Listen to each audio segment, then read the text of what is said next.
रहा था और आज भी कोरोना समाप्त हो गया है सभापति महोदय, और महंगाई की भी मार है। गरीब लोग लगातार मांग करते रहे हैं सुबह किराया वापस लिया जाए जो अतिरिक्त बढ़ाया गया है स्पेशल ट्रेन का।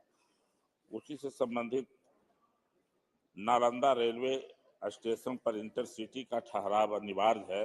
माननीय मुख्यमंत्री जी के द्वारा ओपन यूनिवर्सिटी का उद्घाटन भी किया गया है सभापति महोदय, और उस विश्वविद्यालय में आने वाले विद्यार्थी और प्रोफेसर सभी का डिमांड भी रहा है कि यहाँ पर इंटरसिटी का ठहराव नालंदा में किया जाए। सभापति महोदय, मेरे संसदीय क्षेत्र में रहुई पहले स्टेशन था, अभी उसको होल्ट बना दिया गया है, और माननीय मुख्यमंत्री जी के द्वारा डेंटल कॉलेज का भी उद्घाटन किया गया है। काफी मरीज वहाँ इंटरसिटी से आते जाते हैं। वहाँ इंटरसिटी का ठहराव इसलिए नहीं हो रहा है कि वहाँ पहले स्टेशन था, अब होल्ट हो गया है। तो मेरा मांग है कि रहुई रोड स्टेशन को दर्जा दिया जाए और वहाँ पर इंटरसिटी का ठहराव किया जाए। सभापति महोदय, आज देश भर के वरिष्ठ नागरिकों को रेलवे किराए में पहले छूट दिया जाता था, लेकिन कोरोना काल से वो छूट को समाप्त कर दिया गया है। कोरोना समाप्त हो गया है, लेकिन वरिष्ठ नागरिकों को इसकी सुविधा नहीं मिल रही है। मैं आपके माध्यम से माननीय मंत्री जी से अनुरोध करूंगा कि वरिष्ठ नागरिकों को जो सुविधा मिलती थी ट्रेन में, उसको मिलना चाहिए। बहुत बहुत धन्यवाद। धन्यवाद। श्री गजानन चंद्रकांत कीर्तिकर। बहुत बहुत शुक्रिया सर।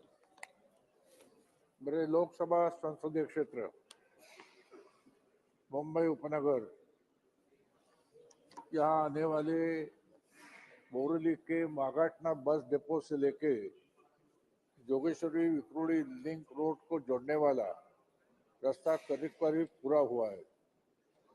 इस रास्ते में केवल 38 मीटर का छोटा सा भाग संजय गांधी नेशनल पार्क में गुजरने के कारण और इसे बनाने के लिए भारत सरकार के वन और पर्यावरण मंत्रालय से अनुमति न मिलने के कारण यह 38 मीटर रोड का काम पिछले 8 वर्षों से अधूरा हुआ है।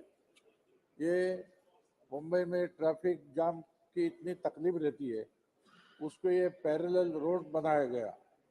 तो ये रोड पैरेलल जब होगा तो ट्रैफिक जाम 25% कम हो जाएगा। इतना ये रोड का महत्व है। महोदय, मैं आपके माध्यम से संबंधित मंत्री महोदय से विनती करता हूँ कि इस महत्वपूर्ण रोड के काम के लिए नो ऑब्जेक्शन सर्टिफिकेट तुरंत जारी किया जाए, जिसके यह रोड का काम पूरा हो सके और मुंबई को ट्रैफिक को छुटकारा मिल पाए। बहुत बहुत शुक्रिया। धन्यवाद। रवनीत सिंह जी।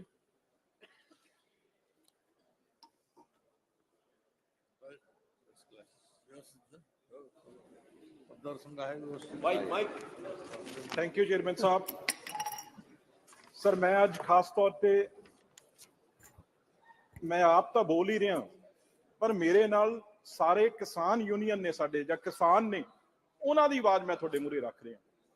सर, ਤੁਹਾਨੂੰ पता होना, मैं पहला 17 ਸਤੰਬਰ 2020 ਚ ਵੀ ਇਹ ਗੱਲ ਇਸੇ ਪਾਰਲੀਮੈਂਟ ਚ ਰੱਖੀ ਸੀ ਵੀ ਜੇ ਤੁਸੀਂ ਕਿਸਾਨਾਂ ਦਾ ਗਲਾ ਘੁੱਟੋਗੇ ਤਾਂ ਕਿਸਾਨ ਸੜਕਾਂ ਤੇ ਆਉਣਗੇ, ਮਜ਼ਦੂਰ ਸੜਕਾਂ ਤੇ ਆਉਣਗੇ। ਤੇ ਉਹ ਤੁਸੀਂ ਯਾਦ ਆ, 1 ਸਾਲ ਧਰਨਾ ਲੱਗਿਆ ਤੇ ਜੋ ਤੁਸੀਂ ਬਿੱਲ ਲੈ ਕੇ ਆਏ ਸੀ ਉਹ ਤੁਹਾਨੂੰ ਸਰਕਾਰ ਨੂੰ ਵਾਪਸ ਲੈਣਾ ਪਿਆ।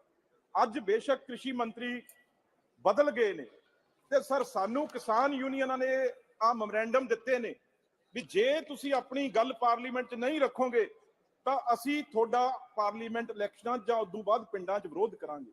ਮੈਂ ਉਹਨਾਂ ਦੇ ਵੱਲੋਂ ਜੋ ਸਾਨੂੰ ਮੈਮੋਰੈਂਡਮ ਦਿੱਤਾ ਗਿਆ, ਸਭ ਤੋਂ ਪਹਿਲਾਂ ਸਰ ਸਵਾਮੀਨਾਥਨ ਕਮਿਸ਼ਨ ਦੀਆਂ ਸਿਫਾਰਸ਼ਾਂ ਦੇ ਆਧਾਰ ਤੇ C2 + 50% ਫਾਰਮੂਲਾ ਸਰ ਦੇ ਅਨੁਸਾਰ ਸਾਰੀਆਂ ਫਸਲਾਂ ਲਈ ਘੱਟੋ ਘੱਟ ਸਮਰਥਨ ਮੁੱਲ ਦੀ ਖਰੀਦ ਗਰੰਟੀ ਕੀਤੀ ਜਾਵੇ। ਦੂਜਾ ਸਰ, ਆਪਣੀ ਮਰਜ਼ੀ ਨਾਲ ਉਰੇ ਕਮੇਟੀ ਬਣਾ ਲਈ, ਕਿਸਾਨ ਤਾਂ ਉਹਦੇ ਵਿੱਚ ਕਦੇ ਆਏ ਨਹੀਂ। ਜਿੰਨੀਆਂ ਮਰਜ਼ੀ ਮੀਟਿੰਗਾਂ ਉਰੇ ਇਹਨਾਂ ਨੇ ਕਿਹਾ ਵੀ 11-12 ਮੀਟਿੰਗਾਂ ਅਸੀਂ ਕਰ ਲੀਆਂ, ਪਰ ਕੋਈ ਕਿਸਾਨ ਜਥੇਬੰਦੀ ਉਸ ਮੀਟਿੰਗ 'ਚ ਨਹੀਂ ਆਈ। ਇਸ ਕਰਕੇ ਸਰ ਉਹ ਕਮੇਟੀ ਦੁਬਾਰਾ ਜੇ SKM ਜਿਵੇਂ ਕਹਿ ਰਹੀ ਆ ਉਵੇਂ ਬਣਾਈ ਜਾਵੇ। ਦੂਜਾ ਪੁਆਇੰਟ ਸਰ, ਜਿੰਨਾ ਖੇਤੀ ਸਰ ਅੱਜ ਜਿੰਨਾ ਘਾਟਾ ਪੈ ਗਿਆ ਅੱਜ, ਇਸ 80% ਸਰ ਖੇਤੀ ਕਿਸਾਨ ਮਜ਼ਦੂਰ ਅੱਜ ਘਾਟੇ 'ਚ ਨੇ ਸਰ। ਉਹਨਾਂ ਦਾ ਕਰਜ਼ਾ, ਕੋਈ ਵੀ ਕਰਜ਼ਾ ਜਿਹੜਾ ਉਹਨਾਂ ਦਾ ਮਾਫ ਕੀਤਾ ਜਾਵੇ। ਤੀਜਾ ਪੁਆਇੰਟ ਸਰ, ਜਿੰਨਾ ਵੀ ਸਰ ਬਿਜਲੀ ਸੋਧ ਬਿੱਲ ਵਿੱਚ ਉਰੇ ਮੰਨਿਆ ਗਿਆ ਸੀ ਵੀ ਅਸੀਂ ਨਹੀਂ ਲੈ ਕੇ ਆਵਾਂਗੇ, ਪਰ ਪਿਛਲੇ ਪਾਸਿਓਂ ਸਾਰੇ ਉਹ ਬਿਜਲੀ ਸੋਧ ਬਿੱਲ ਦਾ ਜਿਹੜਾ ਉਹ ਲਿਆਂਦਾ ਜਾ ਰਿਹਾ।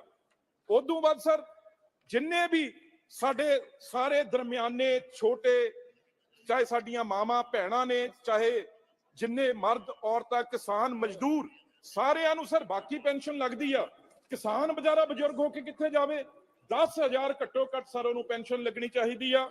ਉਦੋਂ ਬਾਅਦ ਸਰ ਜਿੰਨੇ ਵੀ ਉਸ ਵੇਲੇ ਕੇਸ ਹੋਏ, ਪਰਚੇ ਦਰਜ ਹੋਏ ਸਰ, ਅੱਜ ਤੱਕ ਉਹ ਉਸੇ ਤਰ੍ਹਾਂ FIR ਦਰਜ ਆ ਉਹਨਾਂ ਤੇ, ਉਹ ਕੇਸ ਵਾਪਸ ਨਹੀਂ ਲਏ। ਉਹ ਕੇਸ ਵਾਪਸ ਲਓ, ਨਹੀਂ ਸਰ ਕਿਸਾਨ ਦੁਬਾਰਾ ਬੜੀ ਜਲਦੀ ਪ੍ਰੋਗਰਾਮ ਬਣਾ ਰਿਹਾ, फिर आप कमांगे भी दिल्ली। सर सुनो, इतनी बड़ी गल सर बात ही कोई नहीं इससे बड़ी। और सर किसान दोबारा यहाँ आ जाएंगे, फिर आप कहोगे भी यहाँ दिल्ली बंद हो गया। और सर उनके लिए जो BKU लखोवाल है, BKU डकौंदा है, सबसे बड़ा हमारा BKU सिद्धूपुर है सर, ऐसे ही हमारा जो किरती किसान यूनियन है, सारी यूनियन सर 2013 में यही लैंड एक्विजिशन बिल पास किया था, उसे बदल दिया गया और स्टेटों में उसे लागू करने के लिए बोला गया। 2013 वाला एक्विजिशन बिल दोबारा लिया जावे। 700 लोग सर मरे उस टाइम, 700 लोग शहीद हुए सर। उन्हां दे परिवारां लई 10 लाख रुपया ते उन्हां दी नौकरियां सेंट्रल गवर्नमेंट देवे सर। उन्हां दे दूजी गल सर, खेती का काम पोल्यूशन में कैसे आ जाएगा सर? इंडस्ट्री तो हो पोल्यूशन में, जितनी खेती के धंधे हैं, जितने खेती, उसे पोल्यूशन से बाहर निकालने चाहिए। और सर दिल्ली में उन किसानों का बड़ा मेमोरियल उनका यहाँ बनना चाहिए जो किसान यहाँ पे शहीद हुए हैं सर। नहीं दोबारा वो सड़कों पे आएंगे और सरकार के लिए मुश्किल होगी। Thank you sir. और थैंक यू। चलिए, रिलीफ टू फार्मर्स था आपका 0 आवर, आपने एजिटेशन तक पहुंच गए। Relief to farmers was supposed to be the demand. मैं निवेदन करूंगा मनीष तिवारी जी। मानयोग प्रधान जी, हिंदुस्तान दे संविधान दी कंकरेंट लिस्ट दे विच धारा 25 एजुकेशन दे उपर कानून केंद्र सरकार भी बना सकती हैगी और राज्य सरकार भी बना सकती हैगी। पंजाब दे विच काफी चिरे तो एक मुद्दा बहुत गरमाया होया है, वो 1158 जेड़े असिस्टेंट प्रोफैसर भर्ती किए गए सिगे जदों कांग्रेस की सरकार सिगी, अक्तूबर तो लेके दिसंबर 2021 तक। उन्हां चों कई प्रोफैसर तां अपनी नौकरी ज्वाइन कर गए और कईयां दी जिहड़ी नियुक्ति सी, भर्ती सीगी, वो हाई कोर्ट ने रद्द करती, ओदी अपील पेंडिंग हैगी। हुण मनभागी गल ये हुई है मानयोग प्रधान जी, उन्हां चों एक जिहड़े असिस्टेंट प्रोफैसर सीगे बीबी बलविंदर कौर जी, वो मेरे हलके तो सन और उन्हां ने अक्तूबर 21 2023 नूं खुदकुशी कर ली। और उहदे करके जिन्ने पंजाब दा एकेडमिक वर्ग हैगा, उन्हां दे विच एक बहुत बड़ा रोष है। मैं तुहाडे राही सरकार नूं ये बेनती करना चाहुंदा कि या तां राज्यपाल राही या जिहड़े केंद्र दे सिक्ख्या मंत्री ने, वो पंजाब दे सिक्ख्या मंत्री नाल गल करके इहदा कोई ना कोई हल लभण दी कोशिश करन, क्योंकि ये जिहड़े नौजवान मुंडे कुड़ियां ने बहुत ही पढ़े लिखे ने, नफीस ने और बहुत मेहनत नाल अजकल दा नौकरी मिलती नहीं हैगी। और उन्होंने जिहड़ी नौकरी मिली हैगी है, वो किसी तरह उन्होंने नौकरी ज्वाइन कर दी जाए। इहदे वास्ते केंद्र सरकार का भी फर्ज बनता हैगा, जिवें मैं कहा कि एजुकेशन सिक्ख्या कंकरेंट लिस्ट दे विच हैगी कि उन्होंने कोई ना कोई जल्द तो जल्द सहूलत दी जाए। तुहाडा बहुत बहुत धन्यवाद। धन्यवाद मनीष जी। श्रीमती रमा देवी जी। सभापति महोदय, आज बहुत ही आवश्यक हमारा विषय है, उस पर बोलने जा रही हूँ। मैं सदन का ध्यान मेरे संसदीय क्षेत्र से गुजरने वाले उत्तर बिहार के मोतिहारी, शिवहर, मुजफ्फरपुर पथ की ओर आकृष्ट कराना चाहती हूँ।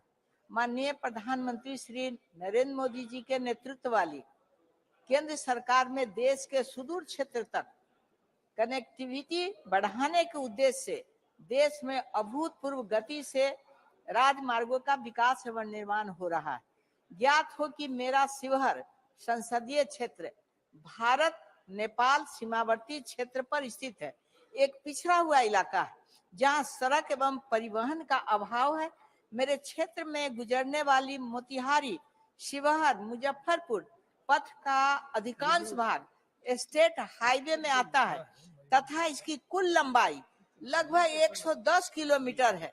यदि इसको एनएच की श्रेणी में शामिल करते हुए इसका रूट मोतिहारी, ढाका, बेलवा, शिवहर, मीनापुर, झपाहा किया जाता है तो इससे पूर्वी चंपारण, शिवहर एवं मुजफ्फरपुर जिला परस्पर एक ही रूट में जुड़ जाएंगे तथा इनसे जुड़े पिछड़े इलाकों का विकास संभव हो सकेगा। अतः सदन के माध्यम से सरकार से अनुरोध होगा कि जनता के व्यापक हित में बिहार के मोतिहारी, ढाका, बेलवा, शिवहर, मीनापुर, झपाहा पथ को नए एनएच के रूप में शामिल करने हेतु स्वीकृति प्रदान की जाए। बहुत बहुत धन्यवाद। बहुत बहुत धन्यवाद। सुभाष चंद्र बहरिया जी। सुभाष चंद्र बहरिया जी। धन्यवाद सभापति महोदय। मैं मेरे लोकसभा क्षेत्र भीलवाड़ा के एक बहुत बड़ी समस्या के बारे में आपके माध्यम से श्रम मंत्री जी को अवगत कराना चाहता हूँ। मान्यवर, मेरे भीलवाड़ा में काफी बड़ा औद्योगिक क्षेत्र है और वहाँ पे ईएसआईसी जो है लागू है और लगभग 1 लाख से ज्यादा कर्मचारी वहाँ मासिक अंशदान करते हैं और उनके परिवार के सभी सदस्य मिलाकर करीबन 5 लाख लाभार्थी जो ईएसआईसी से हैं स्वास्थ्य के लिए वो जरूरत रहती है उनको। परंतु सबसे बड़ा दुख है कि वहाँ जो ईएसआईसी का वो राज्य सरकार द्वारा चालू है और राज्य सरकार द्वारा ही चलाया जाता है और उसमें काफी रिक्त है पद डॉक्टरों के, स्पेशलिस्टों के। बहुत बड़ा भवन है, हॉस्पिटल का बहुत बेड है, लेकिन बराबर नहीं चल रहा है। मेरा आपके माध्यम से यही निवेदन है कि इसको आदर्श हॉस्पिटल घोषित करके ईएसआईसी खुद के अंडर में लेवे और खुद संचालित करे। यह बहुत आवश्यक है ताकि वहाँ पे जो काम करने वाले श्रमिक है उनको और उनके परिवार को पूरा लाभ मिल सके। बहुत बहुत धन्यवाद। धन्यवाद। VK श्रीकंदन ji. Hello, respected sir. The farmers, especially from the district of Palakkad, which is the rice bowl of Kerala, are facing immense difficulties on account of less return for their produce as well as the backlog of amount for the paddy they given to government. The government of Kerala has failed to disburse paddy procurement price to many thousands of farmers, citing that the general share of procurement price has not yet been released to the state government. The farmers were not able to sow for the second season, and many of them at the verge of committing suicide, as the farmers were not able to repay the banks loans and other debits due to non-disbursement of money by the government. Therefore, I urge upon the government to look into it and address this issue very seriously. Thank you, sir. Thank you. Vinayak Rao ji. धन्यवाद सभापति महोदय। मैं शून्यकाल में देश में बढ़ती हुई जो गुनहगारी है और जिसका रिपोर्ट एनसीआरबी के माध्यम से सामने आया है उसके बारे में मैं आपका ध्यान आकर्षित करना चाहता हूँ। विनायक जी, आपका जो सब्जेक्ट है installation of A statue of नहीं, मैंने उसके बाद विषय बदलने के लिए विनंती की है। और मेरे सामने जो हाँ मैं दिया है, ये देखिए सर, अच्छा देखिए। यहाँ से दिखाई नहीं देता बस नहीं दिया पेपर ही दिया दिखाई देता। दिया मैंने, ठीक है 11 बजे दिया है सर। धन्यवाद सभापति महोदय। इस अवसर पर मैं देश में बढ़ती हुई जो गुनहगारी है, इस महत्वपूर्ण विषय आपके माध्यम से केंद्रीय गृह मंत्री जी के ध्यान में लाना चाहता हूं। महिलाओं और बच्चों के खिलाफ अपराधों की बढ़ती दर को इस सदन के ध्यान में मैं लाना चाहता हूं। और जैसा कि राष्ट्रीय अपराध रिकॉर्ड ब्यूरो एनसीआरबी की नवीनतम भारत में अपराध रिपोर्ट 2022 जो पेश हुआ है, उसके माध्यम से जिस तरह से अपराधों में बढ़ हुई है, उसमें सद्भाग्य से पिछले वर्ष से इस वर्ष में ओवरऑल गुनहगारी में कमी हुई है, लेकिन दुर्भाग्य से महिला और बच्चों में जो जिस तरह से गुनहगारी बढ़ गई है, वो भारी चिंता की बात हो चुकी है सभापति महोदय। रिपोर्ट में कहा गया है कि महिलाओं के खिलाफ अपराध में 4,28,278 मामले सामने आए, क्योंकि पिछले वर्ष में उससे बहुत कम थे और इसमें 4% बढ़ोतरी हो चुकी है। लेकिन महत्वपूर्ण बात ऐसी है, महिलाओं का अपहरण, शील भंग करने के इरादे में हमला और बलात्कार, इस घटना ज्यादा तौर पे हो चुकी है। और इसमें सबसे ज्यादा स्टेट जो आगे है, उस स्टेट का नाम है, अधिकतर बलात्कार के मामले में दर्ज करने वाले शीर्ष 5 राज्यों में राजस्थान, उत्तर प्रदेश, मध्य प्रदेश, महाराष्ट्र और हरियाणा, ये 5 राज्यों में महिला और बालिकाओं के ऊपर ज्यादा अत्याचार हो चुके सभापति महोदय। 2021 की तुलना में 2022 में करीबन 9% अत्याचारों में वृद्धि हो चुकी है और इनमें अधिकांश मामले अपहरण 45% से संबंधित ज्यादा है। यौन अपराध में कम से कम 39% हो चुके हैं। और इसी तरह से अगर देखें तो पूरे देश में महिला और यौन का यानी पीड़ित बच्चियों, इनके ऊपर ज्यादा से ज्यादा बलात्कार करने की दुर्घटना भारी संख्या से हो रही है। मैं आपके माध्यम से सभापति महोदय, माननीय गृह मंत्री जी के विनती करना चाहता हूं कि महिला और बच्चों के खिलाफ अपराधों की यह बढ़ती दर न केवल हमारी आबादी के लिए बड़े हिस्से की आकांक्षाओं और कल्याण की संभावनाओं को सीमित करती है। इसीलिए मैं गृह मंत्रालय से अनुरोध करता हूं कि महिला और बच्चों के खिलाफ अपराध की बढ़ती घटनाओं को रोकने के लिए संबंधित राज्य सरकार के साथ मिलकर एक विशेष टास्क फोर्स का निर्माण करें और संबंधित जो पुलिस यंत्रणा है उसे ज्यादा अलर्ट करें, ऐसी मांग करता हूं। धन्यवाद सभापति महोदय। धन्यवाद। संतोष कुमार। आपने शून्यकाल में मौका दिया, इसके लिए धन्यवाद। मैं पूर्णिया जिला जो भारत के प्राचीनतम जिले में शामिल है, लेकिन ये साथ ही उत्तर बिहार जो व्यापारिक मंडी है, व्यापारिक केंद्र है, लेकिन रेल कनेक्टिविटी के मामले में यह काफी पीछे है और लगातार इस इलाके की उपेक्षा हो रही है। मैं पूर्णिया के रेल यात्रियों के आवागमन हेतु सरकार से मांग करता हूं कि 13,205 और 6 जनहित एक्सप्रेस और 14,617 और 18 जनसेवा एक्सप्रेस जो पूर्णिया कोट तक विस्तारित करने का प्रपोजल रेलवे बोर्ड में लंबित है, मैं आपके माध्यम से सरकार से मांग करता हूं कि इसको स्वीकृति दे और रेल परिचालन यहाँ तक जो दोनों गाड़ियां हैं वो पूर्णिया कोट तक इसका परिचालन हो सके। साथ ही मैं पूर्णिया कोट और जानकी नगर रेलवे स्टेशन पर जानकी एक्सप्रेस और हाटे बाजारे ठहराव की मांग करता हूं।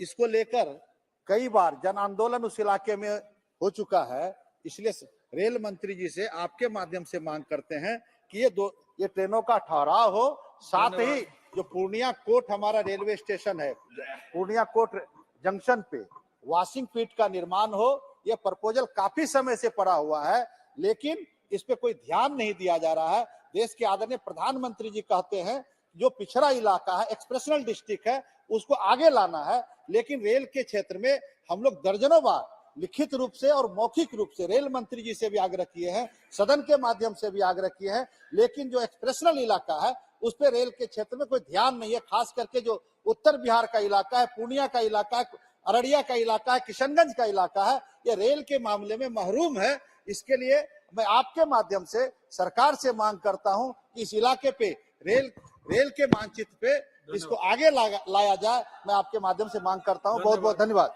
धन्यवाद। श्रीमती शर्मिष्ठा सेठी।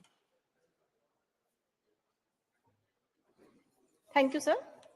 Sir, Odisha farmers have been hit by non-payment of their claims under the Pradhan Mantri Fasal Bima Yojana. Even after several pleas from them, the insurance companies are yet to settle dues of the farmers, which is more than 600 crore. The objections raised by the insurance companies have been duly complied, yet the claims have not been settled, which has led to farmers' unrest in many places and likely to affect the enrollment process for next season. Odisha government was one of the first states to implement the Pradhan Mantri Fasal Bima Yojana and has been continuing with the program since Kharif 2016. The insurance companies have made a hefty profit of more than 40,000 crore in the country since the implementation of the same scheme in 2015 and 16.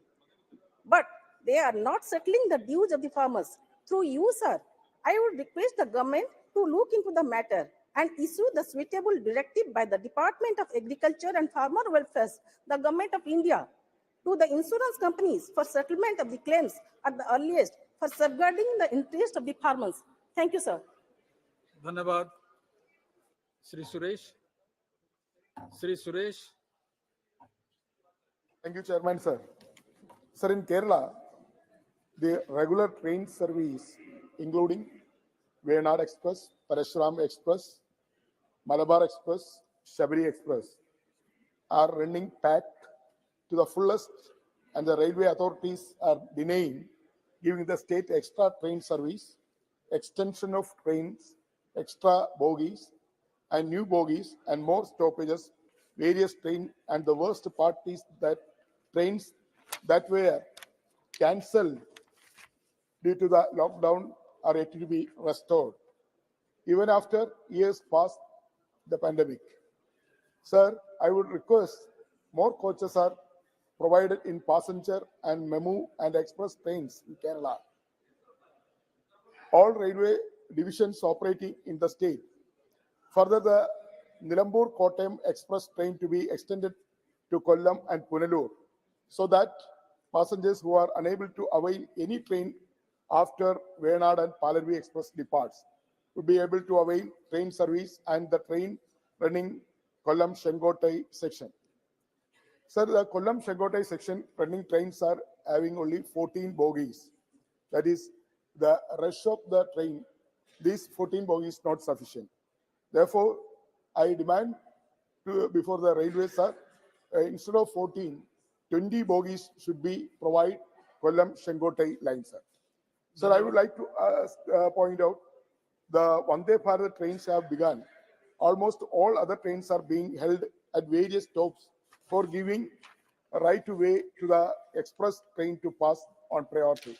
This situation is causing daily passengers who are mostly employees and traders, students lose precious time, and the railway must find a way to address this issue at the earliest.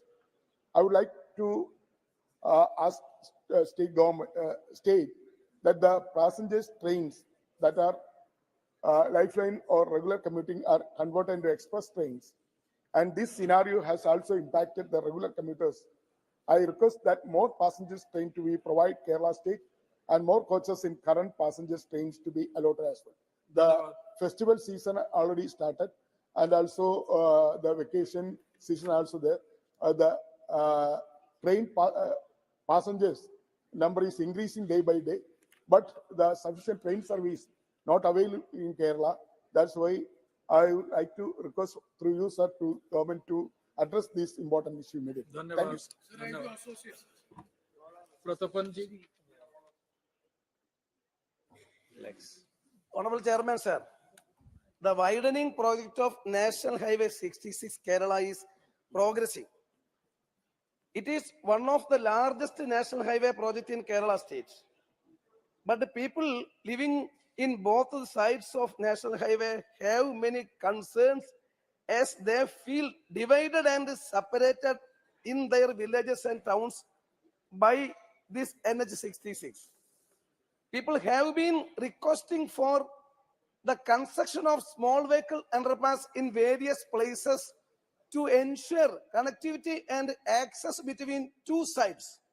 In my constituency, Trichur, small vehicle underpass should be constructed in Mamnalangundu Junction, in Punnayur and Punnayur-Kulam Panchayats, in Chetuva of Angandur Panchayats, in Ulambura and Puliyamduruth of Talikulam Panchayats, in Natiga Center of Natiga Panchayat, and in Edamuttam Center of Valapad Panchayat.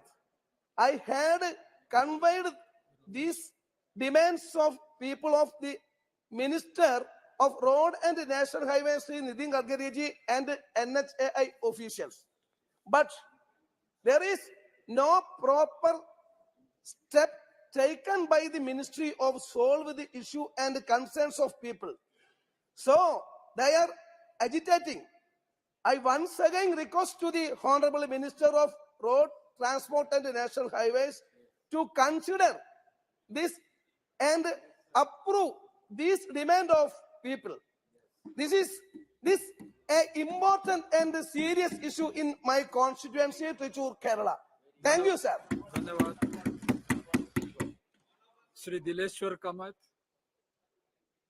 धन्यवाद sir, आपने शून्यकाल के अवसर पर महत्वपूर्ण विषय पर बोलने का आदेश दिया है, उसके लिए बहुत बहुत धन्यवाद।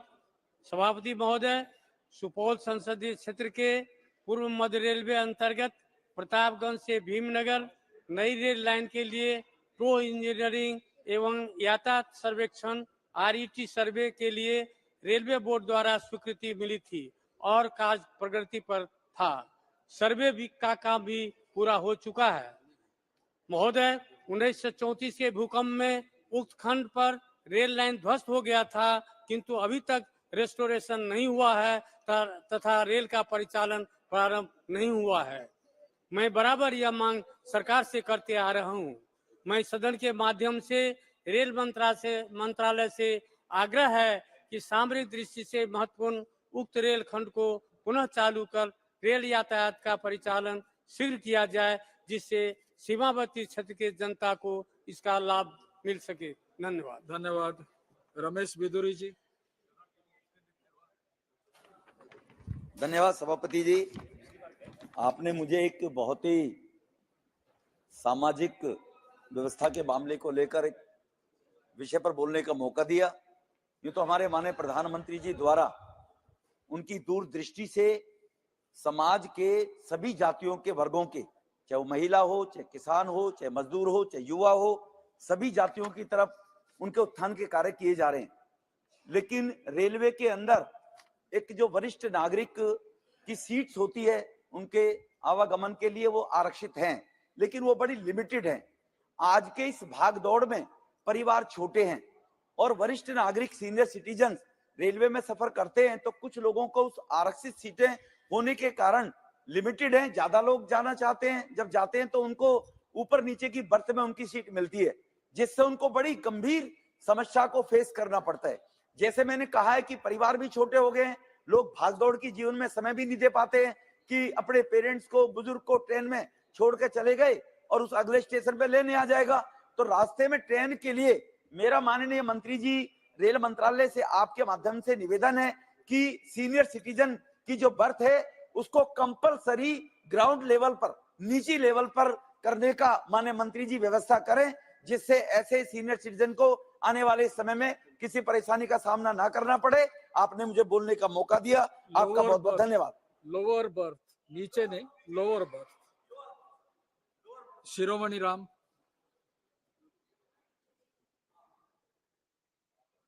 माननीय सभापति महोदय, आपने मुझे शून्यकाल में बोलने का अवसर दिया, इसके लिए बहुत बहुत धन्यवाद। माननीय, मैं आपके माध्यम से माननीय सड़क परिवहन एवं राज्य मंत्री जी राजमार्ग मंत्री जी का ध्यान हमारे संसदीय क्षेत्र श्रावस्ती के जनपद बलरामपुर की तरफ दिलाना चाहता हूं कि यह जनपद बलरामपुर अनुसूचित जनजाति उत्तर प्रदेश के सबसे अधिक आबादी वाला क्षेत्र है, जो कि चंदनपुर पचपड़वा भारत नेपाल सीमा से पचपड़वा गणेशपुर, जैतापुर, उतरौला, मनकापुर, नवाबगंज, अयोध्या, सुल्तानपुर, प्रतापगढ़ व संगम नगरी प्रयागराज तक मार्ग को राष्ट्रीय राज्य मार्ग NH में सम्मिलित स्वीकृति प्रदान करते हुए निर्माण कार्य कराया जाए, जिससे आज़ादी के 75 वर्षों के बाद अनुसूचित जनजाति के लिए एवं देश की सुरक्षा में तैनात सीमा सुरक्षा बल जो चंदनपुर भारत नेपाल सीमा पर आने जाने के लिए एवं धर्मनगरी, रामनगरी, अयोध्या एवं संगम नगरी प्रयागराज को जाने के लिए यह एकमात्र सड़क है। अतः सभापति महोदय, मैं आपके माध्यम से माननीय मंत्री जी से विशेष मांग करता हूं, इस मार्ग का निर्माण राष्ट्रीय राजमार्ग NH के अंतर्गत निर्माण कार्य कराने की कृपा करें। बहुत बहुत धन्यवाद। धन्यवाद। श्री राघवन जी। Chairman, sir, I would like to rise before you to bring about some burning issues being faced by railways in north part of Kerala. Sir, Shornur-Mangalore segment of Palakkad division of Southern Railways faces brutal disparity in comparison with the rest of the division of Southern Railways. Sir, Bangalore is the nearest metropolitan city to North Kerala, nearer than that of its own state capital, Trivandrum. Sir, however, when South Kerala under Trivandrum division has 11 trains to Bangalore, North Kerala under Palakkad division has just 2 trains to Bangalore. Sir, train number 16511 and 16512, which commutes between Bangalore and Kannur via Mangalore, is kept idle at Kannur for 6 hours, sir. If it is extended to Kozhikode as demanded many times by utilizing the idle time, so we will get 1 train to Bangalore with elevation of rush in evening trains to the north. Sir, besides introduction of a new train Vande Bharat in between Bangalore and Calicut via Palakkad is a must for this part of the country, as waiting list in all classes goes for weeks. So secondly, urgent measures be taken, introduce more memos to North Kerala to reduce brutal rush in office school going hours. Sir, here also, South Kerala has 13 memos, sir, while North Kerala has just 1. So I would like to request Honorable Minister, please consider these suggestions and sort out these issues. Thank you, sir. Thank you. Shri Pradyut Bardoloi. But sir, I would like to draw the attention of the Government of India of the alarming rise of the cancer patients in our country. Sir, as per the figure of National Cancer Registry Program, in 2018, the figure was 13,25,232. The figure has risen in 2022 to 14,61,427. So, but this figure is not exhaustive. And we also know the incidence of cancer is not uniform in all over the country. In certain parts of the country, the incidence of cancer is more than other parts of the country. So, unfortunately, the northeastern region has become the cancer capital of India. So, you'd be surprised to know that in 2018, the Cancer Registry of India warned of the Northeast becoming India's cancer capital of India. By 2023, the situation worsened, with Manipur experiencing a 6.48% cancer diagnosis, far above national average of 2.45%. According to the National Cancer Registry Program, through the varying degrees of escalation, the incidence of cancer is prevalent all over the Northeast. And not only the cancer patients, So the sufferings of the common people as we have it. So I would like to draw your attention and would also like to request the government of India to take up very specific programs. It is high time for the central government to acknowledge the gravity of the situation and take concrete steps to address this emerging crisis. Suggestions to the government are given, including the Cancer Society of India. These suggestions should be very, very sincerely implemented, sir. Number one, HPV vaccination to be included in the national immunization program for both boys and girls in the age group of 9 to 14 and should be given at free of cost. Number two, cancer to be made notifiable disease so that we have more accurate data for research and policy making, etc. Number three, sir, the central government should also support the education and placement of more medical specialists in the northeastern states with an emphasis on early cancer identification and basic care. Number, sir, make policy for tobacco-free India by 2033, more strict rules for banning tobacco products near schools, inaccessible to school children. Dedicated 24/7 national helpline for all cancer-related queries. Research for the Indian ethnicity to provide affordable care. Control of phenomenal prices of cancer drugs. And sir, as Northeast is becoming the cancer capital of India, the government of India, the health ministry should pay special emphasis to bring up the cancer treatment to the affordable level to all over the northeastern states. Thank you, sir. धन्यवाद. राजन विचारे. अध्यक्ष महोदय धन्यवाद. अध्यक्ष महोदय, भारत में 16 अप्रैल 1853 में बोरी बंदर से थाने तक पहली ट्रेन चलाई गई थी. थाने रेलवे स्टेशन एक ऐसा ऐतिहासिक रेलवे स्टेशन के रूप में माना जाता है. इस स्टेशन को विश्व स्तरीय स्टेशन बनाने के लिए 2014 से जनता के प्रतिनिधि के तौर पर कई बार संसद में आवाज उठाते आ रहा हूँ, जिसके बाद इस योजना में अड़चन लाने वाले जर्जर इमारत को रेलवे प्रशासन ने तोड़ दिया. यहाँ स्थित स्टेशन मास्टर के कार्यालय अन्य कार्यालय स्थानों पर स्थानांतरित कर दिया गया, लेकिन थाने स्टेशन पर यात्रियों का पर्याप्त प्लेटफॉर्म और बुनियादी सुविधाएं नहीं मिल रही है.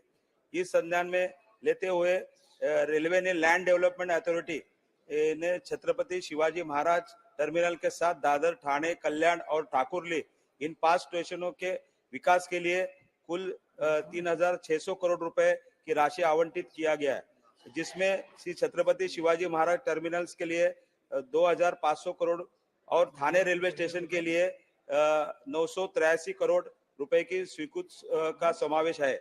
अध्यक्ष महोदय, मेरे लोकसभा क्षेत्र में ऐतिहासिक ऐसा ये ठाणे रेलवे स्टेशन की पहल के लिए मैं केंद्र सरकार का आभारी हूँ, लेकिन मेरे साथ रेलवे अधिकारियों के बैठक में रेल अधिकारियों ने कहा था कि ठाणे रेलवे स्टेशन को एयरपोर्ट के तर्ज पर मल्टी मॉडल हब के रूप में विकसित करने जनवरी 2024 में प्रत्यक्ष रूप से कामों की शुरुआत की जाएगी, लेकिन अब तक इस संबंध में गति मिलना नजर नहीं आ रहा है.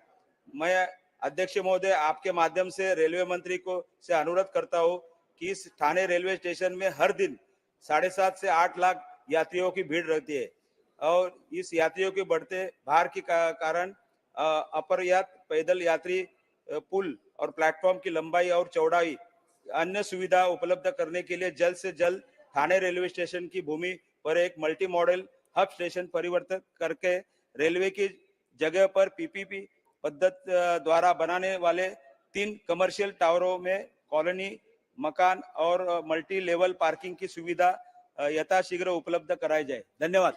धन्यवाद. Rajiv Ranjan Singh. Alcohol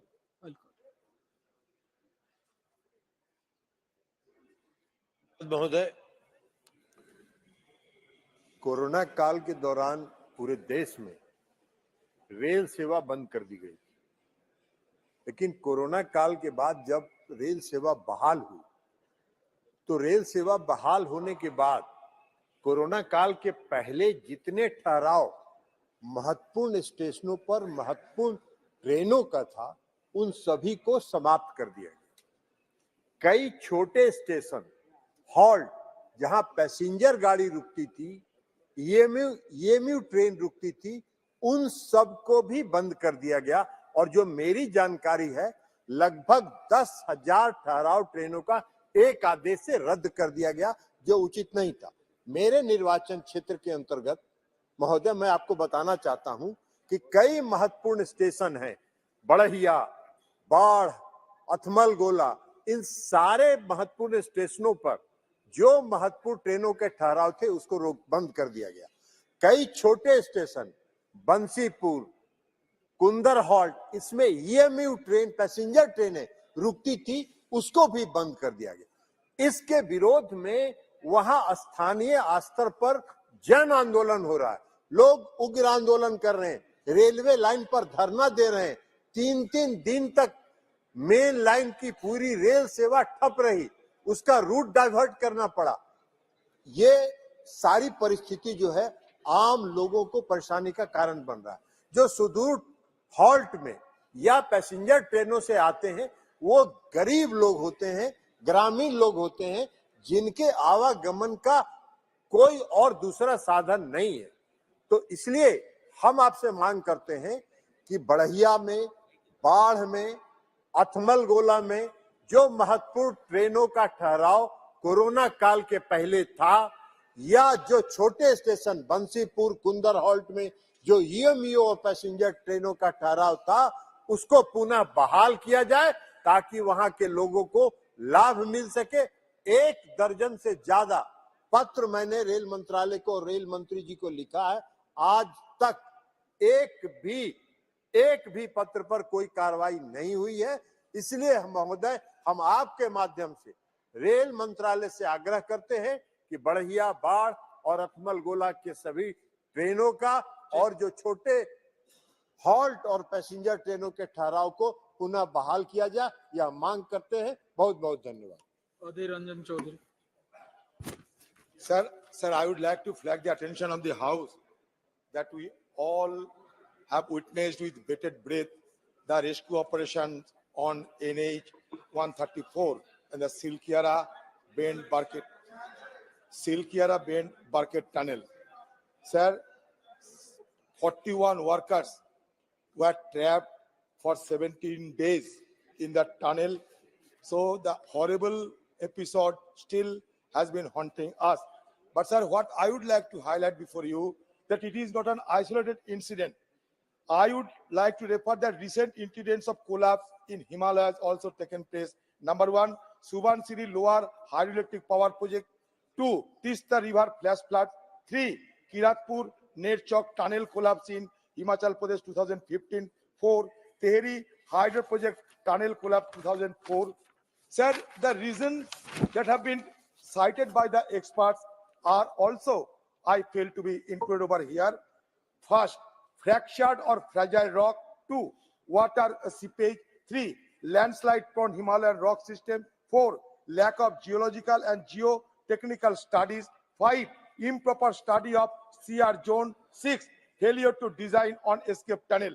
Sir, in the last moment, sir, rat hole miners, they have been engaged to rescue those ill-fated laborers who were trapped. Sir, what I feel that this kind of situation which took place in the Uttarkasi could have been averted, provided the government took a little patience to those geologists who have earlier red flagged that this kind of tunnel could be disastrous.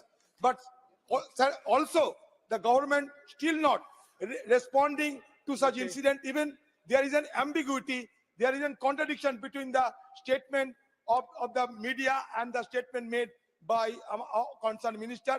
There was the escape route, it was stated by the expert, but minister stating that yes, there was an escape route. I want to clarify the issue from the government side.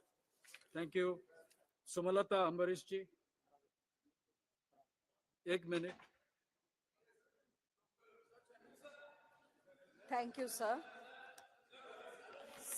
Sir, according to the global climate report You were published by the disturbing your UN leader also. this year, Don't do 2023 has been the hottest ever year on record.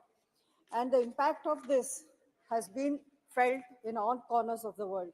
Sir, my state of Karnataka has received a very weak monsoon, and 223 out of 236 taluks have been affected by the drought, resulting in an estimated loss of about 30,000 crores. Sir, my constituency of Mandya is amongst the worst affected, where all the taluks have been declared drought hit and farmers are in extreme distress. Sir, about 50 to 75% of the standing crop has been lost. My farmers are primarily sugarcane growers and hence do not receive the insurance benefits available under the PM Fasal Bima Yojana also. And furthermore, we are facing crisis in several areas without water to drink, wash or cook. Sir, at this critical juncture, we look to the government of India and my heartfelt appeal to the Honorable Prime Minister of India to come to the aid of our farmers and provide a suitable financial package to help them out of this situation. And also, we want your concurrence for better utilization of waters from our rivers to Thank you. support the basic needs of our farmers and Thank my you. state. Thank you, sir. Thank you. Before I call Mr. Premchandran, I would like to make an announcement. The Bharatiya Nyaya Second Sanghita 2023, the Bharatiya Nagarik Suraksha Second Sanghita 2023, and Bharatiya Saksha Bill Second 2023 these three bills have been uploaded. Now, Mr. Premchandran. Thank you very much, Mr. Chairman. Sir, I would like to draw the attention of the Union government regarding a very serious situation which is prevailing. One of the most important pilgrimage in India, that is Sabarimala in the state of Kerala.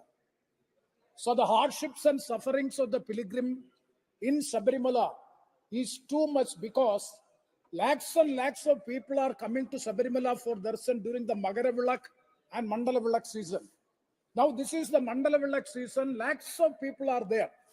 See, the quite unfortunate thing to be noted is that the state police as well as the Devasam authorities has not made proper arrangements and facilities for having a better darshan to Sabarimala.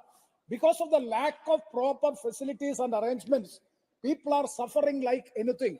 See, these pilgrims have to stand in the queue for 18 to 20 hours. Sir, 18 to 20 hours, they have to stand in the queue and to have the darshan, and one girl pilgrim has died in the queue. That has also happened. So far, no facilities, arrangement, nothing is being done. Normal case, so many meetings by the Chief Minister will be done, but it is quite unfortunate to note that the situation is very, very serious. So what the demand, which we all MPs from Kerala, we are making a demand that what is the role of the Union government? That is, Chairman is asking, I know it very well. So my suggestion is we are seeking the intervention of Union government by giving support and aid by means of the National Disaster Management Authority has to give support and aid to the state of Kerala so as to make the situation in a good condition. Otherwise, it will be becoming a big casualty. It's a very serious issue that used to be responded by the government. Sir, we are Mr. seeking a response Premchandran, from the very government. well remember, I had met you at Sabarimala on the Makar Sankranti day some years ago. Yes. Now, Mr. Anthony. Thank you, Chairman. Are you associating with? Just 1 minute. Sabarimala is in my constituency. My constituency. I know that. Yeah. I know that. That's why I called your name. You associate yourself. All the members from Kerala. Yeah, I associate with this. Please send your slip. The serious Now, issue taken by the MJ Premendran.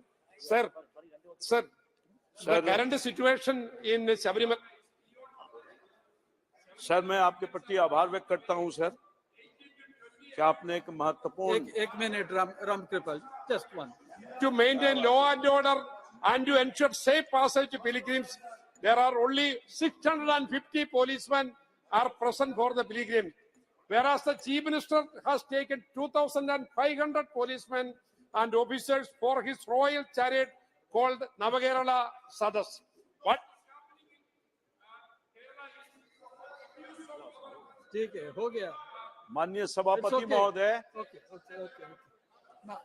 Ramkripal जी. माननीय सभापति महोदय, मैं आपके प्रति आभार व्यक्त करता हूं कि आपने एक बहुत ही संवेदनशील विषय पर मुझे बोलने की इजाजत दी है. मैं बहुत ही पीड़ा के साथ आपका और आपके माध्यम से सरकार का ध्यान आकृष्ट करना चाहता हूं सर. मेरे संसदीय क्षेत्र मसौढ़ी में कल सुबह 9 से 10 के बीच में एक अनामिका नाम की बेटी जो नाबालिग थी, मात्र 17 साल की थी, दलित बेटी थी, अपने घर से कोचिंग के लिए जा रही थी. थाने के ठीक सामने क्लोज रेंज से गोली से मार दिया गया. क्या कसूर था? कमलेश पासवान की बेटी नहीं, बल्कि हम सब लोगों के देश की बेटी थी जो दलित समाज से आती थी. क्या कसूर था उसका? कैसे सुरक्षित रहेगा बिहार में आम आवाम? अब से कुछ एक महीना पहले एक दूसरी घटना की जानकारी दे रहा हूं सर. ठीक सामने, थाना के सामने, रानी तालाब विक्रम के अंतर्गत आता है सर, देवराज नाम का. जी, सर आपका डिमांड करिए. मैं डिमांड करता हूं, देवराज यादव नाम के व्यक्ति को, जो व्यवसायी था, उसको भी गोली का शिकार होना पड़ा. बिहार में अराजकता की स्थिति है. हर दिन गोली गोली. यही नहीं, पुलिस भी असहाय हो गया है. पुलिस के सामने डकैती होता है, रोज हत्या होता है. पटना राजधानी में कोई ऐसा दिन नहीं है जब हत्या नहीं होता है. पूरे बिहार में अराजकता की स्थिति है सर. कैसे सुरक्षित रहेगा? मैं आपके माध्यम से मांग करना चाहता हूं, दलित बेटी के साथ न्याय कीजिए, गिरफ्तार कीजिए तुरंत अपराधी को, स्पीडी ट्रायल कीजिए. सभा की कार्रवाई 2 बजे तक के लिए स्थगित की जाती है.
The special session of Parliament commenced with a very important message from Chairman of Rajya Sabha.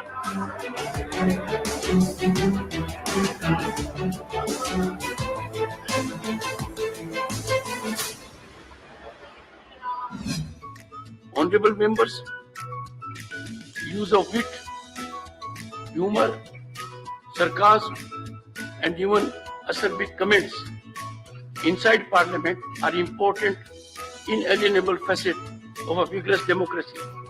These days, we don't get to hear such light-hearted exchanges. Hopefully, we'll see the revival of wit, humor, and scholarly debates.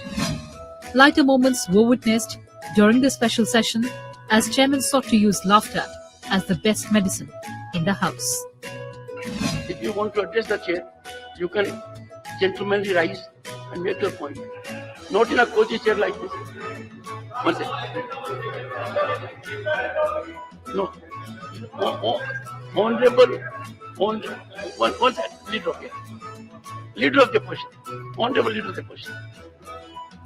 और उसके पहले मैं खड़गे जी आपसे एक बात कहूंगा कि जो मैंने विट ह्यूमर की बात की है उसमें आप पर लागू नहीं है। आपने विट भी दिखाया है, ह्यूमर भी दिखाया है, सरकाज़म भी दिखाया है। वो बात मैंने बातों के लिए कही थी। मैं ये सोच के आया था क्योंकि दौड़ते दौड़ते रात के 1:30 बजे यहाँ पर पहुँचा। मैं ये समझ के आया था आज का दिन बहुत अच्छा है और हमारे चेयरमैन साहब गुस्से में नहीं रहेंगे और इसको डराएंगे नहीं और बड़े प्रेम के साथ सबको लेकर चलेंगे, ये उम्मीद से मैं आया था। यहाँ आते ही एकदम आपने गुस्सा जाहिर किया, उन्होंने रोना, तो ये हो रहा है। It is 261st session, special session.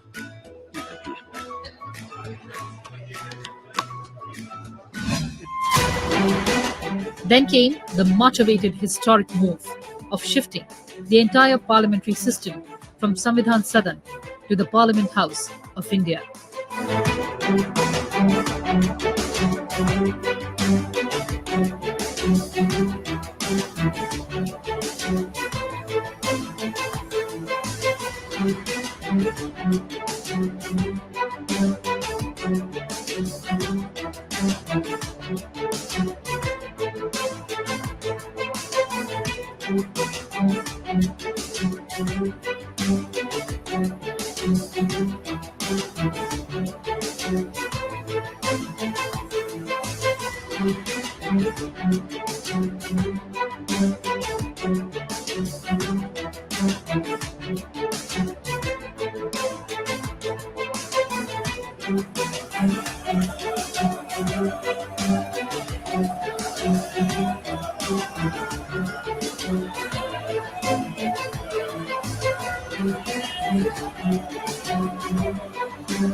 माननीय सदस्यगण,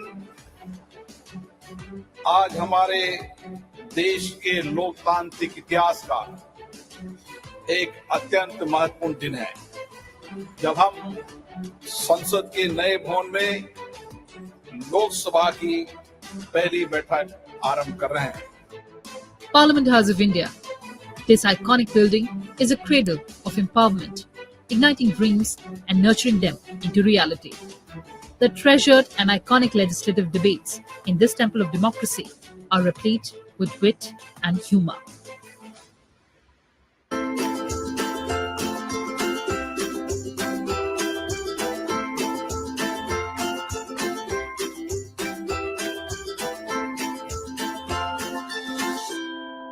Humor is an enlivening force capable of transforming a tense and turbulent atmosphere into an amiable one. It brightens life and instills in it the spirit of harmony and goodwill. Humor is indispensable, intangible, and forms the very texture of our lives. Hello and welcome, viewers. You're watching this special presentation of Sunset TV, Humor in the House. I have packed all the fascinating and captivating moments for you of wit and humor of Parliament House of India. So come along. I'm here. I am always looking at you. yes. But my difficulty is that And when sir, you look at, you are looking whenever at you more look at that me, I side smile at you. than me. No, whenever you look at me, I smile at you. Good. Sir, मैं आपका ज़्यादा वक्त नहीं लेता. Yes, thank you. Jairam, now you have made a reflection. Let him react. Yeah. And before that, Jairam was on right track. Jairam, you were on right track. But when I took the seat, you got little political. From science, you traveled to politics. Sir, I had got up in between also. Unfortunately, Jairam thought, Honorable Chairman, sir. Sir हमारा पुराना रिश्ता है sir, हमारा पुराना रिश्ता, और ये बड़े इन्होंने कुछ साल पहले आइंस्टाइन और न्यूटन को कंफ्यूज भी कर दिया था. पुराना उसको याद रिश्ता, नहीं दिलाऊंगा, पुराना रिश्ता. पर आज उनसे भाषण सुनना पड़ा, प्रवचन सुनना पड़ा. पुराना हमारे रिश्ता, स्पेस प्रोग्राम का क्या उपलब्धियां हैं. पुराना रिश्ता और पुराना घाव सोचा मीठा दर्द देता है. But at the end of the day, I'm sure my honorable colleague and friend Jairam will also appreciate that people run many races. There are marathons run, there are sprints run, there are 100 meters, 200 meters, 42 kilometers, all sorts of races. But ultimately, one must also acknowledge that it's the Your turn will grit come. and determination that makes the winner win. But on the other point where he made a personal comment on me, well, I'm sure everybody is human and everybody can make mistakes. Honorable members. I may not be as infallible as Mr. Jairam Ramesh. He's of course infallible. Please. He has never made any mistakes in life. I have very openly and in public acknowledged I made a mistake at that point of time in the rush of speaking. But I have not made the kind of colossal mistakes that my friend Jairam Ramesh has done. So in the age of figures, statistics and evidence, I can't say I'm saying so, that's true. Or anybody else says so. And it's also gone are the days when they would say I'm more experienced and wiser than you, or I'm more grey haired. Today, Sir, I don't see grey hair. sorry sir, I see grey material, but grey hair is not visible. sir, all kinds of colors are available in the market today. Sir, with you, person like you, inspiring chairman, I think it motivates everybody to use the kind of color he or she wants. For grey hair, you can look to Jairam Ramesh. Complete grey hair. I can share some with him, sir. Please. But he has more grey matter than me, sir.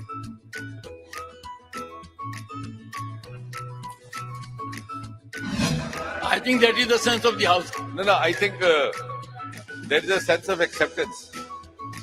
I'm glad. About 3 decades ago, I was in Rajya Sabha as a junior minister. A very distinguished member was making a scholarly address at Jairam here. At that point of time, there was entry of another member. It is in the context of leader of the house saying, I fully agree with him. I am on that. So when that member entered, the speaker got worried that that member will unsettle him.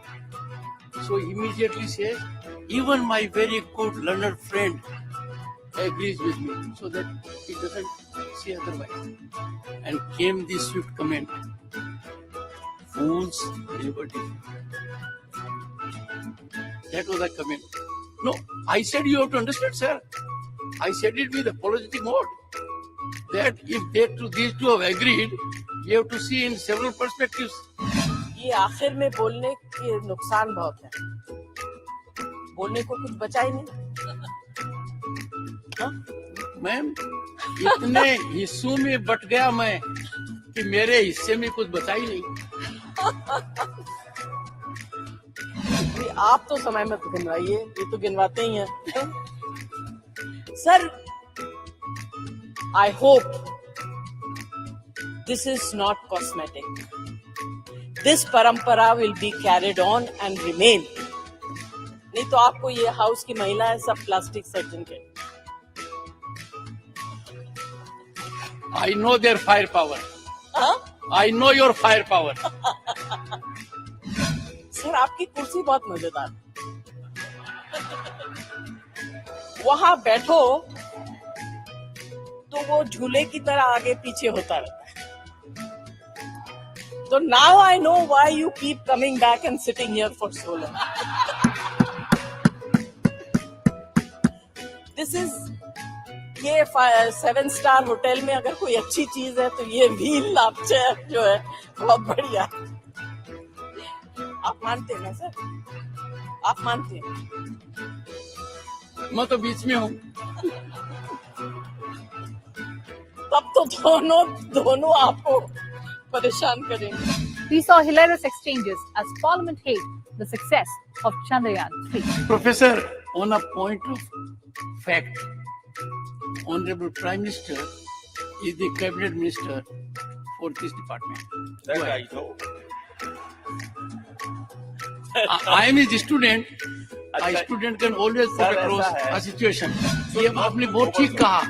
When our first Prime Minister, a giant of a person, तब कहा गया था, nothing grows under the banyan tree. It is heartening to note कि यहाँ banyan tree के नीचे आप इन लोगों से क्या कहना चाहते डॉक्टर हो? जितेंद्र भी है. Please go ahead. उसके नीचे एक भी नहीं पनपेंगे. हमारा जीरो करो टाइम जीरो. ये करी वाले जीरो करो तो ये मुश्किल हो जाएगा.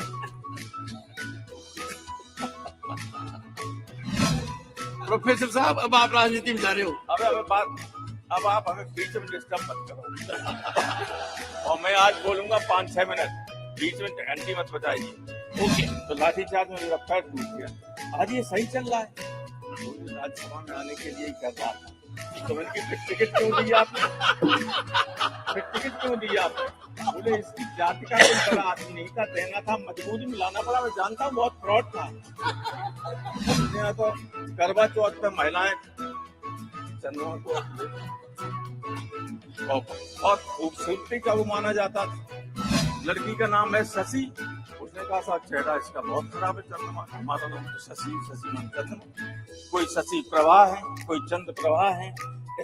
और तमाम आदमियों के नामों के पीछे चंद्र लगा हुआ. सुभाष चंद्र, मानिक चंद्र, तिलक चंद्र, फला चंद्र, चंद्रमा से ही तो लगा हुआ. अब ये है कि जाने अनंत काल से हम लोग चंद्रमा को बहुत खूबसूरत मानते रहे.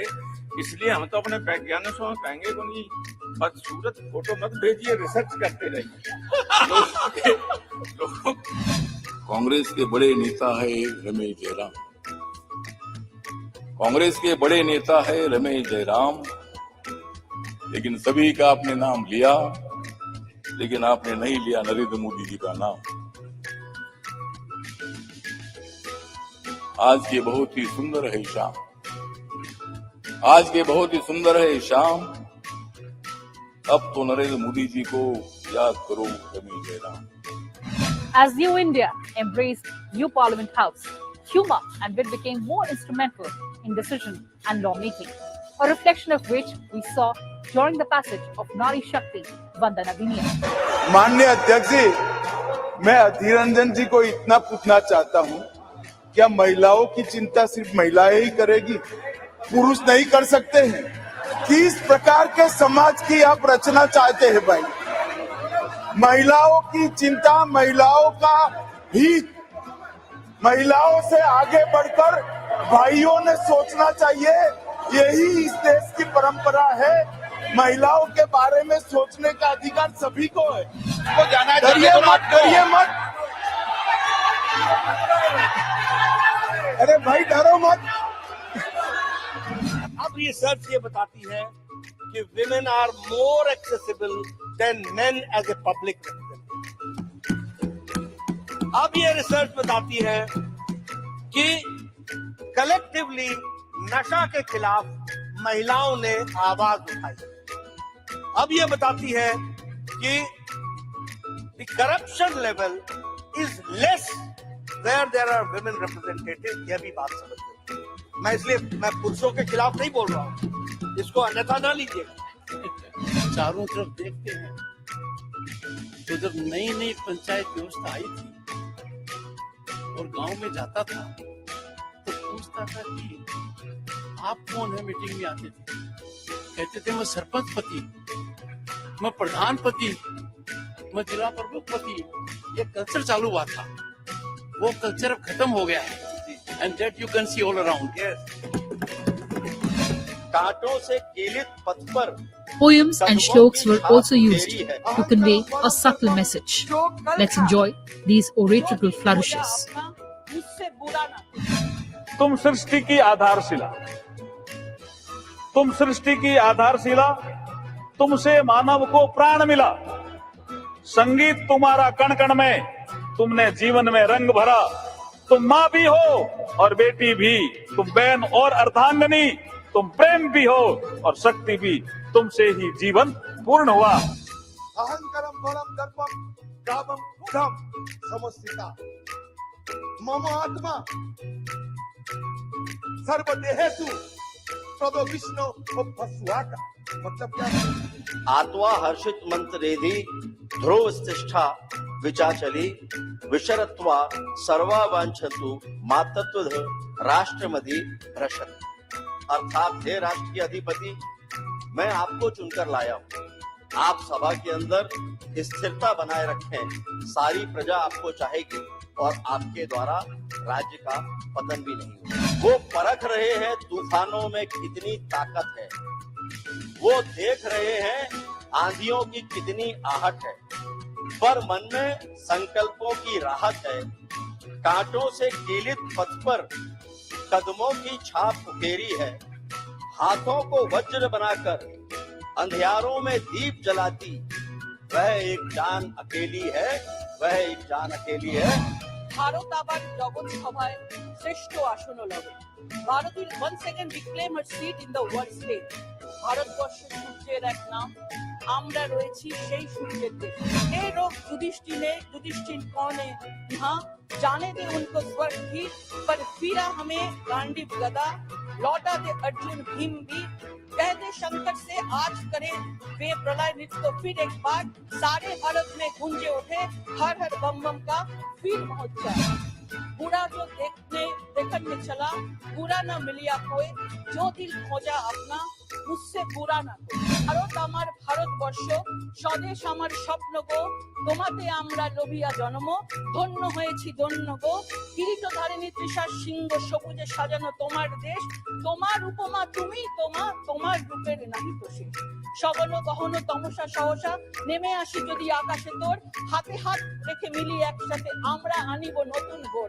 শক্তি দায়নি দাও মা শক্তি, ঘুচাও দীনতা ভীরু আবেশ, আধার জননী ভয় কি জননী, আমরা বাঁচাবো এ মহাদেশ। রবীন্দ্রনাথ বিবেকানন্দ বীর সুভাষের মহান দেশ, নাহি তো ভাবনা করি না চিন্তা, হৃদয়ে নাহি তো ভয়ের নেই। अभी चिराग सरे राह को कुछ खबर ही नहीं, अभी चिराग सरे राह को कुछ खबर ही नहीं, अभी गिरानी शब्द में कमी नहीं आई, अभी गिरानी शब्द में कमी नहीं आई, निजात की दिल की घड़ी नहीं आई, चले चलो कि मंजिल अभी नहीं आई। जो कल था वो आज नहीं है, जो आज है वो कल नहीं होगा। होना ना होने का क्रम इसी तरह चलता रहेगा। हम हैं, हम रहेंगे, ये भ्रम सदा पलता रहेगा। Well, viewers, I'll leave you with that healthy dose of laughter. With camera person D.K. Pandey and camera assistant Hari and Priti Mishra signing off for Sunset Television.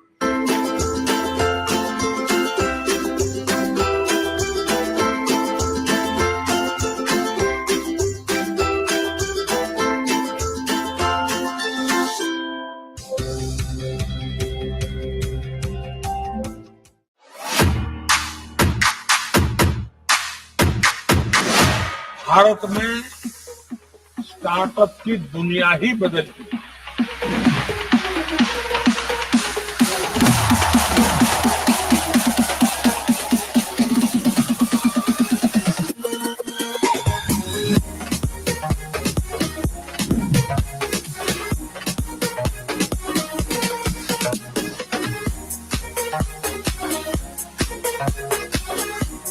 Thank you.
Second quarter growth has been very high. It's the highest in the world, and we continuously maintain that momentum of being the fastest growing economy.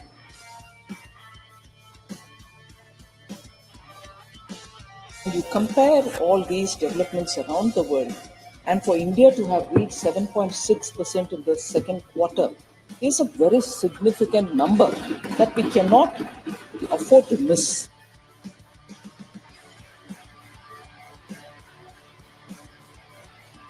There is a temptation to think, is this growth on the back of only one sector, whereas it's not. All sectors are growing and growing significantly for us to notice it. So because of the Make in India program and also because of the Prime Minister's production-linked incentive schemes, the manufacturing sector is also now significantly contributing to the economy. As per the PLFS, that is the Periodic Labor Force Survey, WPR, the worker population ratio, that is the share of the employed in the total population, has increased to 56% in 2022-23 from 46.8% in 2017-18. And I underline the fact that this is post-COVID, that it has gone up to 56%. So there is an increase in the worker population ratio.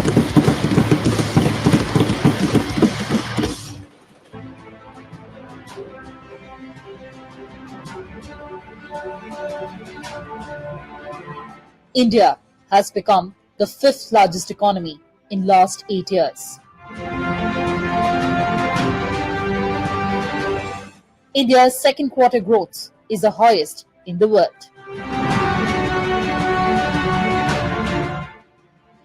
The manufacturing sector registered its highest growth of 13.9% in second quarter of financial year 2024. Unemployment rate has declined to 10% from 17.8% in 2017 and 18. Direct tax collection grew by 21.82%. GST collections touched 1.6 lakh crore rupees.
Hello and welcome, viewers. You're watching the special presentation of Sunset TV, State of Indian Economy, with your host, Kriti Mishra.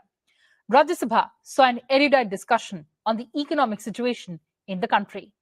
Normally, a short duration discussion lasts for 2.5 hours, but this imperative discussion on the economy spanned over 3 days. In this edition, we've packed everything for you, so come along. One of the important parliamentary devices available to members in the upper house to draw the attention of the government to matters of urgent public importance is to raise a discussion of short duration without a formal motion or vote thereon. The chairman of the council decides the admissibility of the notice. माननीय सभापति जी,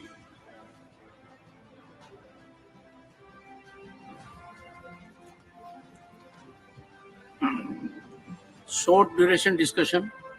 A short duration discussion on the economic situation in the country saw riveting speeches and interventions from both the Treasury and opposition benches. The discussion commenced on December 5th and culminated on December 7th. It was initiated by Derek O'Brien of Trinamool Congress. short duration discussion on an issue which is primarily put up by members of the opposition and of course and of the treasury benches. So I think it will go a long way in having a house running. You wanted to run 100% without any disruption. Let me, on behalf of my party, the Trinamool Congress, and I'm sure many of my colleagues from other parties on this side share the view, not 100%, sir. Till 22nd December, we'll make it run for 102%. Participating in the discussion, BJP members asserted that India is the fastest growing economy due to the effective economic policies of the Narendra Modi government. America की 1.5%, European union 1.2, Germany 0.9, France 1.3, Italy 1.7, Spain 1.7, Japan 1, England 0.6, Canada 1.6 और other advance countries 2.2 और इसमें भारत 6.3. महंगाई पर बार बार चर्चा हो रही है। अगर लोग इतने ही दुखी होते, इतने ही नाराज होते, तो फिर मैं मध्य प्रदेश, राजस्थान, छत्तीसगढ़ की बात करना चाहूंगा। और इस देश में कितने प्रदर्शन हुए, सभापति महोदय, दुनिया के 50 देशों में लाखों लोग सड़कों पर आ गए पेट्रोल डीजल की महंगाई, खाने पीने की चीजों की महंगाई के विरोध में। लेकिन भारत में 10,000 लोग भी कहीं सड़कों पर नहीं आए। Members across political spectrum participated in the short duration discussion in the upper house. Sir, I compliment the government. I laud them because they brought in the Anusandhan National Research Foundation bill. And Prime Minister has often spoken about Jai Jawan, Jai Kisan, Jai Vigyan, Jai Anusandhan. But sir, we need to really focus on Anusandhan or research if we want to become a developed economy in the next couple of decades. At a large economy, we are growing at the fastest rate in the world. We are innovative.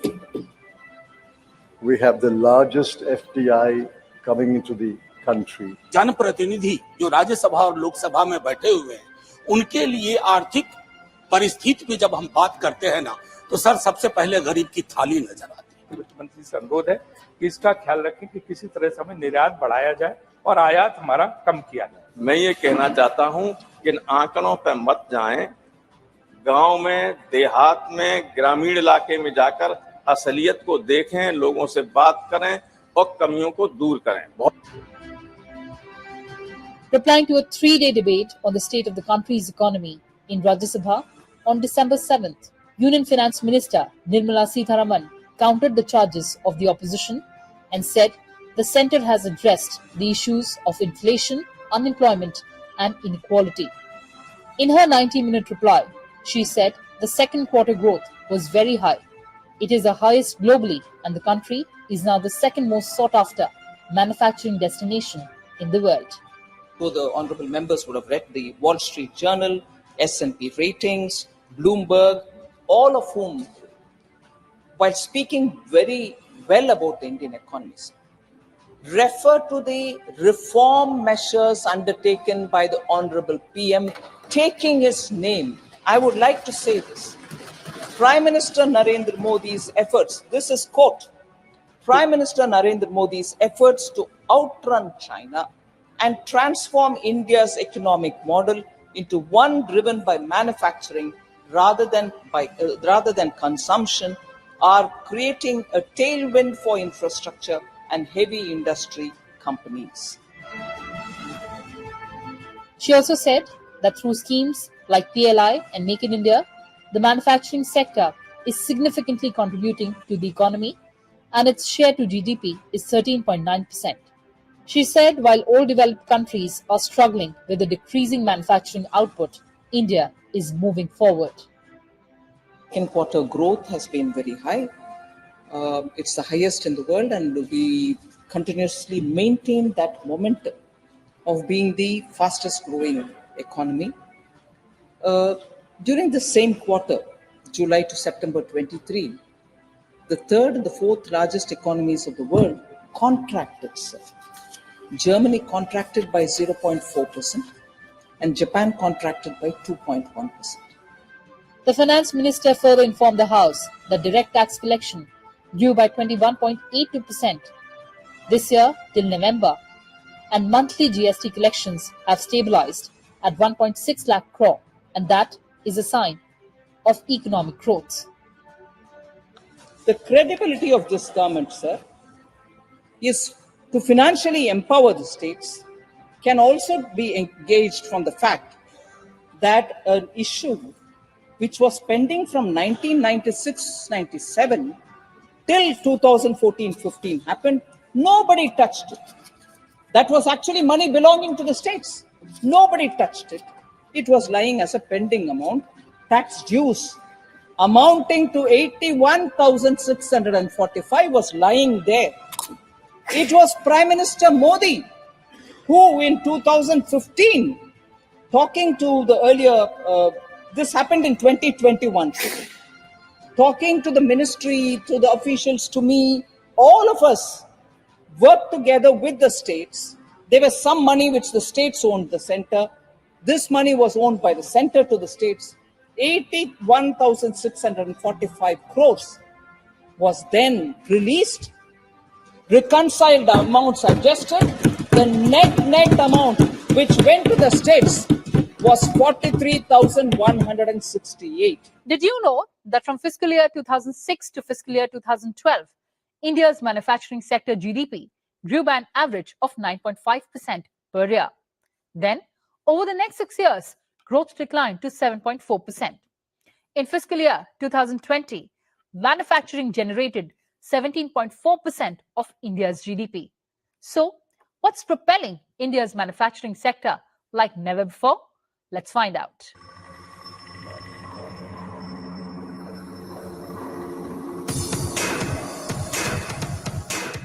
Automobile से लेकर के agro value addition तक come make in India, some satellite हो या submarine, come make in India, chemicals से लेकर के pharmaceutical तक come, make in India, paper हो या plastic come, make in India.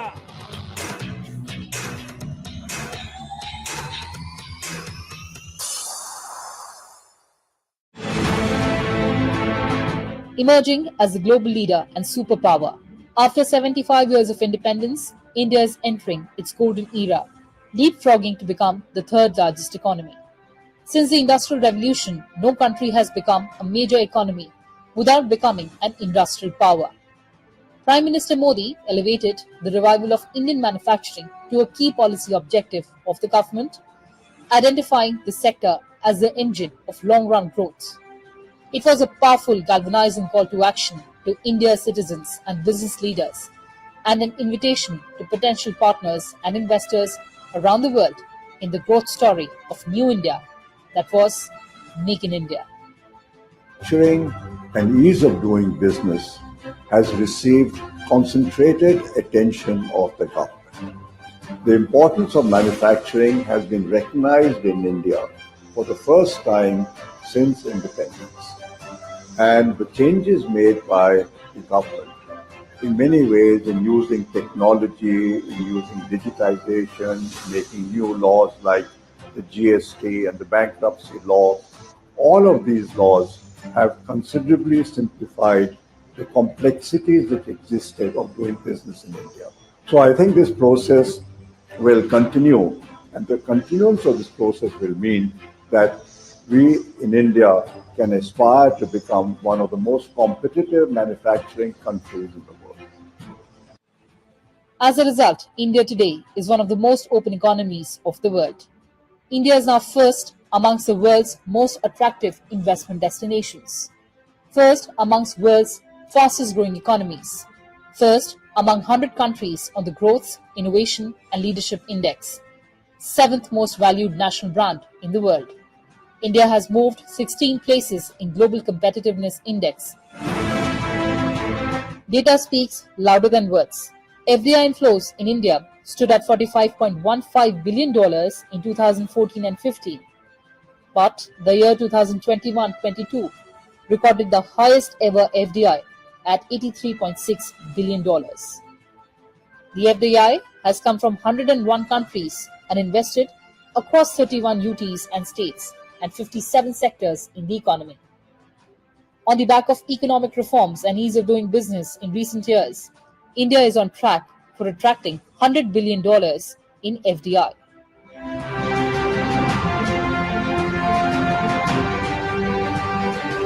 There is a significant increase in FDI in the manufacturing sector. Why? Well, the answer is production-linked incentive scheme. Without doubt, PLI schemes have enhanced the competitiveness of the manufacturing sector and are helping leverage the untapped potential of industries to fulfill the vision of an Atmanirbhar Bharat.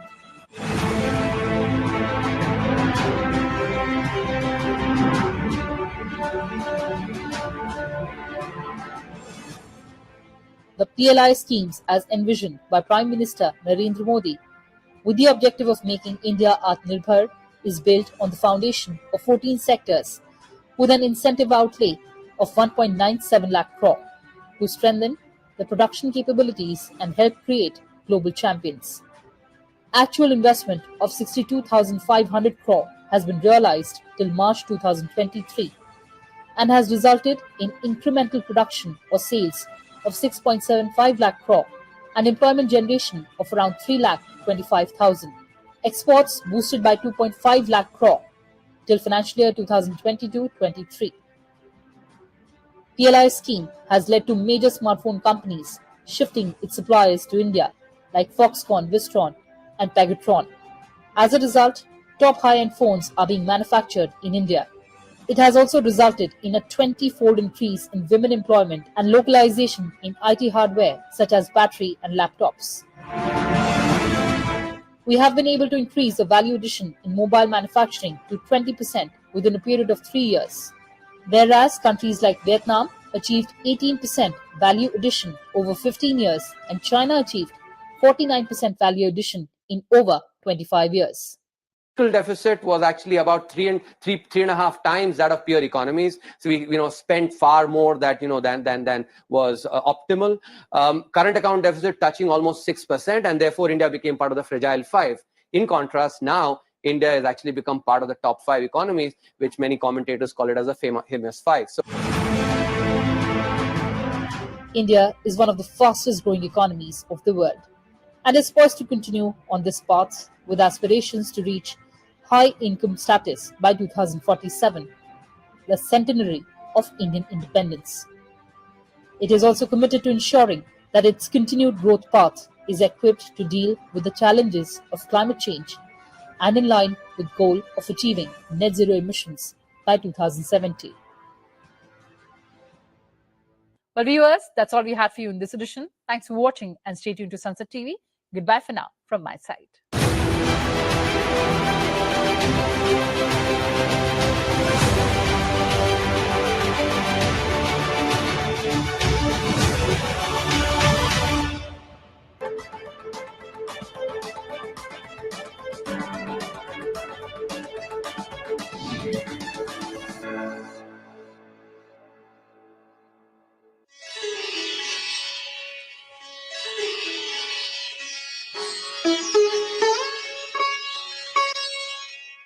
मैं शंकर का वह क्रोधानल कर सकता जगती क्षार क्षार डमरू की वह प्रणय ध्वनि हूँ जिसमें नचता भीषण संहार रणचंडी की प्यास।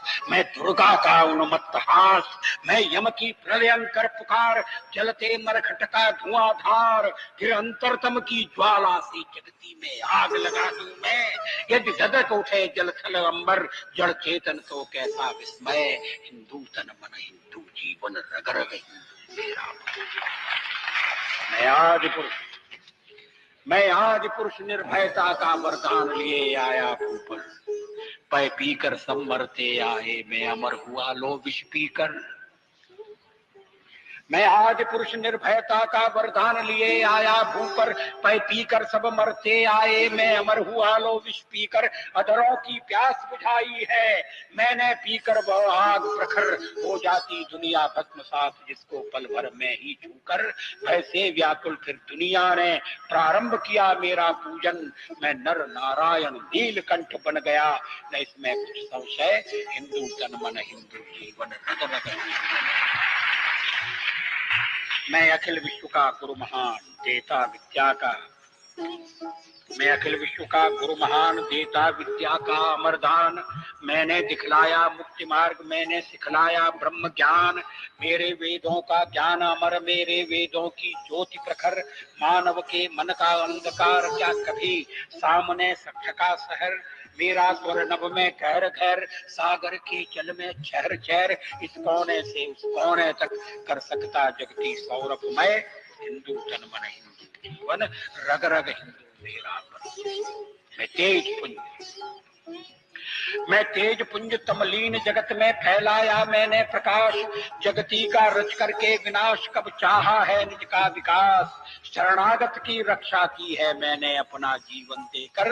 विश्वास नहीं यदि आता तो साक्षी है इतिहास अमर। यदि आज देहली के खंडहर सदियों की निद्रा से जगकर गुंजार उठे उनके स्वर से, हिंदू की जय तो क्या विस्मय।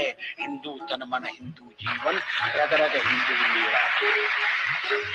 दुनिया के वीराने पथ पर जब जब नर ने खाई ठोकर, दुनिया के वीराने पथ पर जब जब नर ने खाई ठोकर, दो आंसू शेष बचा पाया जब जब मानव सब कुछ खोकर। मैं आया तभी द्रवित होकर, मैं आया ज्ञान दीप लेकर। भूला भटका मानव पथ पर चल निकला सोते से जगकर।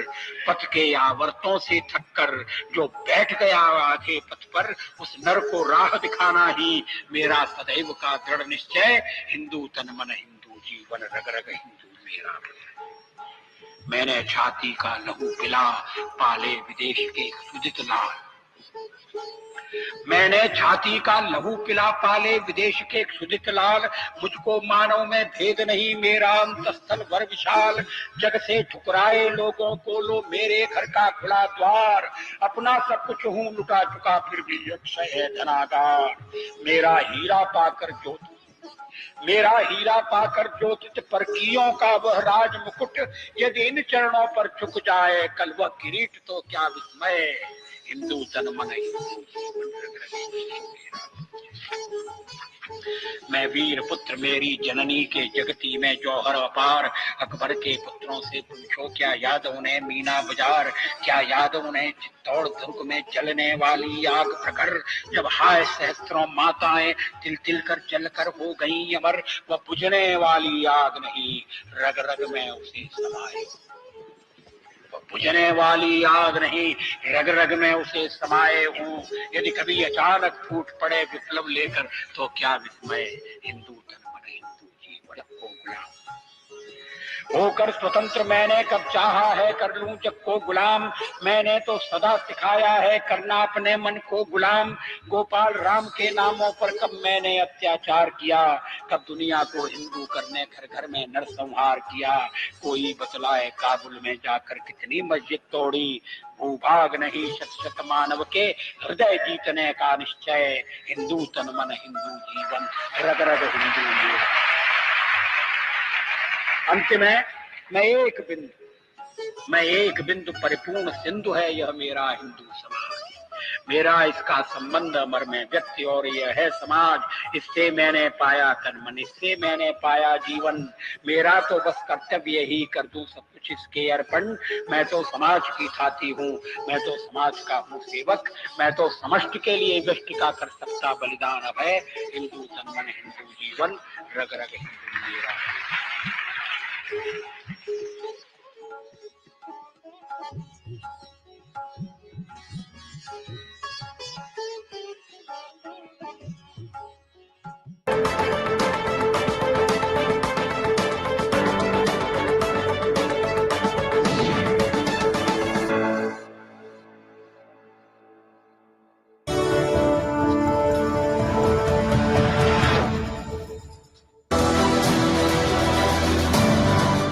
मैं भारत का संविधान हूं।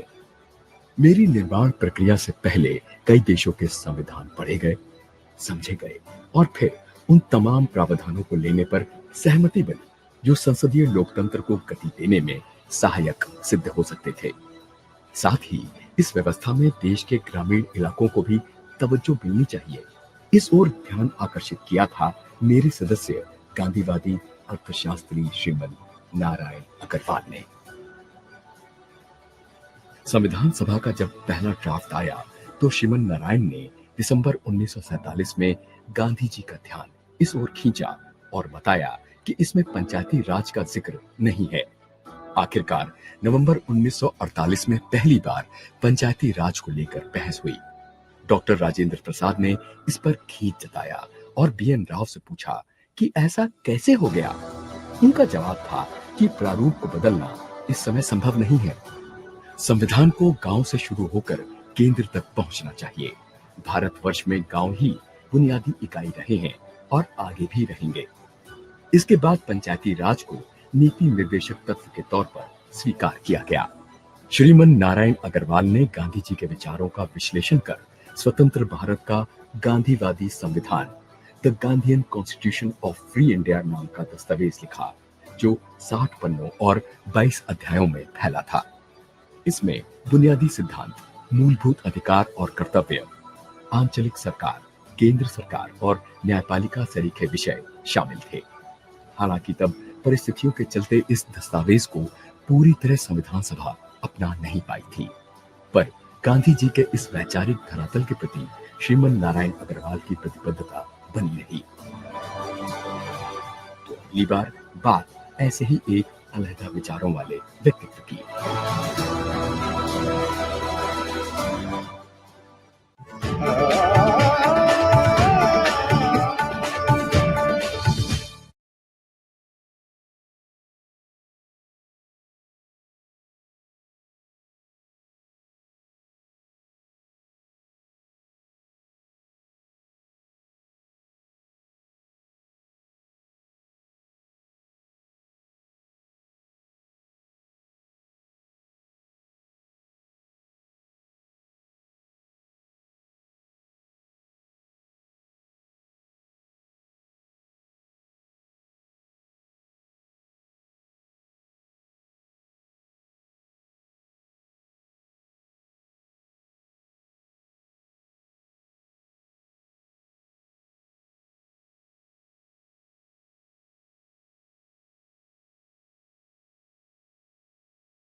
सभासदों, माननीय सभापति जी,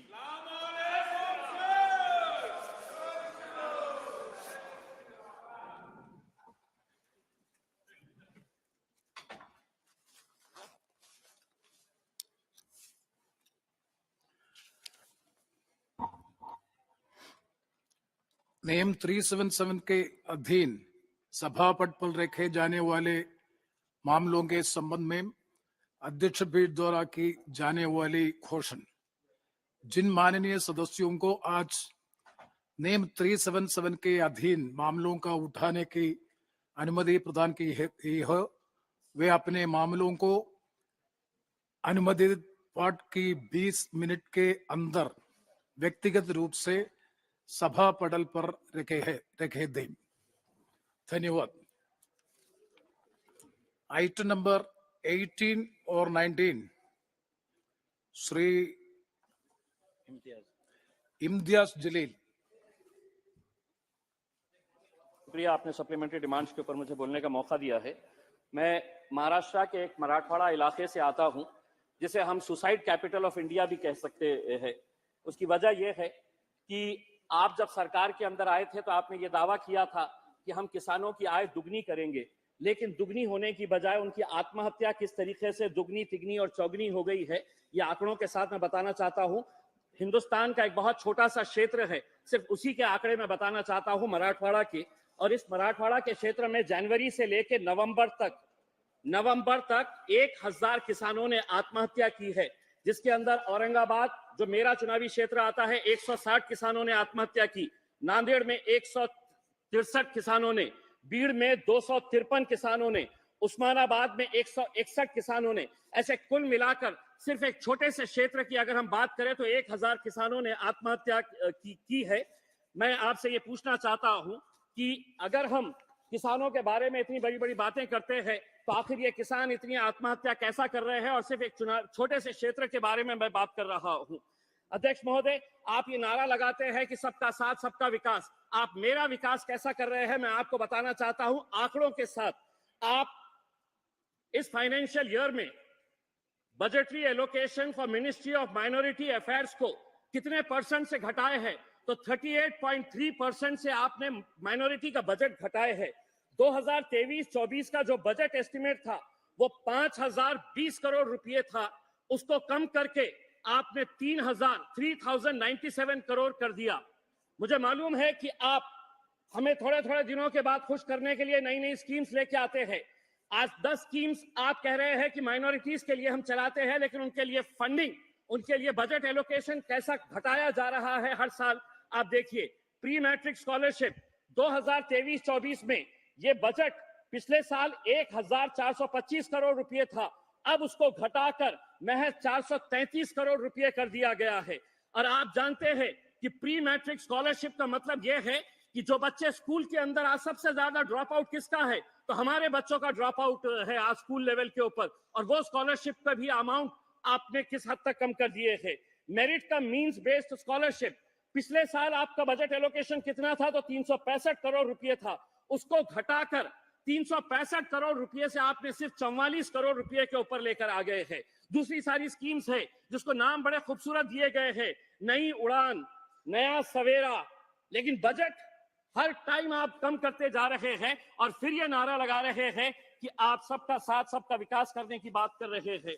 अध्यक्ष महोदय, महंगाई को लेकर पंतप्रधान जी से मैं आपके जरिए एक सवाल करना चाहता हूं। मैं जयपुर गया था, वहां पर बड़े बड़े होर्डिंग्स और पोस्टर्स लगे हुए थे जिसके ऊपर आदरणीय पंतप्रधान नरेंद्र मोदी साहब की तस्वीर थी, उसके बाजू गैस सिलेंडर था, उसके नीचे लिखा हुआ था मोदी की गारंटी 450 रुपये। हम सरकार में आ गए तो मध्य प्रदेश और राजस्थान के अंदर हम 450 रुपये के अंदर गैस सिलेंडर बेचेंगे। मैं आपके जरिए मंत्री साहब से पूछना चाहता हूं, आदरणीय करार साहब से, आपके महाराष्ट्र के अंदर क्यों नहीं दे रहे हैं? हमें नहीं दे रहे हैं, कम से कम आप भारतीय जनता पार्टी के लोगों को 450 रुपये में दे दीजिएगा सिलेंडर। यानी कि आप कम करना चाहे तो कर सकते हैं, लेकिन हर चीज को आप चुनाव के नजरिए से हमें कैसा फायदा मिल सकता है ये देखने की कोशिश कर रहे हैं। अध्यक्ष महोदय, आज महंगाई के बारे में और बेरोजगारी के बारे में अगर हम बात करें तो हर जगह आपने कॉन्ट्रैक्ट सिस्टम शुरू करके रखा हुआ है। इसका फायदा सिर्फ ठेकेदारों को हो रहा है, बाकी किसी को नहीं हो रहा है। ईपीएस 95 के जो पेंशनर्स है, जिन्होंने 20 साल 30 साल काम किया है, आपने भी कई मर्तबा इस मुद्दे को उठाए हैं, वो पूरे के पूरे यहाँ पर कल से जंतर मंतर के ऊपर आंदोलन कर रहे हैं। उन्हें पेंशन कितनी दी जा रही है? फाइनेंस मिनिस्टर साहब सुनिए, 800 रुपये, 1000 रुपये, 1200 रुपये, 1500 रुपये, ये पेंशन अमाउंट उनको हर महीना दी जा रही है और उसके जरिए उन्हें ये कहा जा रहा है इतने पैसों के अंदर अगर जी सके तो जियो, नहीं तो मरो, शोर मचाते क्यों हो।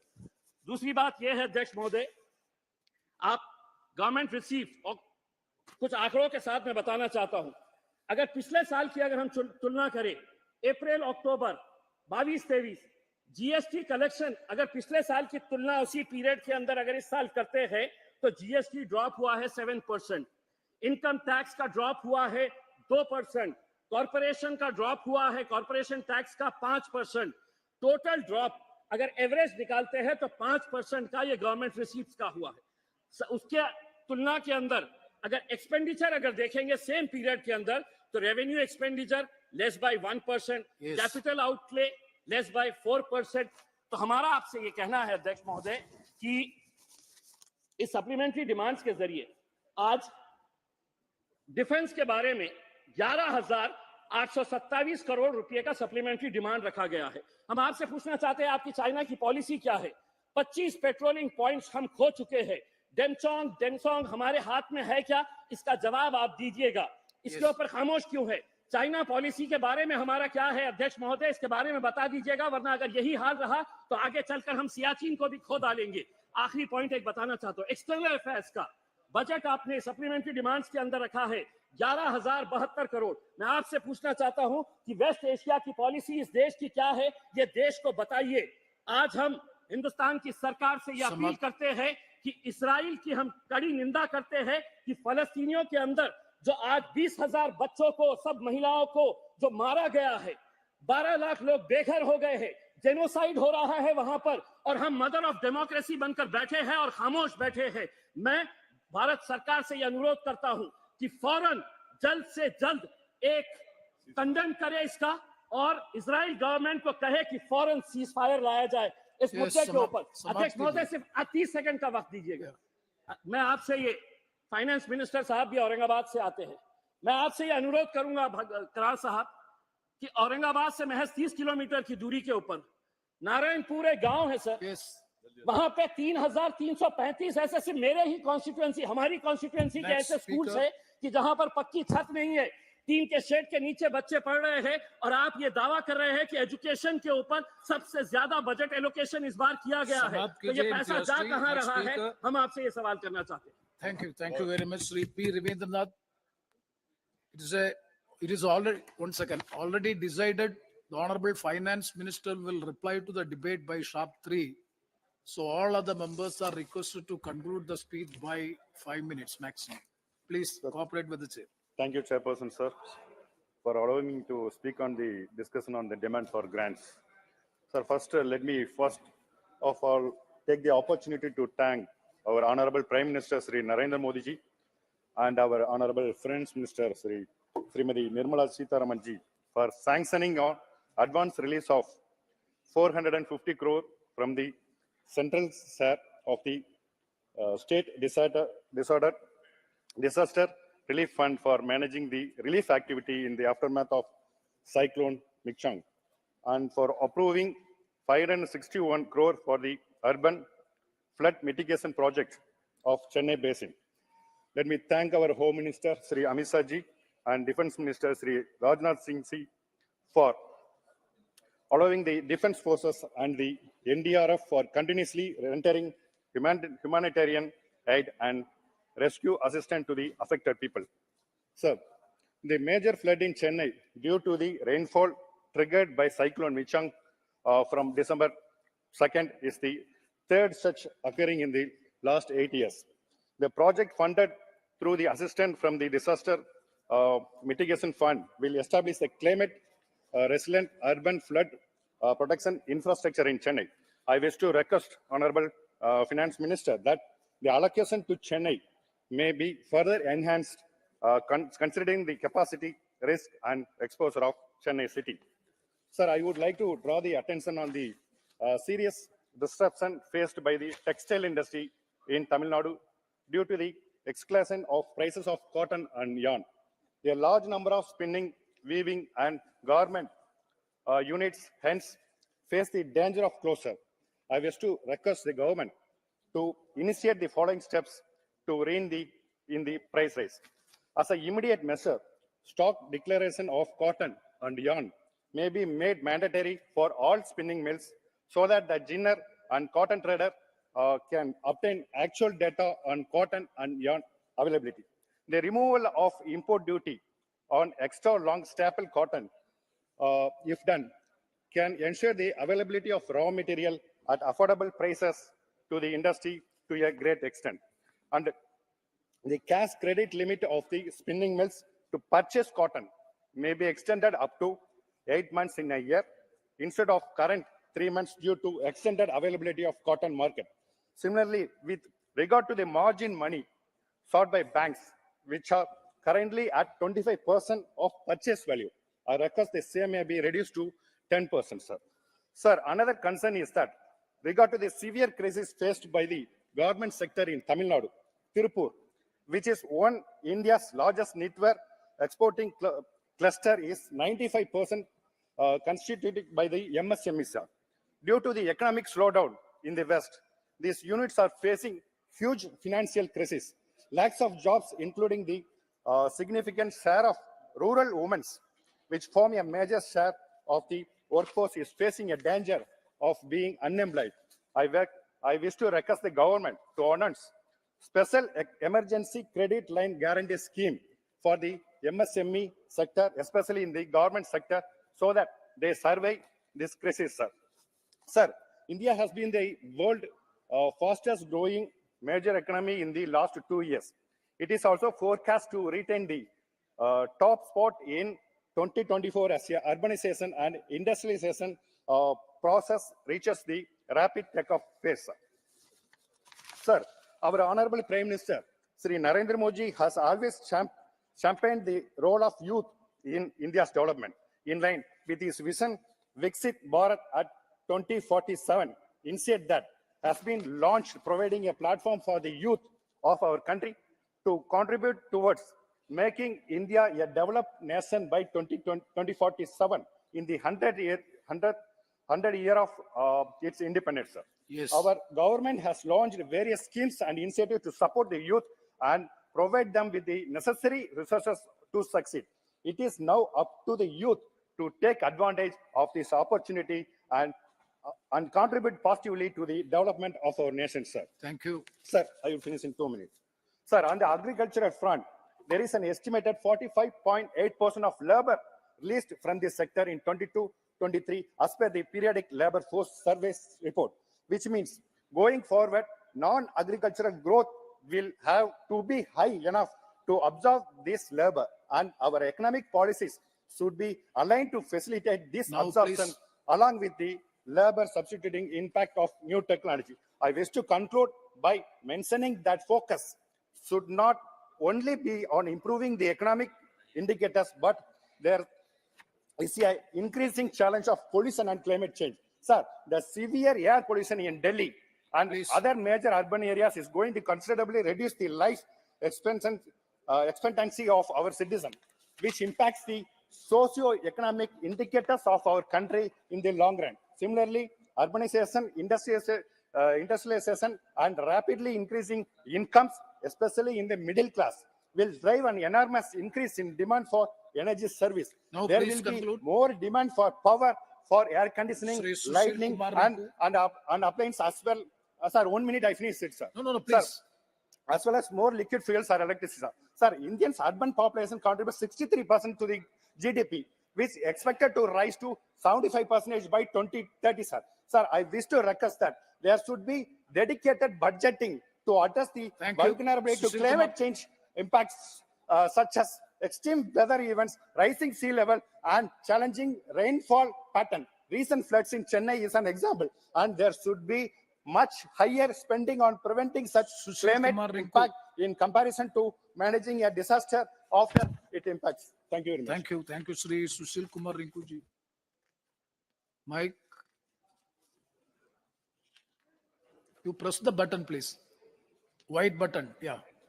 ਥੈਂਕ ਯੂ ਸਰ ਸਪੀਕਰ ਸਾਹਿਬ ਮੈਂ ਦਿਲ ਦੀ ਗਹਿਰਾਈਆਂ ਤੋਂ ਤੁਹਾਡਾ ਧੰਨਵਾਦ ਕਰਦਾ ਕਿ ਤੁਸੀਂ ਡਿਮਾਂਡ ਫੋਰ ਐਕਸੈਸ ਗ੍ਰਾਂਟਸ ਦੇ ਉੱਤੇ ਮੈਨੂੰ ਆਪਣੀ ਗੱਲ ਰੱਖਣ ਦਾ ਮੌਕਾ ਦਿੱਤਾ ਸਰ ਮੈਂ ਤਾਂ ਕੋਈ ਐਕਸੈਸ ਕੋਈ ਵਾਧੂ ਗ੍ਰਾਂਟ ਦੀ ਮੰਗ ਨਹੀਂ ਕਰਾਂਗਾ ਮੈਂ ਤਾਂ ਸਿਰਫ ਜੋ ਪੰਜਾਬ ਸਰਕਾਰ ਦੀ ਬੰਦੀ ਗ੍ਰਾਂਟਸ ਹੈ ਜੋ ਪੈਸਾ ਕੇਂਦਰ ਵੱਲ ਬੰਦਾ ਹੈ ਉਹਦੇ ਵੱਲ ਤੁਹਾਡਾ ਧਿਆਨ ਹੈ ਜਿਹੜਾ ਉਹ ਲਿਆਉਣਾ ਚਾਹੁੰਦਾ ਕਿ ਪੰਜਾਬ ਦੇ ਵਿੱਚ ਜਿਹੜਾ ਰੂਰਲ ਡਿਵੈਲਪਮੈਂਟ ਫੰਡ ਹੈ ਜਦੋਂ ਦੀ ਪੰਜਾਬ ਦੇ ਵਿੱਚ ਆਮ ਆਦਮੀ ਪਾਰਟੀ ਦੀ ਸਰਕਾਰ ਬਣੀ ਹੈ ਤਾਂ ਹਜੇ ਤੱਕ ਇੱਕ ਵੀ ਫਸਲ ਦਾ ਜਿਹੜਾ ਰੂਰਲ ਡਿਵੈਲਪਮੈਂਟ ਫੰਡ ਦੀ ਜਿਹੜੀ ਕਮਿਸ਼ਨ ਬੰਦੀ ਹੈ ਜਿਹਦੇ ਨਾਲ ਸਾਰੇ ਪੰਜਾਬ ਦੀਆਂ ਮੰਡੀਆਂ ਦੇ ਨਾਲ ਜਲੰਧਰ ਸੰਸਦੀ ਖੇਤਰ ਵਿੱਚ ਪੈਂਦੇ ਆਦਮਪੁਰ ਫਲੋਰ ਸ਼ਾਹਕੋਟ ਨਕੋਦਰ ਕਰਤਾਰਪੁਰ ਦੀਆਂ ਜਿਹੜੀਆਂ ਰੂਰਲ ਸੜਕਾਂ ਦੀ ਜਿਹੜੀ ਡਿਵੈਲਪਮੈਂਟ ਹੋਣੀ ਸੀ ਸਿਰੇ ਸਾਰੀਆਂ ਰੁਕੀਆਂ ਪਈਆਂ ਔਰ ਕਰੀਬ 5,637 ਕਰੋੜ ਰੁਪਈਆ ਜਿਹੜਾ ਰੂਰਲ ਡਿਵੈਲਪਮੈਂਟ ਫੰਡ ਦਾ ਬੰਦਾ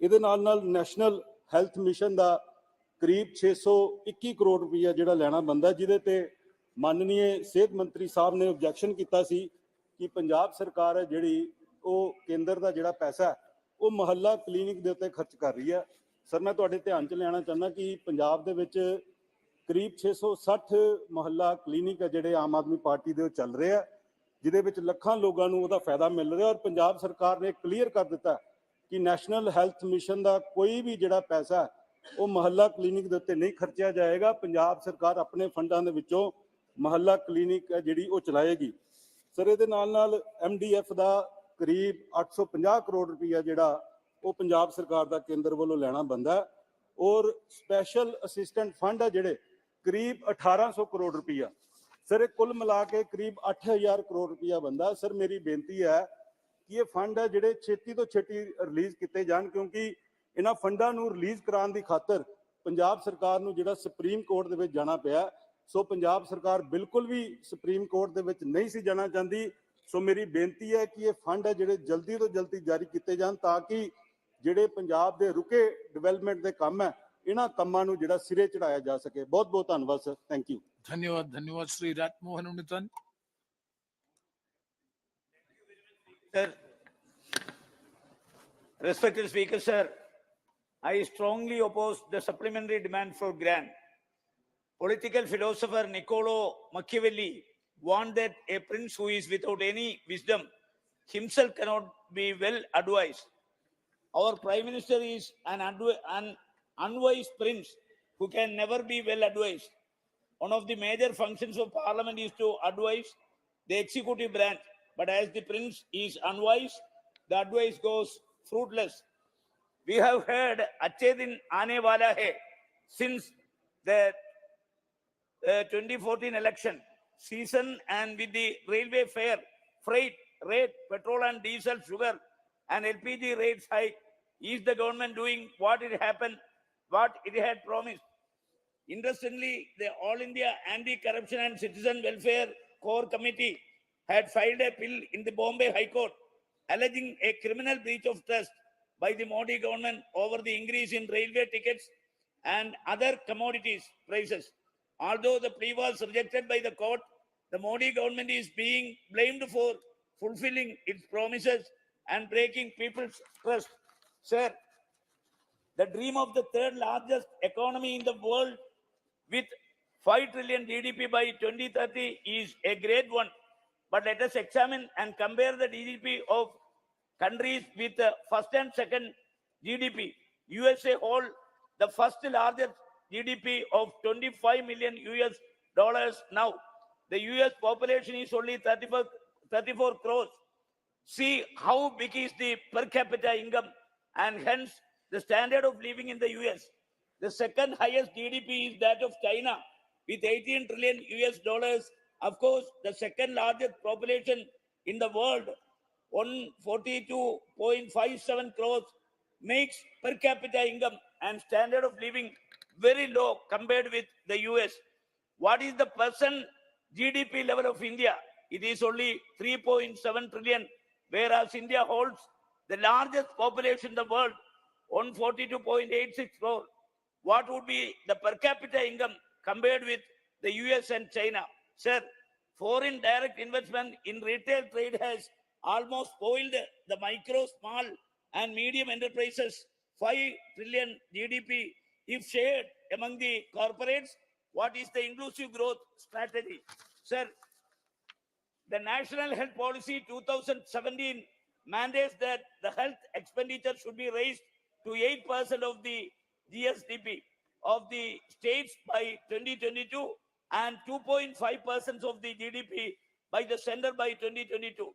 But in the 2023-24 budget, the center has allocated only 1.97 of the total expenditure, which is less than 1% of the GDP. Remember, the floating dead bodies on the river during COVID-19. So please, more funds as supplementary grants.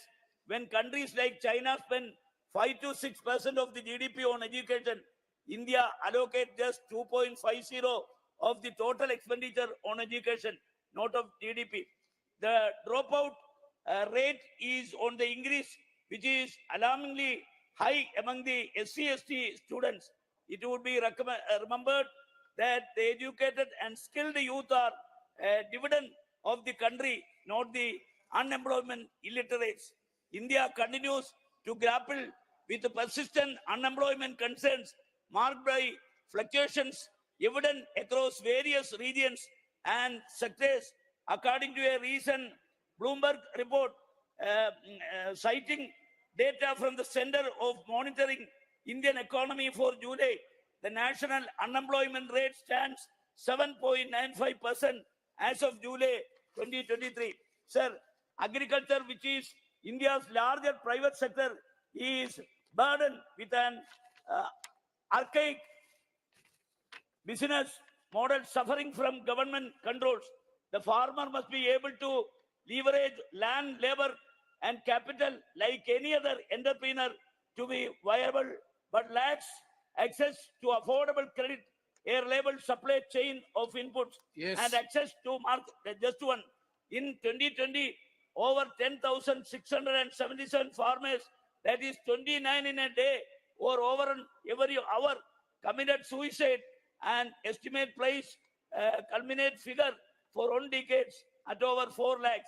Sir, agriculture input prices have to be raised in the maximum. Now farmers are given fees of 6,000, which they will utilize not on agriculture but on other essentials. Now, 10 please. crore poor families are given cooking gas connection with cylinders, but a cylinder at the rate of 910 cannot be afforded by them, sir, because of the changes in the norms by the 15th Finance Commission. Kerala's share from the divisible pool declined from 2.5, sir, in the 14th Finance Commission to 1.93. Yes. In the 15th Finance Commission, only one word, Commission, and hence the state under severe fiscal stress. The 60 years population is comparatively high in Kerala. A minimum grant of 10,000 crores is necessary to address the geriatric care, sir. Thank you. Policies without, only one line, policies without principle is one of the 7 deadly signs, according to Mahatma Gandhi. Sir, I am sorry to say that the Modi Sarkar is the epitome of politics without principle. Thank you very much, sir. Thank you, Shri Badruddin Ajmal ji.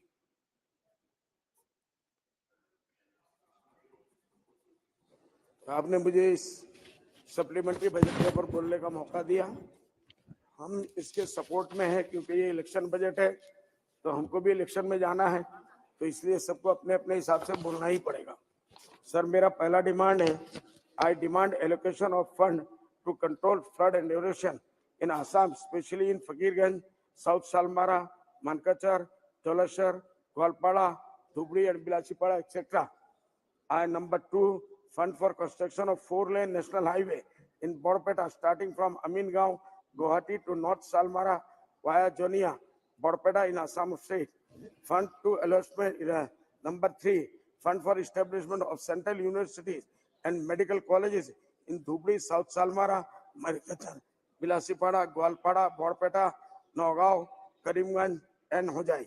Fund for setting up hospitals in Dhubri, South Salmara, Mankachar, Bilasipara, Gwalpada, Borpeta, Nagaon, Hojai, and Karimganj.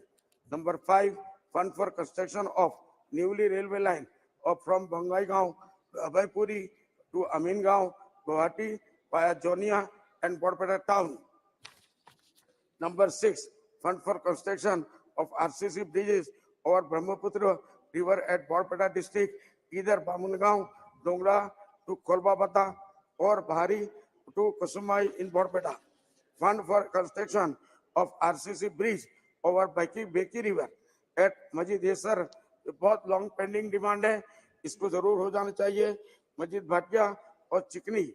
Number 8, construction of RCC bridge over Jejali river at Bhangwara in Silmaltala, Alupati to Noga Nagarbara and Sai Salmara to Dhulunga. Number 9, fund for construction of RCC bridges starting from Bhangamara Char to Similtala Bazaar.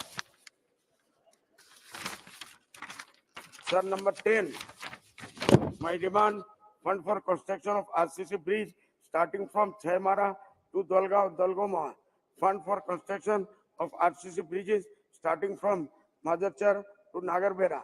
Fund for construction of RCC bridge starting from Uttarchar, Mohakwa to Dekhakawa.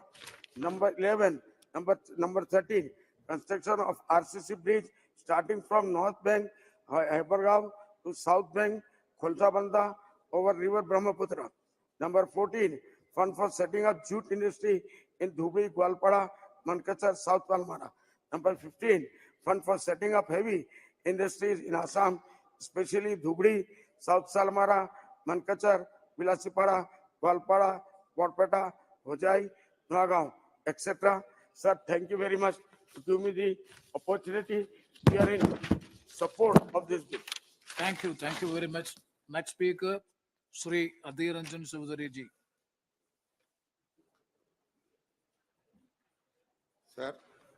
Sir, I rise to oppose the way the supplementary demands for grants has been laid on the table.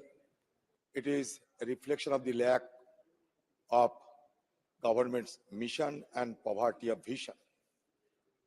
Sir, in the supplementary demands for grants, it contains 79 demands and 4 appropriations. Gross additional expenditure, rupees 129,348.85 crore. Net cash outgo, 58,378.21 crore. Savings received recoveries, 70968 crore. Sir, the issue is that सुबह से शाम तक सदन में हम ये सुनते आ रहे हैं कि मोदी की गारंटी, ये नया नारा अभी शुरू हो गए हैं. पहले था मोदी है तो मुमकिन है, अभी नारा बदल चुके हैं, मोदी की गारंटी आ गए. तो ये नारे की सरकार आम लोगों के लिए, इन लोगों की चिंता करने की नहीं है कोई दरकार. सर, बात यह है कि ये गारंटी किस पे, हर चीज अगर जब गारंटी दिया जाते हैं तो गारंटी की एक वारंटी पीरियड भी होते हैं. तो ये गारंटी के साथ क्या वारंटी पीरियड है? इसलिए मैं कह रहा हूं कि कभी कहे गए थे कि 2 करोड़ सालाना नौकरी मिलेगा, वो गारंटी खो गए. कभी ये कहे गए थे कि बाहर से काले धन लाकर हर लोगों की जेब में 15 रुपया डाला जाएगा, वो गारंटी चले गए. ये कहे गए थे कि नोटबंदी के चलते सारे ब्लैक मनी बैंक में वापस आ जाएगी. 99.68% सफेद मनी आ गए. तो ये गारंटी ही गारंटी है, लेकिन इस गारंटी के साथ कोई वारंटी नहीं है, क्योंकि सरकार कहते हैं कि हम इस जमाने में थर्ड लार्जेस्ट इकोनॉमी बनेंगे और 2047 में डेवलप्ड कंट्री बनेंगे और महान कंट्री बनाने के लिए 1000 साल लग जाएगी. तो हम क्या गारंटी के लिए क्या 1000 साल हम इंतजार करें? ये अभी हमारे साथ में कुछ आए, इसके लिए मैं आप लोगों की बारे में कुछ कहे। सर, बात इसलिए कह रहा हूं, कल हमारे जान सिन्हा जी कह रहे थे कि 4 ट्रिलियन 5 ट्रिलियन हो गए मार्केट की कैपिटलाइजेशन, ठीक है। The euphoria, I would like to quote Raghuram Rajan ji, I quote, the euphoria on Dalal Street with India joining the elite group of countries with 4 trillion market capitalization and Sensex hitting all-time record high level is not a good indicator of broader economic success, argues former RBI governor. In the just released book, Breaking the Mold, Rajan and economist Lohit Lamba say that the stock market offers a misleading picture of the broader economy, as the big are getting bigger and small ones are getting smaller. For a variety of reasons, including demonetization, the pandemic, and the implementation of GST, we have seen an increase in the profitability of large firms in the country, while small and informal firms are doing relatively poorly, but only the former are quoted on the stock market, which offers a misleading picture of the broader economy. Sir, आप तो नहीं मानोगे रघुराम राजन का कहते हैं, क्योंकि सुबह से शाम सारे सदन गूंजते हैं मोदी जी मोदी जी मोदी जी। मोदी जी के साथ हमारे कोई देश नहीं है, मोदी जी के साथ हमारे कोई दुश्मनी नहीं है, लेकिन मैं आपको सलाह देना चाहते हैं कि सुबह शाम जब धर्म मानने वाला लोग होते हैं तो कभी गीता पाठ करते हैं, हनुमान चालीसा पाठ करते हैं, तो कभी कुरान की पाठ करते हैं। तो सदन के आने के पहले अब मोदी स्तुतिकरण, मोदी पाठ करने के बाद सदन में आया करो, क्योंकि हर व्यक्ति जो चर्चा में शामिल होते हैं कम से कम 10% समय मोदी जी की गुणगान करने के लिए ये अपने तरफ से नहीं, ये नहीं सर, मैं सलाह देते हैं, सलाह कोई परेशानी नहीं, क्योंकि उस समय दूसरे काम में लग सकते हैं। सर मैं sir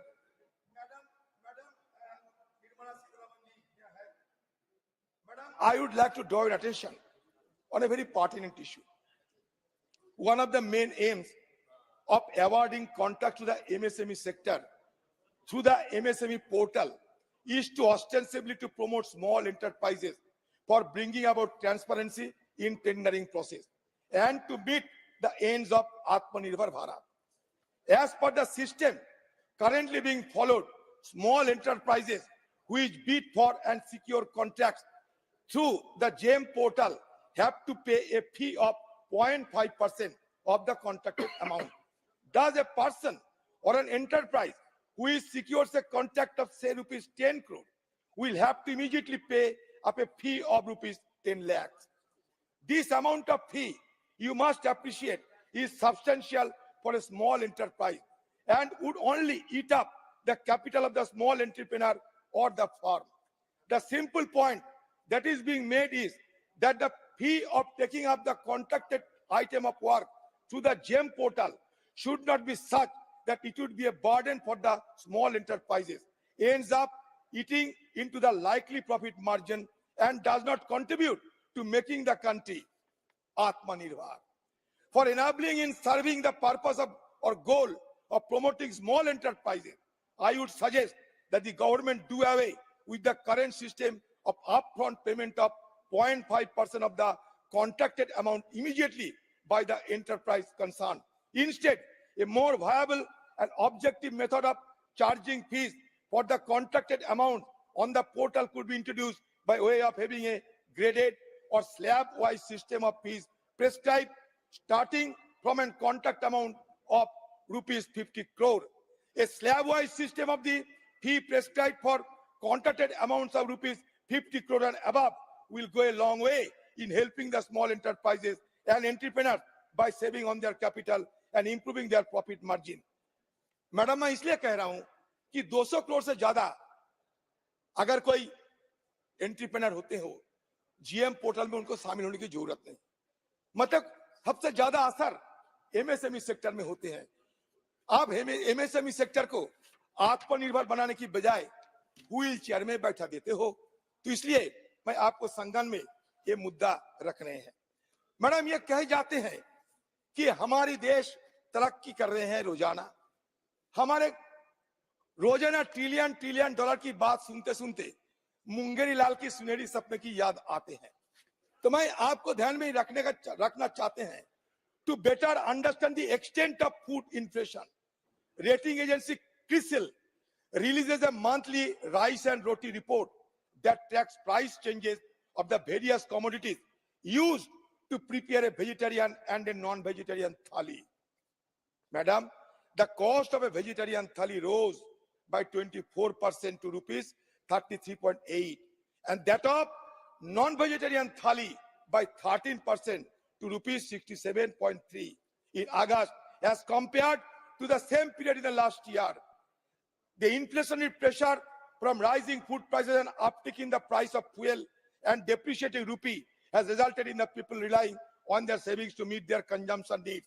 The net household savings of Indians dropped to a 5-decade low. Madam, मैं और एक बात आपके सामने रखना चाहते हैं। ये हमारी देश की आम लोगों को खर्चा करने की पैरामीटर क्या है, उनकी आज का ताजा हालत क्या है। A survey that would enable us to adequately gauge how much money people spend on their consumption needs, the Consumer Expenditure Survey, has been carried out by your government, but its findings have been withheld. The results for 22-23 and 23-24 CES are likely to come only after the 2024 elections. The findings of a similar exercise done by the government in 2017 and 2018 were also withheld, but the leaked data had shown a rise in poverty levels and a 45-year high in unemployment. I do not know whether Madam will be subscribing to my view or not, but the issue is, एक छोटी सी बात आपको कहना चाहती madam, अगर सब कुछ ठीक ठाक चलता है, मोदी की विकसित गाड़ी चलते हैं और काफी रफ्तार चलते हैं आप लोगों की कहने के मुताबिक, तो आपको 5 साल की मुफ्त रेशन की गारंटी देने की क्या जरूरत होती है? अब बताइए, क्या जरूरत होते हैं? अगर सब कुछ ठीक ठाक चलते हैं तो ये इतने सारे रेबड़ी की बात जो कह रहे थे, वो रेबड़ी के लिए हमारे देश के प्रधानमंत्री क्यों बेचैन रहते हैं? क्योंकि वो खुद रेबड़ी देने में आज काफी अग्रसर हो चुके हैं। तो मैडम, ये 2-4 बात आपको कहना चाहते हैं कि आप देखिए, आज ग्लोबल हंगर इंडेक्स में हमारा रैंक क्या है? 111 out of 125 countries. What does it indicate? The per capita income vis-a-vis GDP now is 138 in the world. 2023 trade deficit hit a record high of USD 31.46 billion. That means our economy is beleaguered by high inflation, unstable rupee, and current account deficit. Normal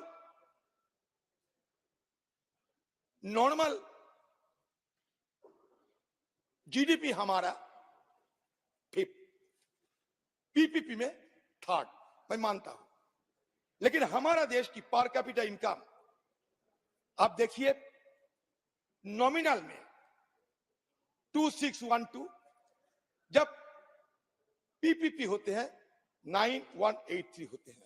तो इसलिए मैं ये कहना चाहते हैं कि आम लोगों को गुमराह करना कोई सरकार की काम नहीं हो सकता, तो इसलिए सरकार इससे बाज रहे।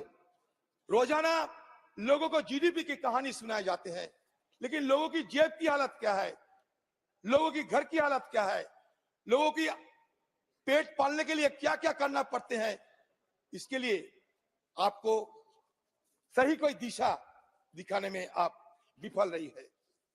आप कहते हैं कि हमारा economy 5th largest in the world हो गए और 3rd लार्जेस्ट होने जा रहे हैं, लेकिन आप गौर करें madam, India GDP data has huge errors since 2016-17 when demonetization was announced. The unorganized sector has been on the decline, but the official data does not capture it.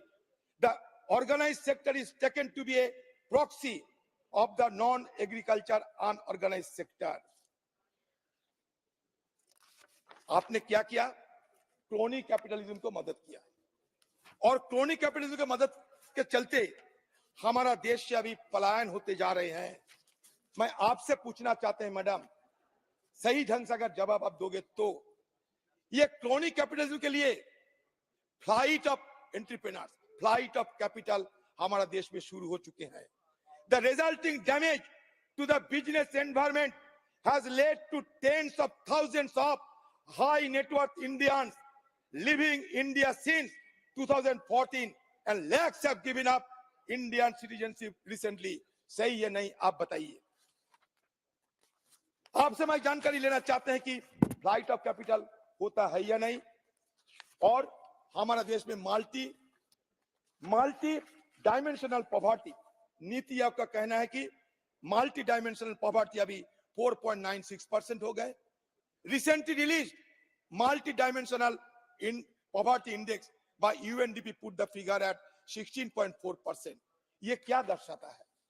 हम जो भी बात करें, there is a seamy side behind all the hue and cry, behind all the high octane propaganda by this government.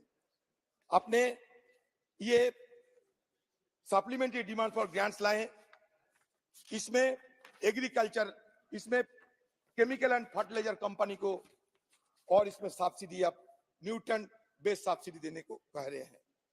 आपको इतना दिन तक याद नहीं है, लेकिन अभी government DFG probably underestimate the actual cost of the subsidy to the exchequer.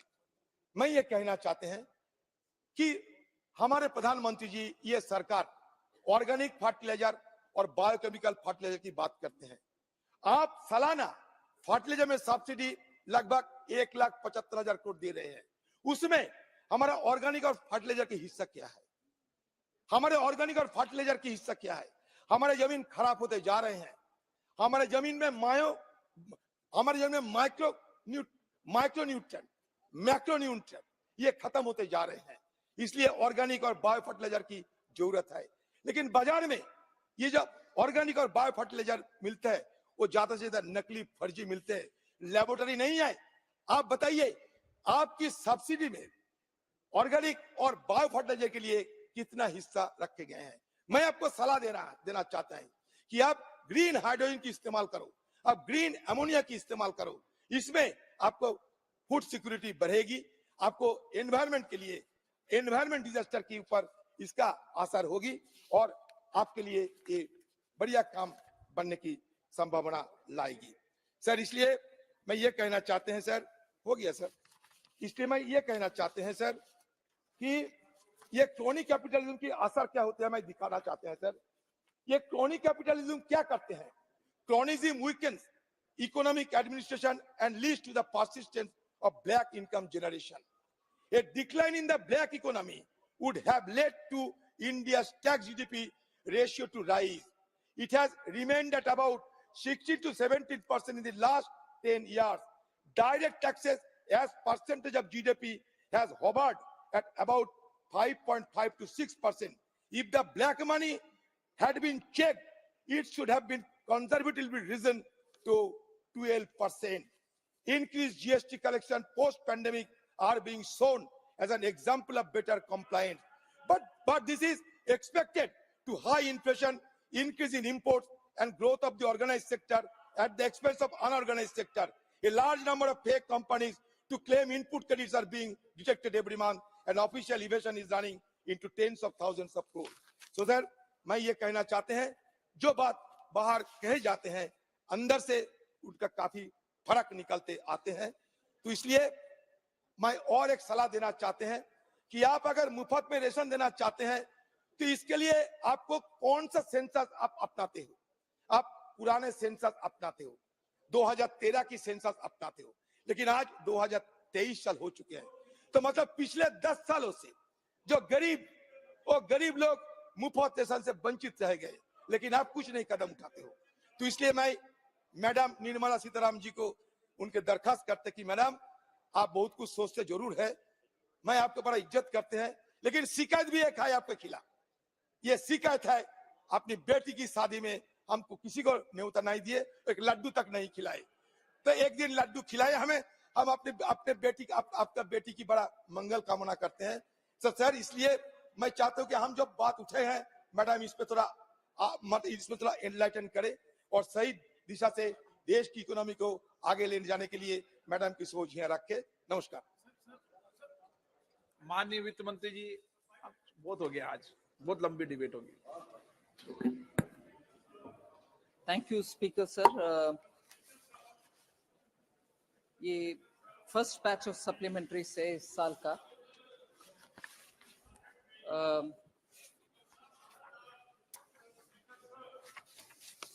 sir, in this first batch of supplementary,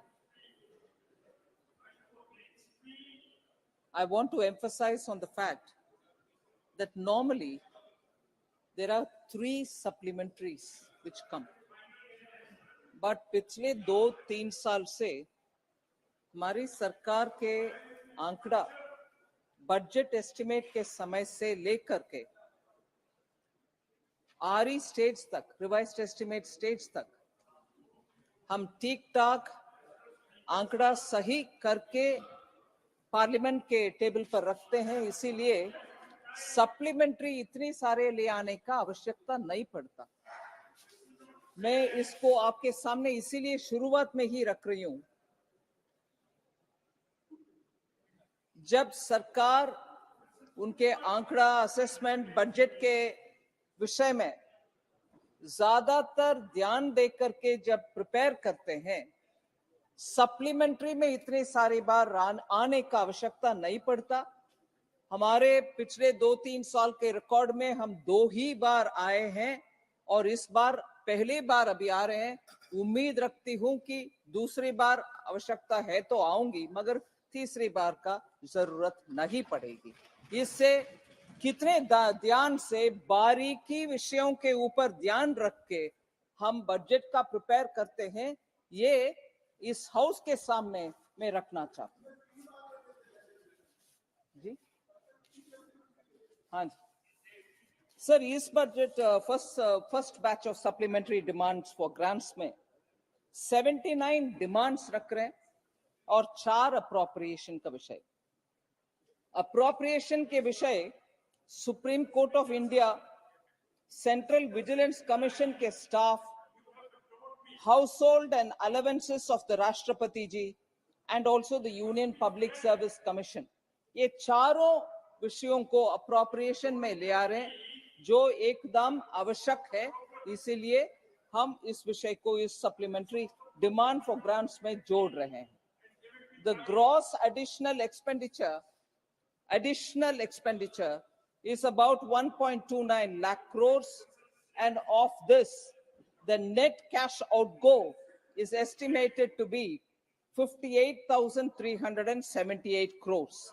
So from the net cash outgo, sir, 53,858 crores shall go under the revenue section and 4,520 crores under the capital section.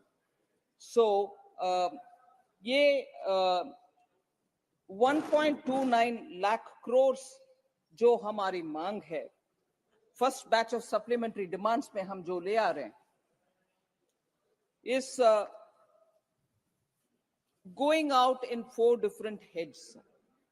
पहला 58,378 crores additional cash outgo है, 70,968.15 crore is technical supplementary, and this is matched by the surrender of savings in different sections with the demand or enhanced receipts, recoveries, and so on.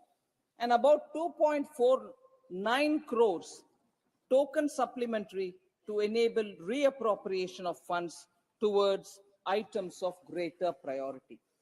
ये technical detail house के सामने मैं रख रही हूं और इस मौके पर मैं धन्यवाद देना चाहती हूं श्री पिनाकी मिश्रा जी का, क्योंकि वो इतना सरकार के बजट प्रक्रिया के ऊपर he had some kind words to say, particularly on the fiscal management.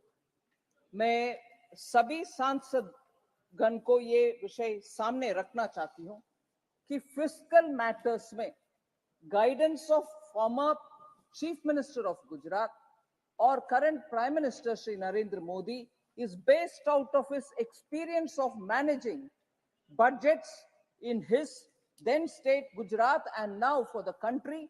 So fiscal prudence has been kept top of the priority and at the same time not denying any welfare funds. So the गरीब को देखभाल करते हुए fiscal prudence को और जहां फुसूल में खर्च होता है और वैसे पैसा बैठकर रहता है, ग्राउंड में नहीं चलती है, वो सबको ठीक ठाक संभालने के कारण आज हमारे इकोनॉमी इतना मैक्रो इकोनॉमिक फंडामेंटल्स में सही रास्ते पर चल रही है। इसी के कारण हम सबसे ज्यादा तेज रफ्तार में ग्रो करने वाले एक इकोनॉमी है। 7.6% का Q2 का हमारी ग्रोथ सबसे दुनिया में सबसे हाईएस्ट है।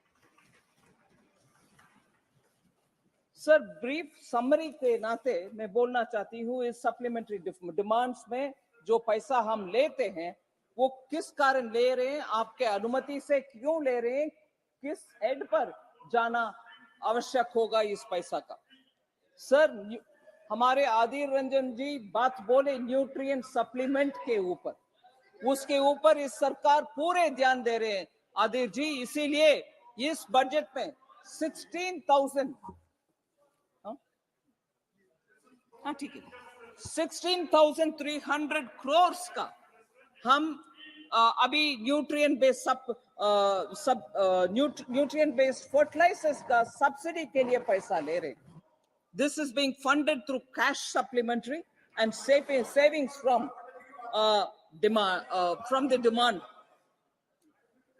Sir, capital infusion में पिछले 4 साल से हर बजट के डिस्कशन में बीएसएनएल के ऊपर सभी माननीय सांसदगण का ध्यान जाती है कि हमारे बीएसएनएल को क्या हो रही है, आप उसके लिए कुछ कर रही है, नहीं कर रहे हैं, और विपक्ष के आरोप तक है कि बीएसएनएल को आप सेल करने के लिए इरादा रख रही हो। मैं हर बजट में बीएसएनएल के लिए प्रावधान करते आ रही हूं और अभी भी 850 करोड़ रुपया बीएसएनएल के लिए कैपिटल इन्फ्यूशन कर रहे हैं। बीएसएनएल को ध्यान रखने वाले मोदी जी के सरकार है और पिछले सरकार बीएसएनएल के लिए क्या नहीं करना था और क्या नहीं किया उसके बारे में हर बजट स्पीच में हमने जिक्र भी किया कि बीएसएनएल के बुरी हालात का प्राइमरी कारण 10 साल था यूपीए के सरकार में, जहां उसको दरकिनारे करके बीएसएनएल का प्रोग्रेस के लिए कुछ भी नहीं किया। मगर हम हर बजट में कुछ ना कुछ देते आ रहे हैं और इस सप्लीमेंट्री डिमांड में भी 11,850 करोड़ रुपया capital infusion BSNL optical fibre network के लिए भी अलग से पैसा 1000 इससे ही 1434 करोड़ जारी है। ऑप्टिकल फाइबर केबल के लिए 1434 करोड़ और जो वायदा गरीब लोगों के लिए हमने पीएम गरीब कल्याण अन्न योजना के तहत अगले 5 साल तक ये मुफ्त अनाज रेशन में दे रहे हैं, उसके लिए 5,500 करोड़ रुपया इसके द्वारा ये सप्लीमेंट्री डिमांड्स के द्वारा हम दे रहे हैं। फिर ये उज्ज्वला योजना का number of house holds increase करने के लिए जो प्रॉमिस था, जो वायदा माननीय प्रधानमंत्री जी ने दिया, उसके लिए 8,500 करोड़ दे रहे हैं, जिससे एलपीजी कनेक्शन गरीब के हाउस होल्ड तक जाए और पूरा सैचुरेशन हो जाए, जिससे एक भी गरीब ऐसे गरीब ना होना चाहिए जिनके लिए वो एलपीजी उज्ज्वला मिलना चाहिए उनको नहीं मिला, ऐसे आरोप नहीं होगा। सभी लोगों को जो उज्ज्वला बेनिफिशियरी होने का उनका है क्षमता, उनके पास सिलेंडर पहुंच जाएगा। फिर से बार बार मनरेगा के ऊपर भी आरोप लगाते हैं कि हम इतना पैसा नहीं देते मनरेगा के लिए। आदिर जी बार बार भी उठाया इस मामले को, मैं उन्हीं के स्कीम है और बोलते हैं कि हमें क्रेडिट नहीं देते हैं। मैं क्रेडिट देना चाहती हूं उनको, मगर वो भूलते हैं उनके स्कीम के primary focus demand based scheme है। वो डिमांड जब उठेगा तब उनके लिए हम पैसा देंगे। 60,000 करोड़ बजट एस्टिमेट के समय हमने दिया और अभी डिमांड आने के कारण 20,000 अभी भी दे रहे हैं, 20,000 करोड़। सो कुल मिलाकर के इस साल दिसंबर तक उनके लिए अगर अनुमति इस लोकसभा से मिलती है 20,000 करोड़ का, कुल मिलाकर के 80,000 करोड़ मनरेगा के लिए इस हाउस से बजट में प्रावधान मिल रही है। और कोविड के समय में भी माननीय सांसदगण को याद होगा कि उस समय जब जरूरत पड़ा 1 लाख के ऊपर ही मनरेगा के लिए पैसा हमने बजट के द्वारा दिया है। जब डिमांड उठते हैं तब हम तुरंत उसका रिस्पॉन्ड भी करते हैं। सर, जम्मू एंड कश्मीर के लिए additional expenditure toward central assistance और रिसोर्स गैप मीट करने के लिए JNK सरकार से मांग आया, इसीलिए उनको 3,170 रुपया इस बजट के द्वारा सप्लीमेंट्री डिमांड के द्वारा हम दे रहे हैं। फिर एक और महत्वपूर्ण घोषणा माननीय प्रधानमंत्री जी ने किया, वो PM विश्वकर्मा योजना, जिसमें 18 ऐसे ग्रामीण स्तर से हाथों को उपयोग करके जो अच्छा चीज बनाते हैं, लोहार हो, सोनार हो, उन सब के लिए 18 ऐसे ट्रेड्स के लिए प्रधानमंत्री जी लाल किले से 15 अगस्त 2023 में घोषणा जो किया PM विश्वकर्मा स्कीम का लॉन्च, उसके लिए 989.52 करोड़ इस साल प्रावधान कर रहे हैं। इसके साथ सर एक्सेस ग्रांट का भी एक बिल आपके सामने है। वो 2020-2021 में जो एक्स्ट्रा खर्च हुआ उसके लिए ऑडिट वगैरह होने के बाद हम अभी आपके सामने आ रहे हैं, उसका भी 1,18,651 करोड़ का expenditure in 2 grants and 1 appropriation हम आपके सामने रख रहे हैं। एक्सेस एक्सपेंडिचर जो हुआ उसके विवरण में मैं नहीं जा रही हूँ, इससे टाइम और लग जाएगा, इसीलिए मेंबर्स का प्रश्न के ऊपर जवाब उसके समय पर मैं देना चाहती हूँ। एक्सेस एक्सपेंडिचर का विवरण जो पेपर्स शेयर हुआ है मेंबर्स के साथ, उसमें विवरण है।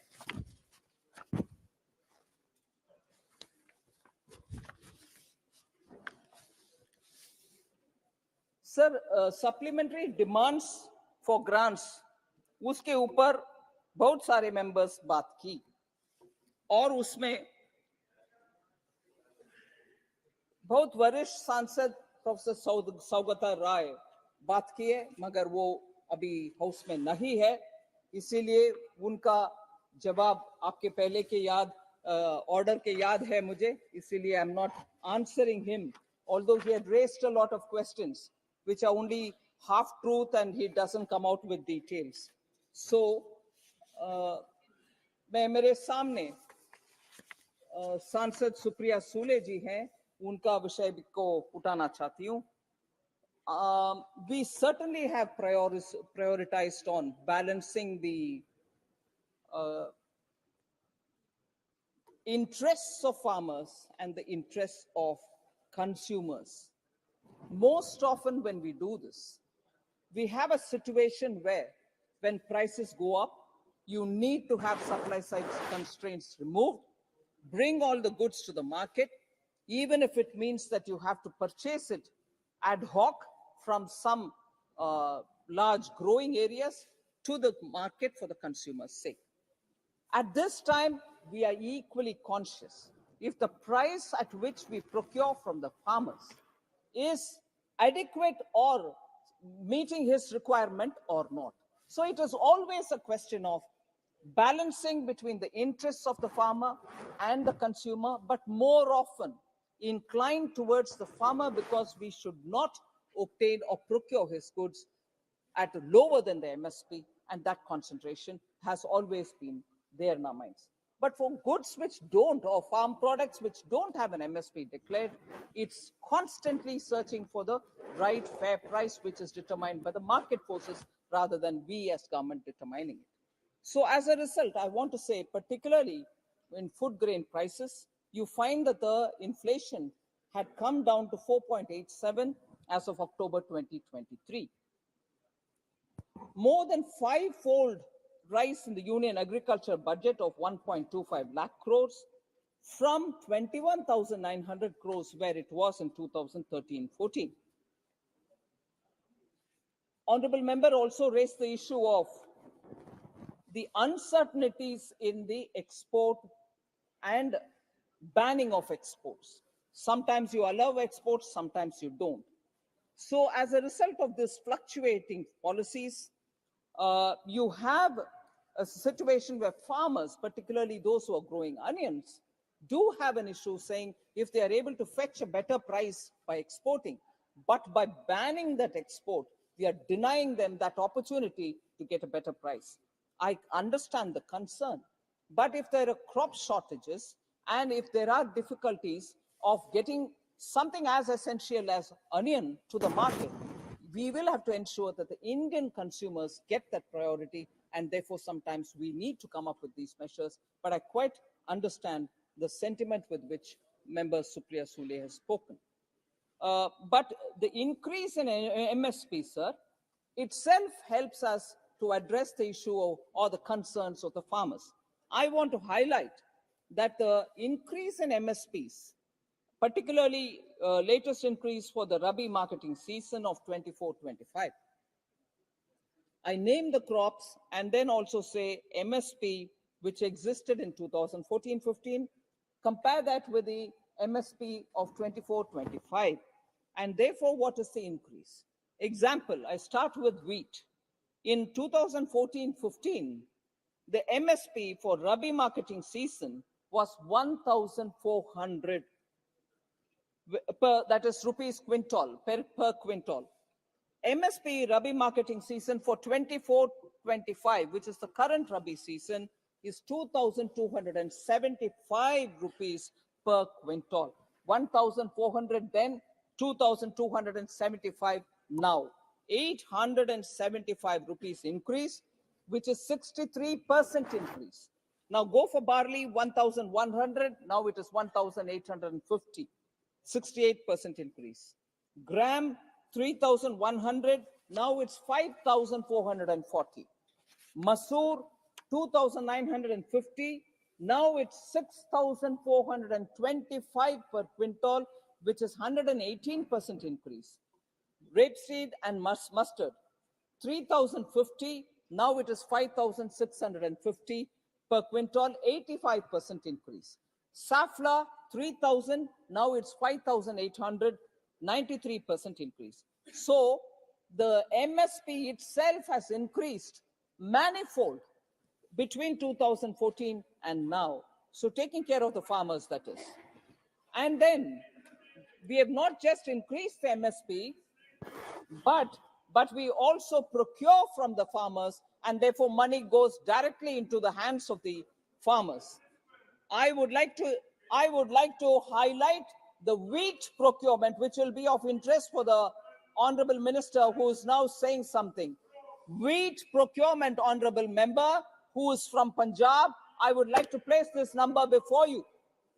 MSP payment for wheat, 2006 to 14, Honorable Member, through the Speaker, I would like to inform you, 2.39 lakh crores is all that went to the farmers. Now, 4.52 lakh crores, 2 times more, is going to the farmers who are growing wheat, be they in Punjab, be they in Haryana, be they in Madhya Pradesh. Similarly, pulses, 1.52 lakh metric tons were procured in 2014. Now, 2023, 82.21 lakh metric tons, 54 times increase in the procurement of pulses. MSP for paddy, 3.09 lakh crores went out to the farmers into their accounts directly in 2006 to 2014. Now, between 14 to 22, if you see the difference, it is 10.06 lakh crores, 3.3 times more money goes, MSP goes for the paddy farmers.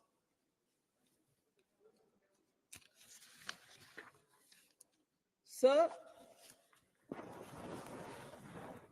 Shri Dinesh Chandra Yadav, I'm not sure if he's here. If he's not here, as per the direction given by the Honorable Speaker, I wouldn't raise the issue. I wouldn't respond to the issue. I can't see the Honorable Member. He's not here. So I move over, sir.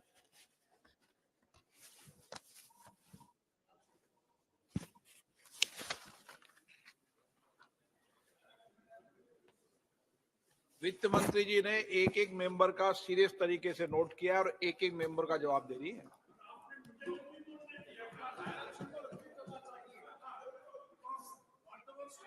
House.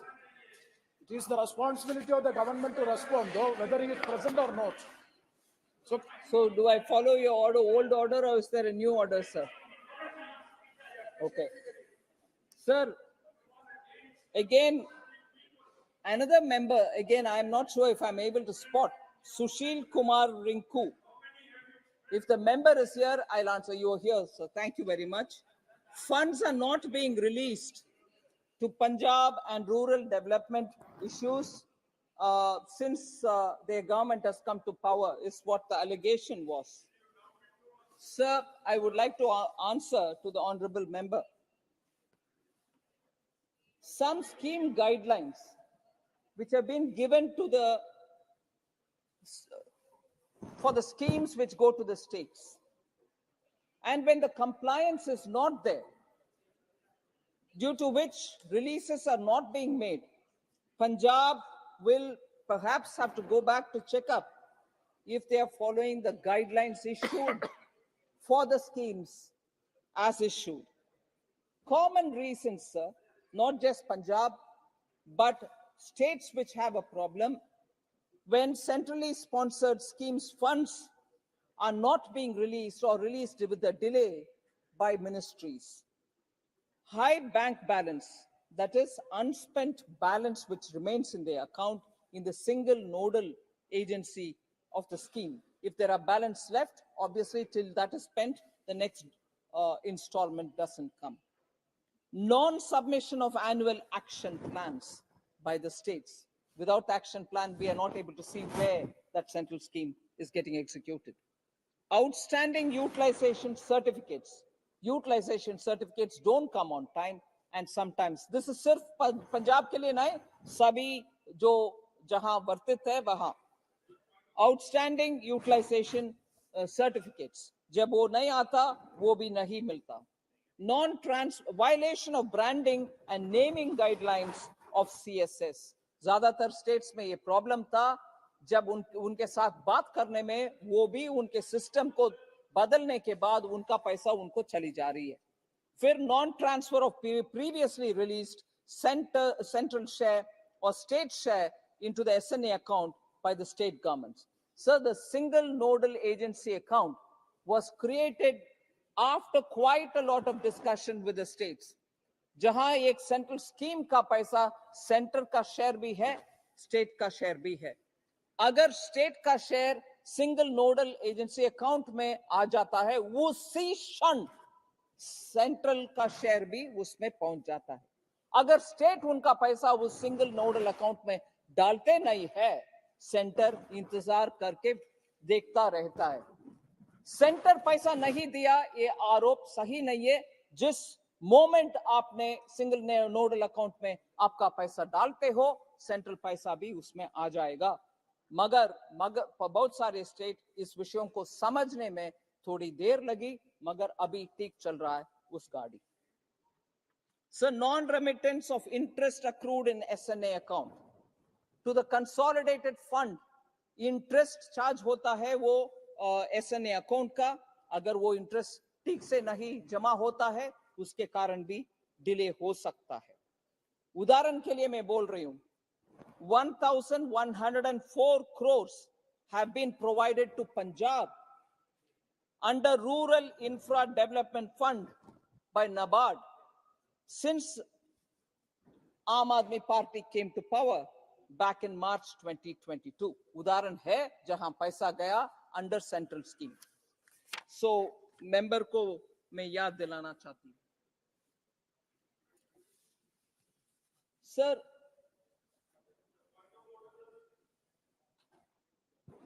I don't know if member Syed Imtiaz Jalil is in the house. He had raised some issues. SDG has some allocation for defense. But what is our policy on China when we have lost 20 posts? Unka prashna ye tha, sir. He also said about we condemn Israel for violence. And in Narayanpur, close to Aurangabad, schools don't have roof. So there's directly not much of an issue on the supplementary demand for grants. So there is no specific answer that I need to give. Similarly, there are members who have raised issues which तो are नहीं not. है, लेकिन आप खंडन करो इन बातों का, जो आपको लगता है कि गलत हो तो खंडन करो बातों का. ठीक है सर. हम रिपोर्ट जाना चाहिए ना, अगर आपको लगता है.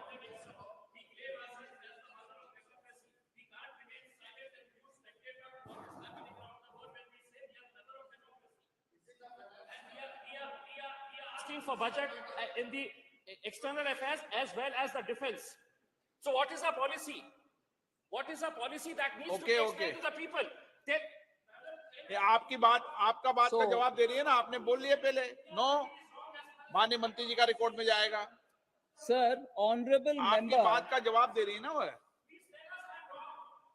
हाँ, तो आपका बात का जवाब दे रही है. Okay, please. Sir, honorable member, I would like to inform him there is no restriction on the member from talking on any issue. But this debate, this particular discussion is on the supplementary demand for grants. You have asked me a question on what is the amount you're taking money for defense. Now, what is our policy on China? I will say why I've taken the money for defense. And as finance minister, I'm expected to explain and answer questions related to the supplementary demand for grants. And that's exactly what I'm doing. But beyond that, this discussion today on the supplementary demand for grants focuses on the demand for grants and not on the policy. You may ask the question when relevant, where relevant, and at the time when the discussion happens in this house. Point of order. Point of order. ये क्या है sir? Sir, Rajmohan उन्नीतन. मैं मौका दूंगा आपको इनके tension दिन please. Sir, Rajmohan Unnithan ji, I don't know if he's here. Since he's not here, I wouldn't raise it.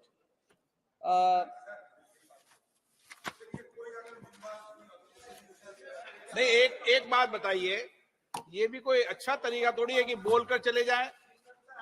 No, मैंने व्यवस्था दी है कि जो माननीय सदस्य मंत्री जी के जवाब के टाइम हो उसका ही जवाब दे. मैंने व्यवस्था दे चुकी. तो माननीय मंत्री जी, नो, अध्यक्ष की व्यवस्था है, आप नेता है, प्लीज देना चाहिए ना.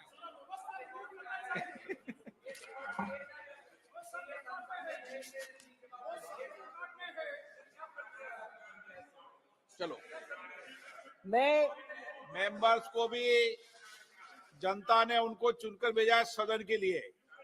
जब बोलते हैं तो सदन में जवाब सुनने के लिए भी बैठना चाहिए. नो सर, एक मिनट सर. राज्य मंत्री थे, इनके राज्य मंत्री थे.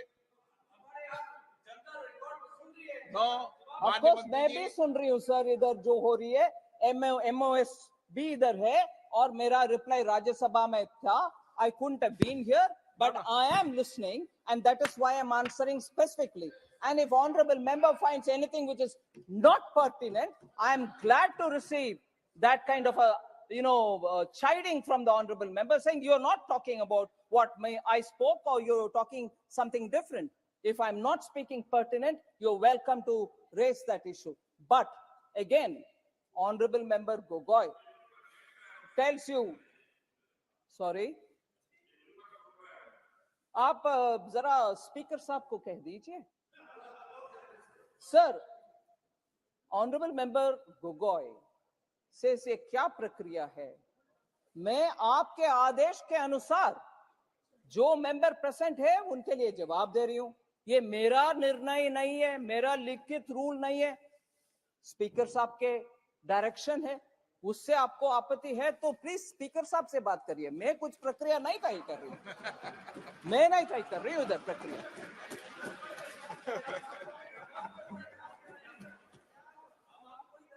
ठीक है, हाँ, प्लीज डू दैट. आपने दरखास्त कर ली, अच्छी है, अच्छी बात है.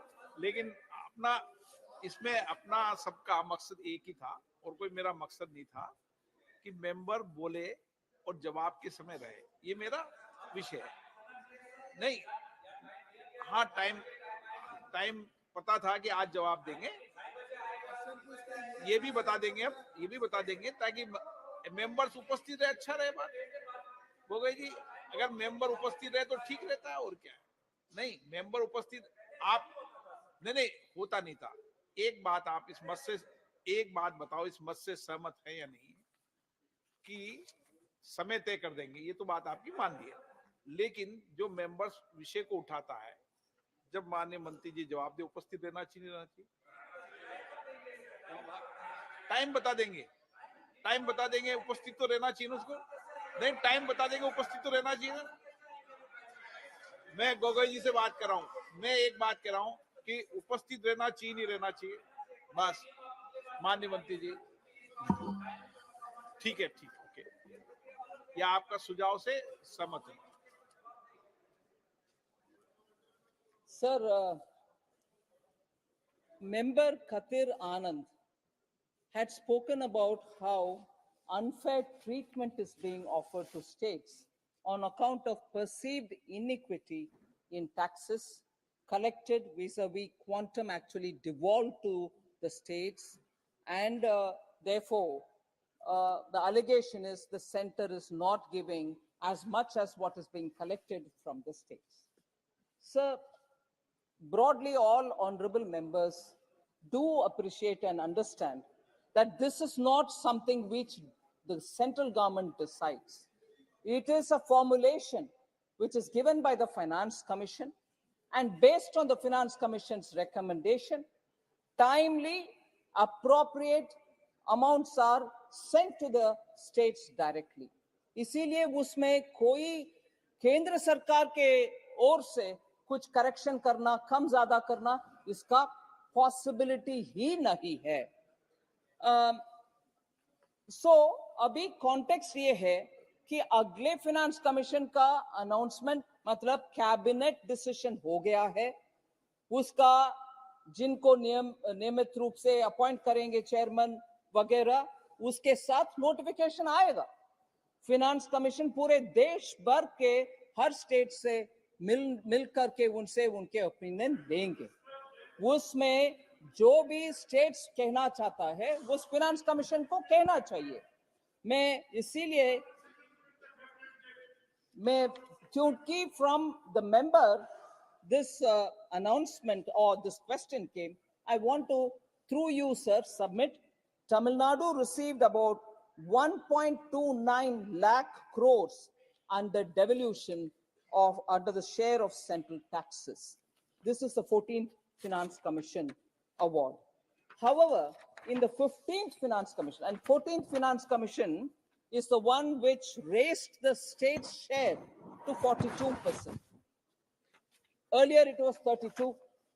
Now, 15th Finance Commission period, where the 42 became 41 because of Jammu Kashmir becoming a union territory, Tamil Nadu is estimated to receive for the Finance Commission period, the 15th Finance Commission period, as opposed to what they received during the 14th Finance Commission, 1.2629 lakh crores, they will be receiving 2.36 lakh crores, in addition to the revenue deficit grant of 6,229 crores.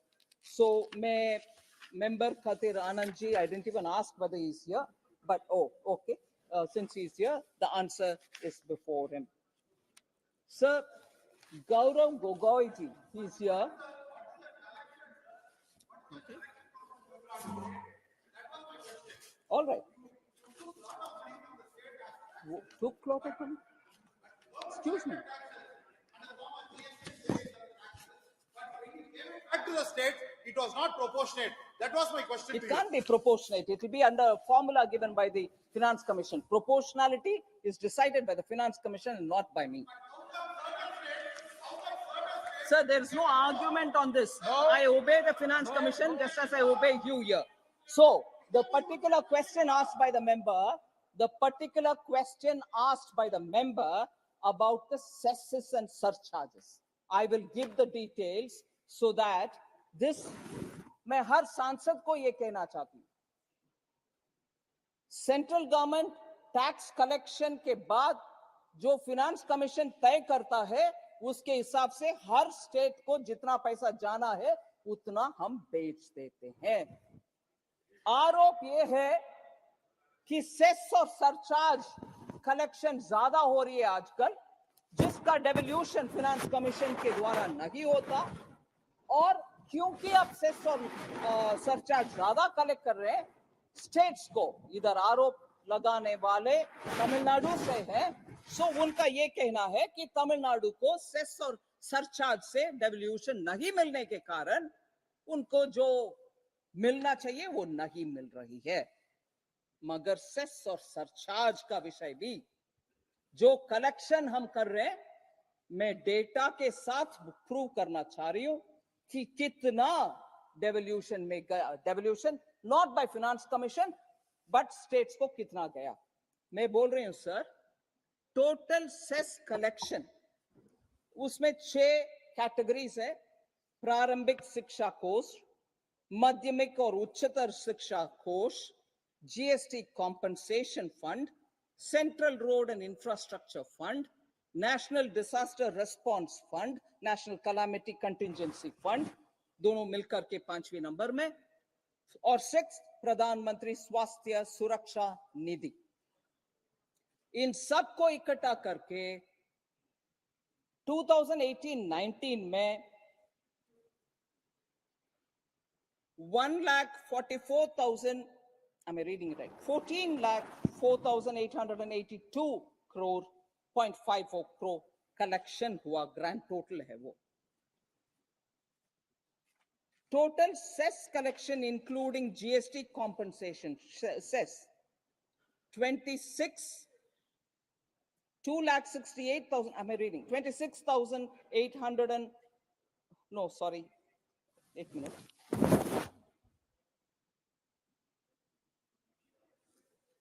26,808,980 crores. 268980 crores. Of this, in the year 2018-19, 53.86% collection was allocated to the states. Now, progressively, this number has gone up, and I would like to say in 1920, 102.99% has gone allocated to all the states.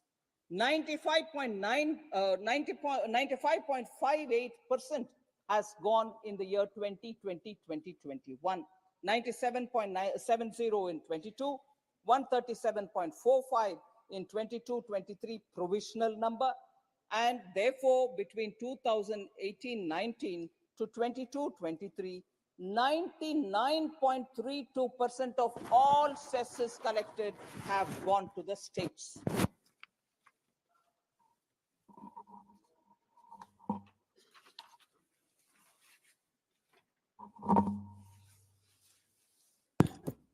Sir, Honorable Member Gaurav Gogoi has spoken about disaster relief fund and special assistance for Andhra Pradesh and Tamil Nadu. Sikkim.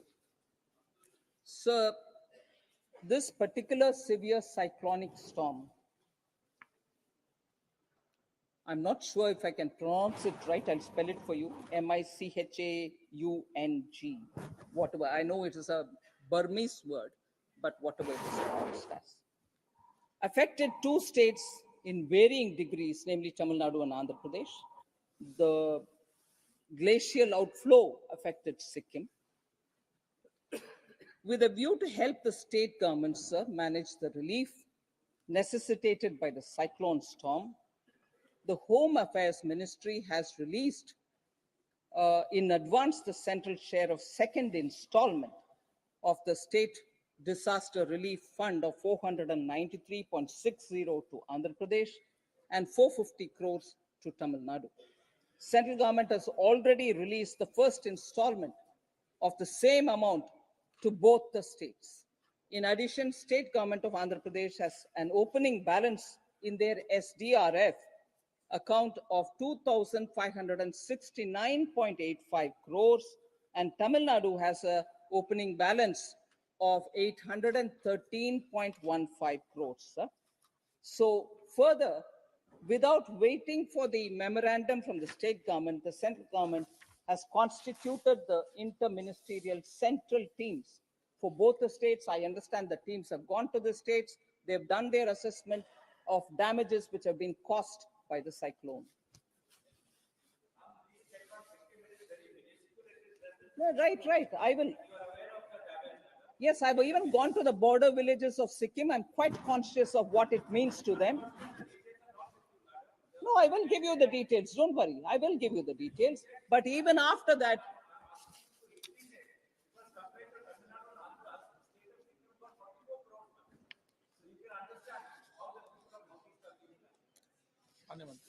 sir, even for Tamil Nadu and Andhra Pradesh, these are advance payments.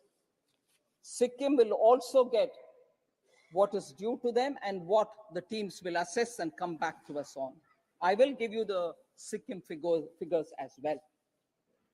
Sir, further, the Chennai Basin project under the National Disaster Mitigation Fund, which includes central assistance of 500 crore, is the central government is taking a proactive approach so that the first urban flood mitigation project of 561.29 crore for integrated urban flood management activities can be taken up.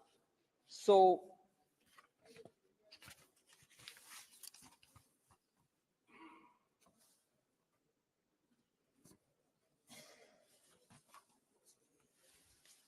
further, member Gaurav Gogoi and also Khatir Anand, also Krishna Devarayalu and Mohammad Javed of IMC have questioned inadequate allocation for Manrega despite higher demand.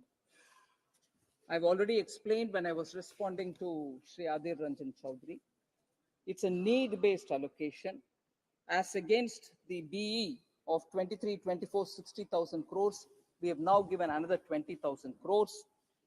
This will be to meet all those demands which many of the states have raised. This question was also raised by member Jaydev Galla and K. Subbarayan. I can't see Jaydev Galla, you're here, sir. You have also raised the question of nutrient-based fertilizer subsidy, that it is not aligning. I want to highlight, sir, because that is a specific mention which honorable members picked up, and I need to answer that.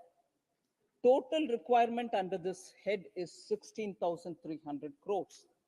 Out of this, sir, 13,351 crore is additional cash requirement, and the balance amount, which is about 3,000 odd, is being met from internal savings and within the demand, and therefore there is no misalignment, although it doesn't appear so clearly as you would add it up.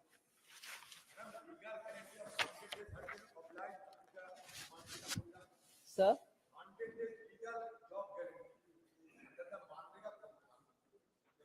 माननीय मंत्री जी, Yeah, you'll pick up every feature of the law which has been passed under you. Sir, finally, there has been some kind of an aspect नहीं, जवाब तो उन्होंने दिया है कि आपने जो कानून पास किया उस पर चल रही सरकार। नहीं, उससे हर एक पहलू निकाल करके बोलेंगे, मगर जब उनके ही शासन में वो मनरेगा को पूरे पालन नहीं किया, कितने लोगों को मिला नहीं मिला, सीएजी के रिपोर्ट बोलता है जो लोग जन्म तक नहीं लिया उनको पैसा गया मनरेगा के अंडर, वो है उनके performance. Sir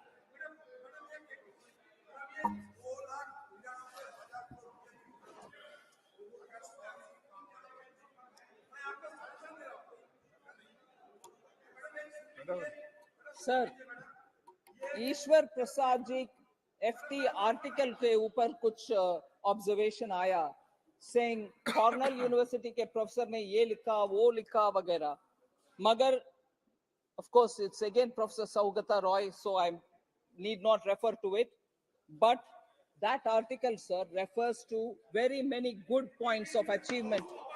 Okay, please tell him. नहीं, yeah. House property Why are you क्या telling होता me? है?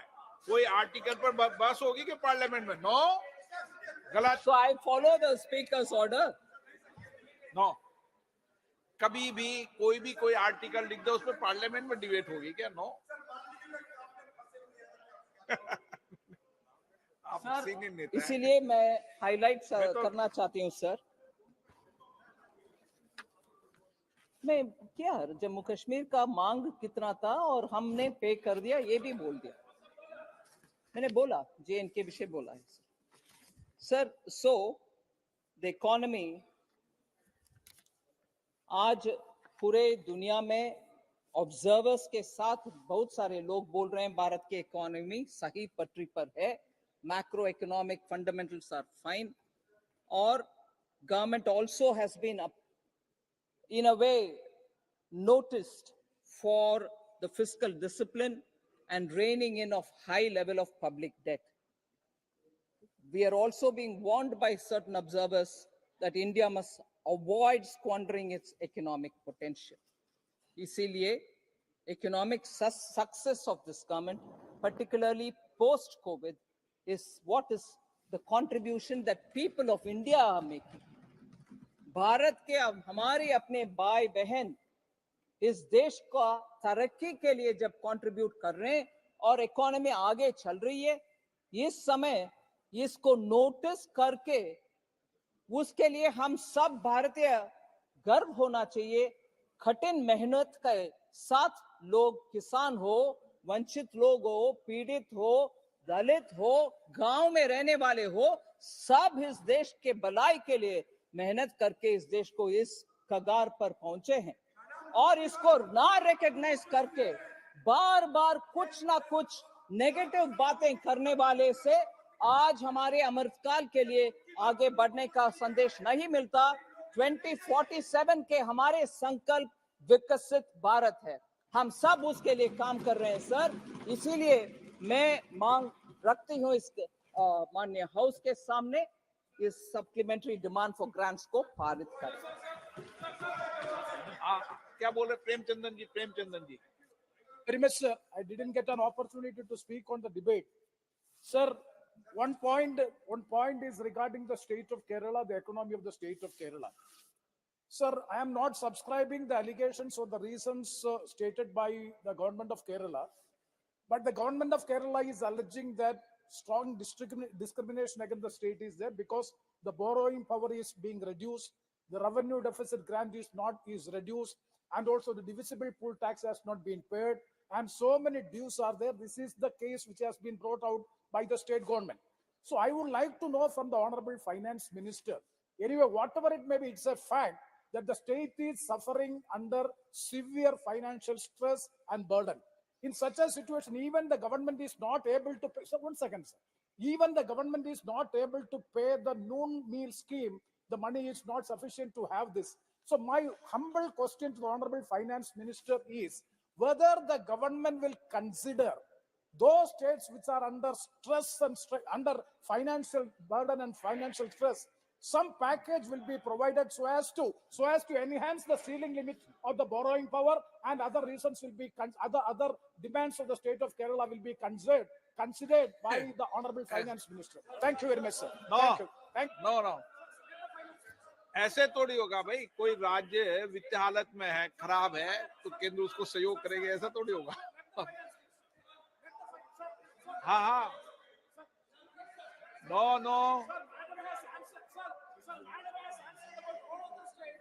इस विषय पर जितने घंटे आवंटन थे उससे डबल इस बात पर चर्चा हुई। कितनी डबल? आवंटित समय से डबल चर्चा हुई है। अब कोई सप्लीमेंट्री नहीं पूछा जाएगा। अब मैं वर्ष 2023-24 के लिए अनुदानों की अनुपूरक मांगों के प्रथम बेच के सभा के मतदान के लिए रखता हूं। प्रश्न ये कि अनुदान की अनुपूरक मांगों की सूची के स्तंभ 2 में मांग संख्या 1 से 4, 6 से 8, 10, 11, 13 से 16, 80 से 21, 23 से 23, 35 से 38, 43 से 56, 58 से 66, 68, 69, 73, 74, 76, 78, 79, 85 से 98 और 100 से 102 के सामने दर्शाए गए मांग शीर्षों के संबंध में 31 मार्च 2024 को समाप्त होने वाले वर्ष के दौरान संधाय के क्रम में होने वाले खर्चों की अदायगी हेतु अनुदानों की अनुपूरक मांगों की सूची के स्तंभ 3 में दर्शाई गई राजस्व लेखा तथा पूंजी लेखा संबंधी राशियों से अनधिक संबंधित अनुपूरक राशियां भारत की संचित निधि से राष्ट्रपति जी को दी जाए। जो इसके पक्ष में हाँ कहें, जो इसके विरोध में ना कहें। मेरे विचार में निर्णय हाँ वालों के पक्ष में हुआ, हाँ वालों के पक्ष में हुआ। वर्ष 2023-24 के लिए अनुदानों की अनुपूरक मांगों के प्रथम बेच पारित हुई।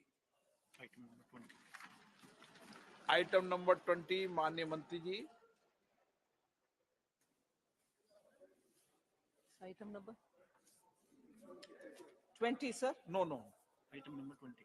Item number 20. 20, sir. Sir, I rise to move for leave to introduce a bill to authorize payment and appropriation of certain sums from out of the consolidated fund of for the service fund of India for the services of the financial year 23-24.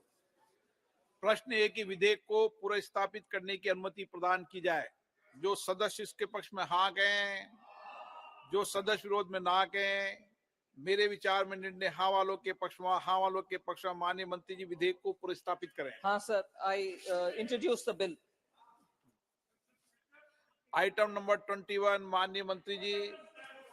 Sir, I rise to move that the bill to authorize payment and appropriation of certain further sums from and out of the Consolidated Fund of India for the services of the financial year 23-24 be taken into consideration.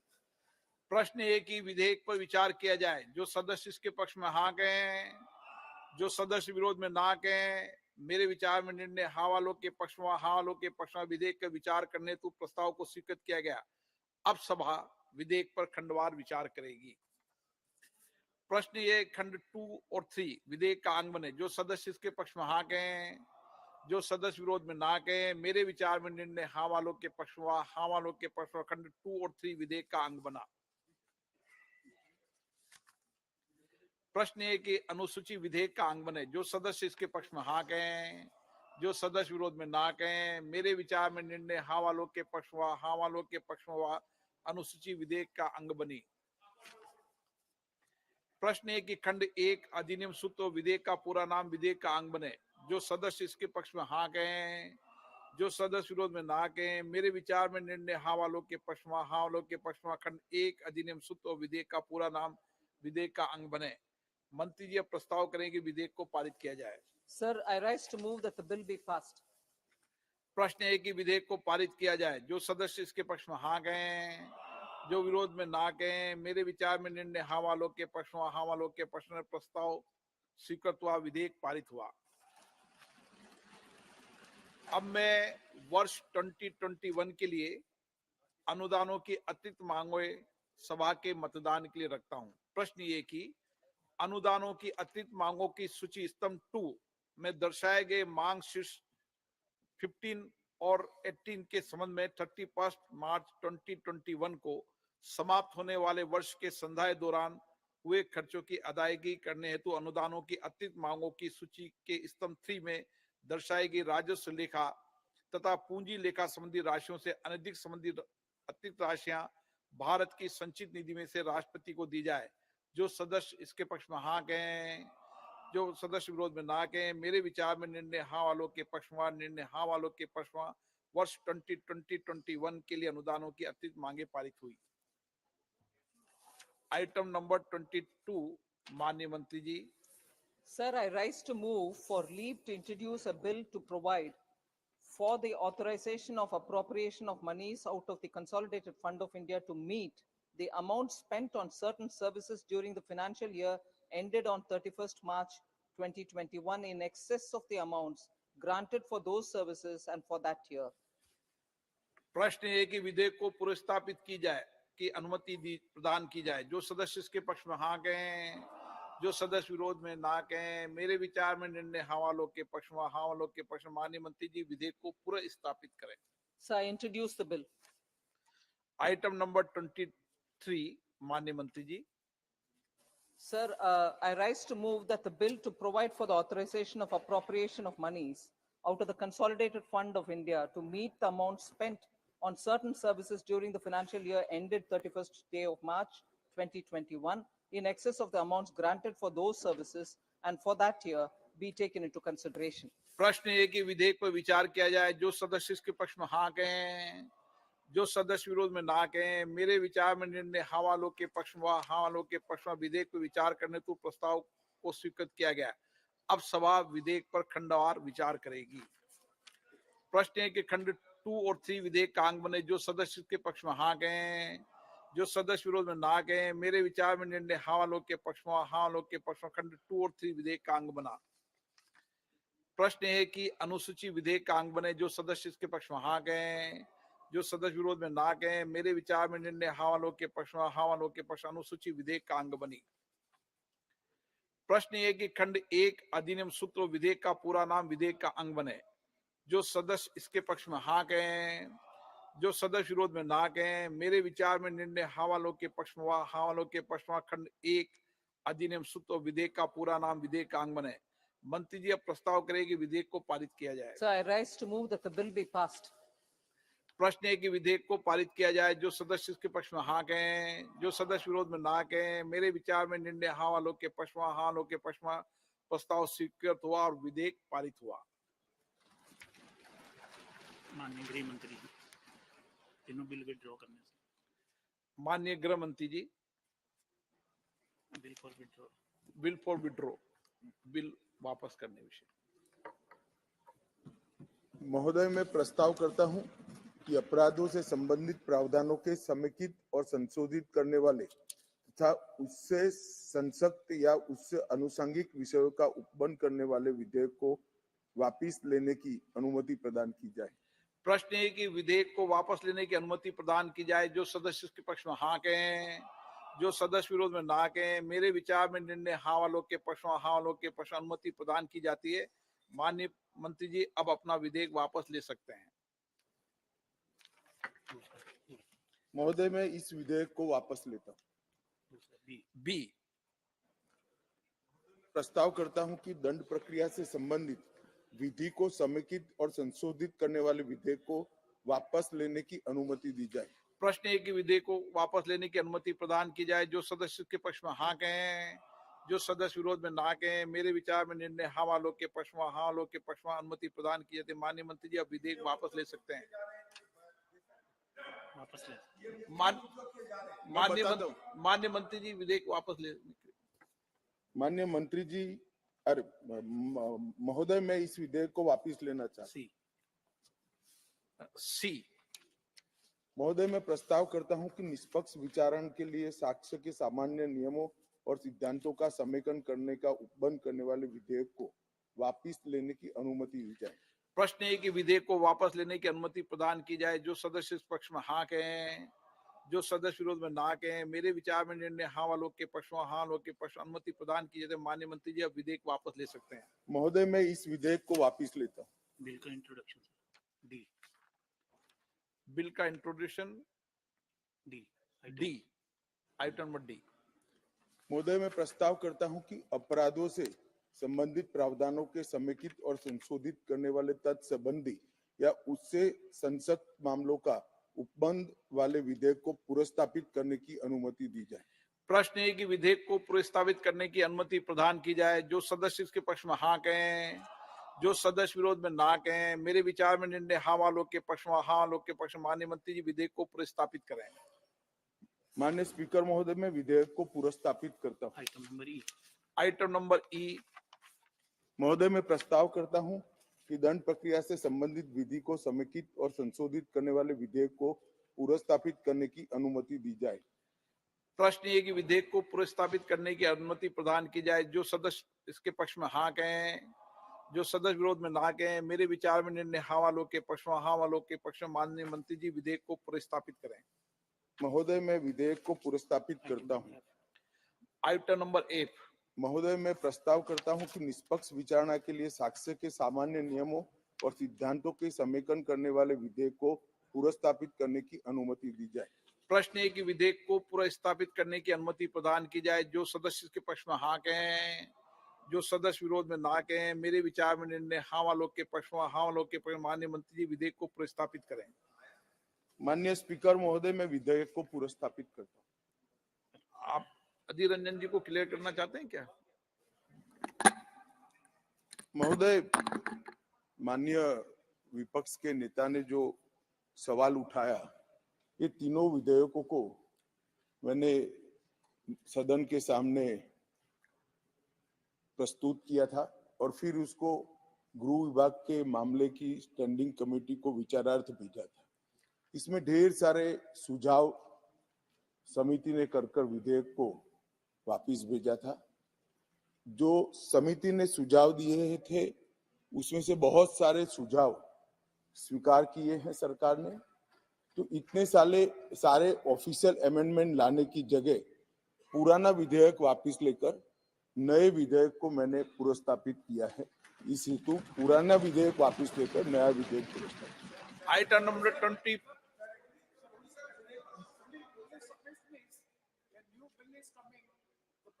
Itself is a large volume. It is very difficult to go through the bill and to propose the notice of amendments. So sufficient time may be given to the members. So as to पर्याप्त move समय the देंगे आपको, पर्याप्त समय मौका देंगे। इस पे बीएससी के अंदर इसमें डिटेल में चर्चा होगी और उस समय अधीर रंजन जी आप जितना चाहे बोल सकते हैं, सबको बोलने का। हाँ तो समय देंगे ना आपको पूरा समय। जब डिबेट होगी तो 12 घंटे रखे गए, 12 घंटे। और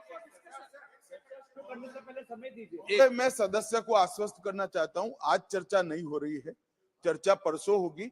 आप आराम से स्टडी करिए और जो बदल हुआ है वो ज्यादातर ग्रामेटिकल एरर का बदल है, फुल स्टॉप कॉमा का बदल है और कुछ 3-4 धाराओं में बदल हुआ है। मूल विधेयक तो जो था वो ही है। फिर भी आपको 48 घंटे अध्ययन के लिए जरूर मिलेंगे, इसलिए मैं आज पुरस्तापित कर रहा हूं। कल नहीं है इस पर चर्चा, परसों करेंगे और परसों जवाब भी नहीं होगा, मतदान इसके बाद वाले दिन पर होगा। तो पर्याप्त समय सभी सदस्यों को इस पर विचार करने के लिए मिलेगा। ये बहुत महत्वपूर्ण लेजिस्लेशन है, हम भी हड़बड़ी में इसको पारित करना नहीं चाहते। मंत्री जी, मैं ये कहना चाहते हैं कि आप इतने सारे संसदों स्टैंडिंग कमेटी लाए थे, जिसके चलते आपको ये लगा कि ये सारे विड्रॉ करके फिर नए तरीके से बिल पेश होना चाहिए। इसका मतलब ये है कि जो बिल की जो दायरा है और इसके जो जो समस्याएं हैं, जो जो बिंदु इसमें शामिल होना चाहिए, इसमें बहुत सारे तर्क है सर। तो इसलिए मैं कहता हूं सर, इसलिए ये ज्वाइंट सिलेक्ट कमेटी में इसको मैं इसमें बताऊं आपको अधीर रंजन जी, सवाल ही नहीं है। स्टैंडिंग कमेटी ने एट लेंथ इस पर चर्चा करी है और मैंने जो कहा, ज्यादातर जो सुझाव और बदलाव है वो ग्रामेटिकल और भाषा के सुधार है। 5 धाराओं में ही बदलाव स्वीकार किया है, बाकी मूल जो बिल है वो ही है। और मैं इस पर फिर भी लंबी चर्चा जो स्पीकर साहब कहे वो करने के लिए तैयार हूं। उस वक्त भी आपके कोई बदलाव आते हैं तो सरकार निश्चित रूप से ठीक लगेगा तो ऑफिशियल अमेंडमेंट लेकर आएगी, आप जरा भी चिंता न करें। आइटम नंबर 24 और आइटम नंबर 25 को एक साथ चर्चा में लिए जाते हैं। माननीय मंत्री जी। प्रस्ताव करता हूं कि जम्मू कश्मीर पुनर्गठन अधिनियम 2019 का और संशोधन करने वाले विधेयक पर विचार किया जाए और कि संघ राज्य क्षेत्र शासन अधिनियम 1963 का और संशोधन करने वाले विधेयक पर विचार किया जाए। दोनों एक साथ रख दी ना जी, दोनों एक साथ। श्री जुगल किशोर शर्मा जी।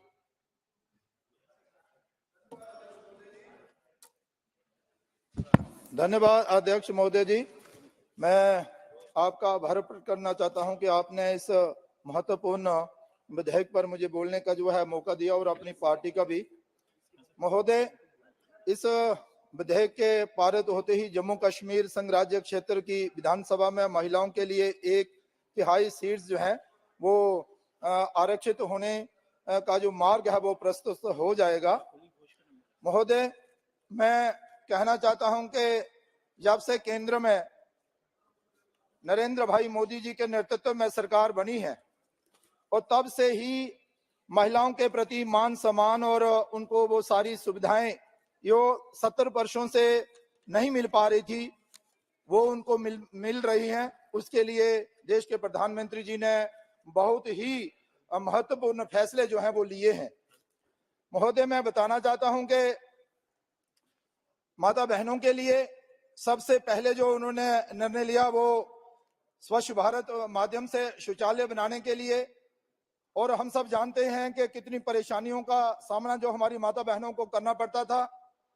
शायद अपोजिशन के लोग इस का मजाक भी उठाते थे, लेकिन आहिस्ता आहिस्ता उनको भी पता चला कि नहीं, ये बहुत ही एक अहम फैसला है सरकार का कि हर घर शौचालय होना ही चाहिए ताकि माता बहनों का इज्जत मान सम्मान जो है वो बरकरार रहे। महोदय, अगर मैं दूसरी बात करूं तो केंद्र सरकार ने स्कूलों में भी बेटियों के लिए अलग से शौचालय बनाने की जो एक मुहिम शुरू की, उसका भी बहुत बड़ा लाभ जो है वो हमारे ग्रामीण क्षेत्र में भी और शहरी क्षेत्र में भी मिला और आत्म मान सम्मान के साथ बेटियां जो है वो स्कूलों में भी अपना समय जो है वो बिताने लगी।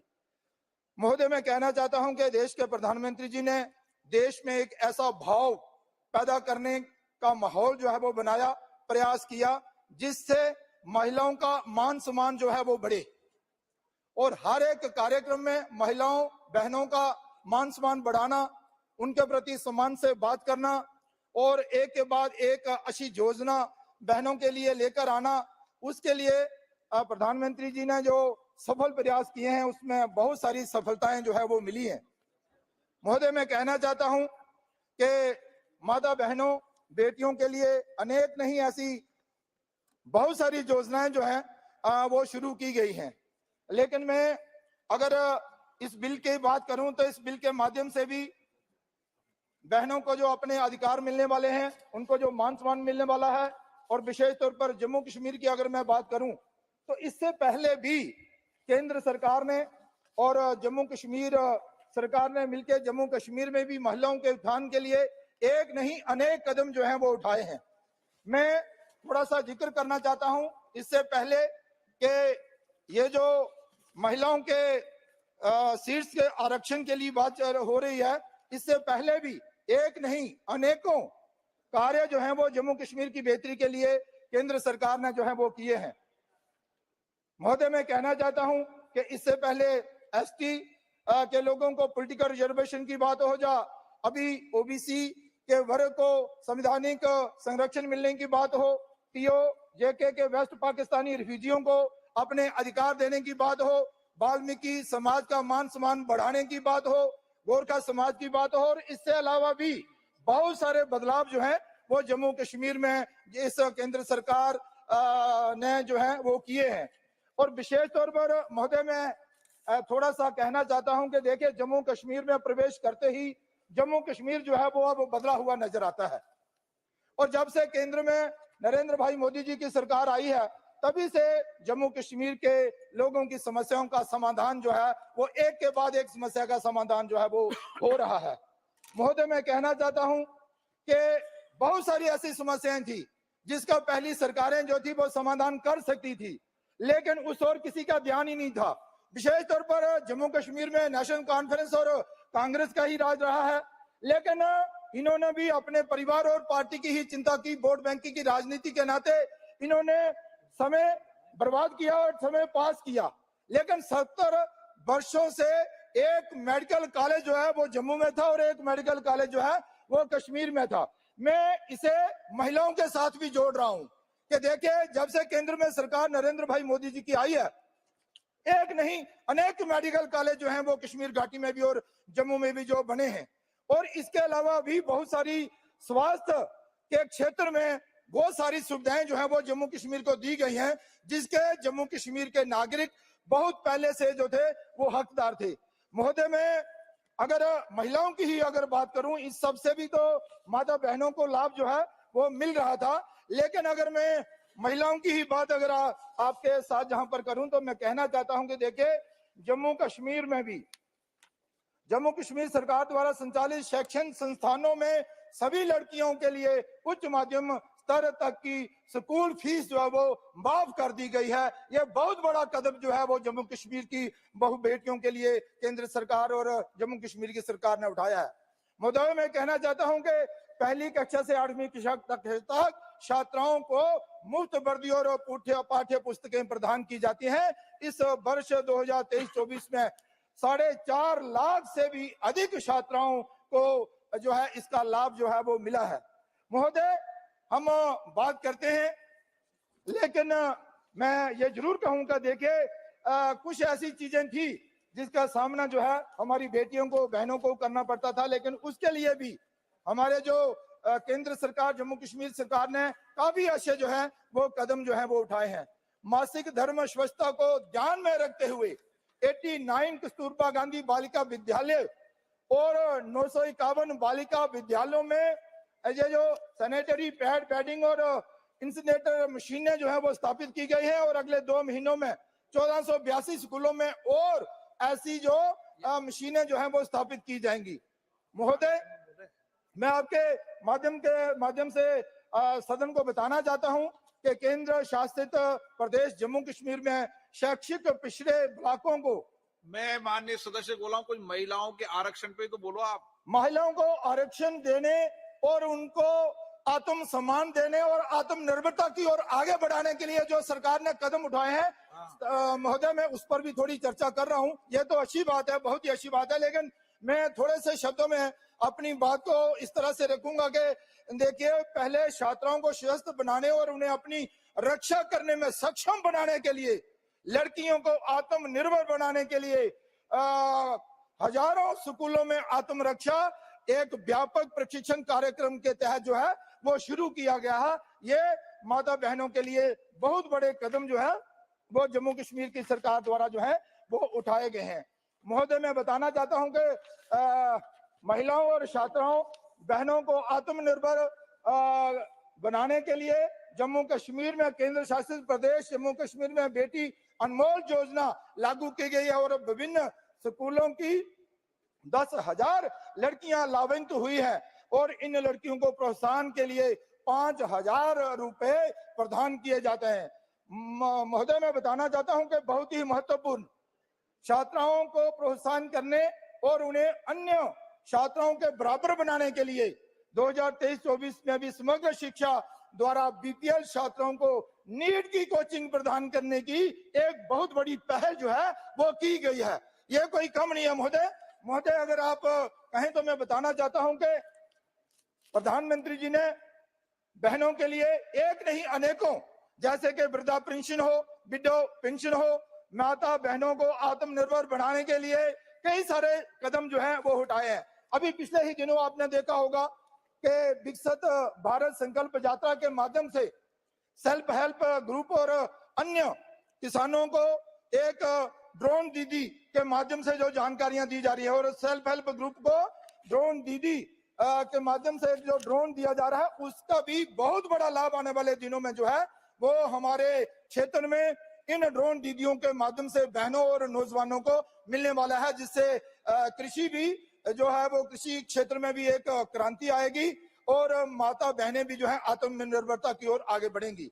देश की विकास यात्रा में अपना योगदान देने के लिए अपने साथ साथ गांव और किसानों के सहयोग करने के लिए नौजवानों एवं बहनों का भी नई टेक्नोलॉजी के साथ खेती बाड़ी और निगरानी और बिजनेस करने में भी जो अपना सहयोग जो है वो करेंगे। महोदय, मैं कहना चाहता हूं कि देखिए, इससे पहले भी कई बार ये आवाज उठती रही है, देश भर में भी उठती रही है कि माता बहनों को जो है वो आरक्षण मिलना चाहिए, लेकिन नहीं, किसी ने इसकी परवाह नहीं की। वोट बैंक की राजनीति करते हुए ही आगे बढ़ते गए। लेकिन केंद्र सरकार ने, जैसे कि पूरे भारत वर्ष में पिछले दिनों जो बिल पास हुआ था और आने वाले दिनों में जम्मू कश्मीर में भी इस बिल का जो है वो लाभ जम्मू कश्मीर की माता बहनों को मिलेगा, ये अपने आप में एक बहुत बड़ी बात है। महोदय, मैं बताना चाहता हूं कि देखिए, ये जो मैं बात कर रहा था अपने वेस्ट पाकिस्तान रिफ्यूजी और पीओ जेके के रिफ्यूजियों की, उसके लिए भी आरक्षण जो दिया गया, और विशेष तौर पर जो हमारे कश्मीरी पंडित परिवार जो पलायन करके आए हुए हैं उनके लिए भी, और उसमें भी एक बहन का नाम जो है वो जहां पर दिया गया है। महोदय, मैं कहना चाहता हूं कि इसके साथ साथ ही यहाँ पर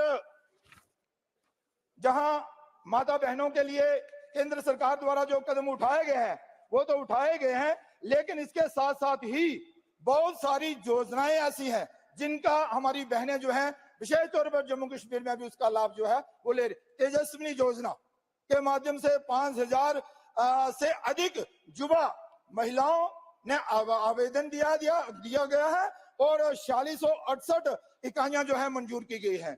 और उद्यमिता पहल को प्रोत्साहन, मुमकिन योजना, और इसके अलावा भी कई सारी योजनाएं जो है वो दी गई हैं और उनका लाभ जो है हमारी बहनों को जो है हमें मिल रहा है। महोदय, मैं कहना चाहता हूं कि जब से देश के प्रधानमंत्री नरेंद्र भाई मोदी बने हैं और उनके नेतृत्व में ये सरकार आगे बढ़ रही है, मैं अगर जल जीवन मिशन की बात करूंगा तो लोग कहेंगे कि शायद जल जीवन मिशन का इस बिल के साथ क्या संबंध है।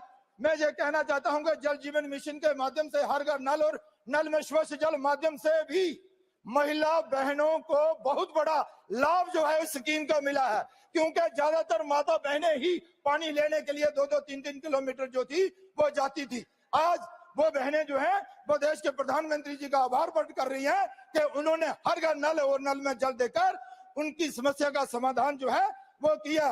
महोदय, इसके साथ साथ ही मैं कहना चाहता हूं कि ये जो जम्मू कश्मीर में जितने भी शिक्षा अदारे हैं और ये जो मेडिकल कॉलेज हैं, इनमें भी तो माता बहनों के लिए सीटें जो है वो रिजर्व की गई हैं और उसका भी लाभ जो है वो हमारी माता बहनों को मिलेगा। मतलब माता बहनें आत्मनिर्भर हो और किसी पर निर्भर ना हो, उसके लिए केंद्र सरकार ने जो कदम उठाए हैं वो बहुत ही सराहनीय है। मैं अंत में इस बिल का समर्थन करते हुए अपनी बात को समाप्त करूंगा और एक मैसेज जो माता बहनों का है, जम्मू कश्मीर की माता बहनों का, वो ये कि देश के प्रधानमंत्री जी, आपने जिस तरह से जम्मू कश्मीर की माता बहनों का मान सम्मान बढ़ाया है, इसके लिए हम आपके आभारी हैं और जिंदगी भर आपका साथ जो है वो देते रहेंगे। धन्यवाद।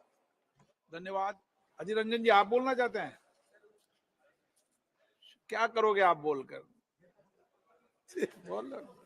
अधीर रंजन जी सर बोल ऑलराउंडर है, किसी भी बोल सकते हैं।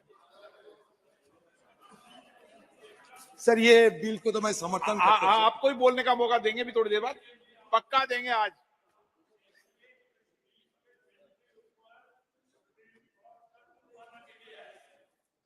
अभी तो अधीर रंजन जी का नंबर है, आपका मौका देंगे।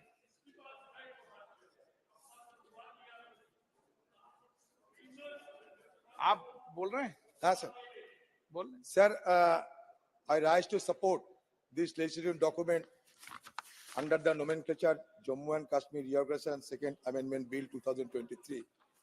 सर उस दिन भी चर्चा हुई थी, लेकिन उस समय सरकार को ये ध्यान नहीं रहती कि हमें महिलाओं के लिए रिजर्वेशन करना जरूरी है, लेकिन बाद में इनको ये पता चले कि महिलाओं को भी सम्मानित करना चाहिए। इसलिए जो शुरू से नहीं हुई, चर्चा के दौरान जब विपक्ष की तरफ से सरकार को सारे सलाह दिए गए थे, सारे गुहार लगाए गए थे, तो सरकार को ज्ञान की उदय हुई है और उस समय वो महिला को संरक्षण देने के लिए दूसरा एक विधेयक ला रही है। तो ये उचित कदम है, तो मैं उचित कदम को सराहना करते हैं और समर्थन भी करता हूँ। सर बात यह कि सर आप सब जानते हैं कि कल सुप्रीम कोर्ट की तरफ से जो निर्देश आए हैं, जम्मू कश्मीर में चुनाव कराना भी जरूरी है। सुप्रीम कोर्ट ने यह कहा कि 2024 साल के सितंबर महीने के अंदर इलेक्शन कमीशन को यह निर्देशित किया गया कि चुनाव होना जरूरी है। हम लोग भी सर पिछले चर्चा में यही बात रखे थे कि चुनाव होना चाहिए, चुनाव होना चाहिए। मतलब यह है कि विपक्ष जो कहते हैं बाद में सरकार उनको जानकारी लेते हैं। तो ये चुनाव जरूर होना चाहिए और मैं ये सरकार को गुजारिश करूंगा, देर नहीं करना चाहिए। उतने देर क्यों? अगर सरकार चाहे, सरकार अगर सुप्रीम कोर्ट पे जाए, सरकार अगर इलेक्शन कमीशन को कहे तो चुनाव पहले भी हो सकते हैं। चुनाव पहले क्यों नहीं करा जा सकते? लोकसभा के साथ साथ वहां के चुनाव भी करा सकते हैं। ये कोई मजबूरी नहीं कि हमें जब तक कोई नहीं कहेगा तब तक हमें चुनाव नहीं कराना, क्योंकि सदन के अंदर आपने कमिटमेंट किया था, हमारे गृह मंत्री ने सदन के अंदर एक कमिटमेंट किया था कि हम चुनाव कराएंगे। ये भी कमिटमेंट किया था हम स्टेटहुड भी देंगे एप्रोप्रिएट टाइम। तो हम ये कहते हैं चुनाव कराने के पहले क्यों स्टेटहुड नहीं दिया जाते? अब स्टेटहुड दे दिया करो, उसके बाद चुनाव कराओ। तब तो जम्मू कश्मीर के लोगों को ये लगेगी कि भाई हमारे बात थोड़ा बहुत सुना जाता है। सुप्रीम कोर्ट आज तो आप लोगों को निर्देश दे दिए हैं, तो आप घोषित कर दीजिए जी सदन के अंदर कि हम उतने देर नहीं बल्कि उसके पहले हम चुनाव कराएंगे। ट्रूथ एंड रिकॉन्सिलिएशन कमेटी के बारे में सुप्रीम कोर्ट ने जिक्र किए हैं, इसके बारे में भी आपको कुछ कहना चाहिए क्योंकि सारे मुद्दा एक साथ जुड़े हुए हैं। अमित शाह जी, ये बात तो सही है कि जम्मू कश्मीर में हम जो भी कहे, जितने भी हम बड़ी बड़ी बात करते रहे, सब कुछ साधारण नहीं है। अगर सब कुछ साधारण होते तो सुप्रीम कोर्ट को इस विषय पे क्यों आने की जरूरत होती? हमारे अमित शाह जी सदन के अंदर ये बात कहते बड़े सीना ठोक कर कि हम पीओके को हमारे देश में लेके आएंगे, लेकिन आज क्या हो रहे हैं? आज पीओके की सीना चीरकर, सुन लीजिए अमित शाह जी, पीओके की सीना चीरकर चाइना पाकिस्तान इकोनॉमिक कॉरिडोर बन रहे हैं। उसका 3000 किलोमीटर की ओर रास्ता बन रही है। आप कहते हैं कि हम पीओके के तरफ से किसी को नुमाइंदे बनाएंगे, लेकिन हमारा कहने का मतलब यह है आप कुछ करके तो दिखाओ। मान लीजिए कांग्रेस कुछ नहीं कर पाए, आप तो बलवान हो, आप तो पहलवान हो, तो आप पहलवान होकर पीओके को छीन कर लाइए। हम ये देखना चाहते हैं। सदन के अंदर आपने बड़ी बड़ी बात कहते कि हम सियाचिन को हासिल करके रखेंगे, हम लद्दाख को हासिल करके रखेंगे। सियाचिन हमारे साथ है, लद्दाख को हम हासिल करके रखेंगे। आप लद्दाख में क्या किए हैं बताइए? अक्साई चीन को शामिल करेंगे क्योंकि अक्साई चीन पीओके के अंदर है, अक्साई चीन कश्मीर के अंदर है, पीओके कश्मीर की हिस्सा है। आपने कहा था, तो अगर आपने कहा था तो अक्साई चीन आप कब लाओगे? पीओके आप कब लाओगे? तो इसलिए पलवानी छोड़ के जो काम होना चाहिए, महिला जुबान पे पलवानी, मैं जुबान पे पलवानी की बात करते हैं, ऐसा नहीं किसी को अपमान करने का कोई इरादा नहीं। मैं जुबान पे पलवानी की बात करते हैं, बड़ी बड़ी बात तो कहते हैं। उस पे भी जो पीओके है उस पे भी महिला आरक्षण रखा है, चिंता मत करो। सर बात तो यह कि पीओके तो हमारे हाथ में नहीं है, तो अमित शाह जी कहे कि कब पीओके हमारे हाथ में आएंगे? बलवान पुरुष है इसलिए पूछ रहा हूं। ये दोनों सुबह शाम हाँ करके दिखाइए, चुनाव होने की पहले करके दिखाइए। मोदी जी और अमित शाह जी को मैं चुनौती दे रहे हैं, पीओके को हासिल करके रखिए, क्योंकि हमारे इस सदन में 1993 में ऑल पार्टी रेजोल्यूशन हुई थी कि पीओके हमारे हाथ में लगना चाहिए। अब चीन वहां से सड़क बना रहे हैं, चीन के खिलाफ एक जुबान, चीन के खिलाफ एक बात नहीं कहेगी। गृह मंत्री माननीय अध्यक्ष जी, कांग्रेस पार्टी के नेता इतने जोर जोर से मुझे बहुत सारे सवाल कर रहे हैं अक्साई चीन कब आएगा, पीओके कब आएगा। अब बिल तो वो पारित हो चुका है, वरना मैं जवाब दूंगा भी, परंतु मैं उनको पूछना चाहता हूं पीओके और अक्साई चीन किसके शासन में गया, इसका जवाब जरा दे दो। बिल्कुल 3 युद्ध लड़े हैं, तीन युद्ध लड़े हैं।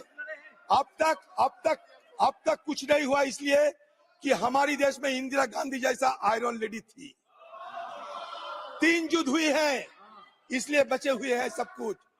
इतिहास को विकृत मत किया करो। आप हमारी देश की गृह मंत्री है, सुबह शाम नेहरू जी के खिलाफ इस तरीके की अनवेरिफाइड बात मत कर, इस तरीके की इल्जाम लगाने की बात मत किया करो। आप क्लासिफाइड क्यों करके रखे हैं?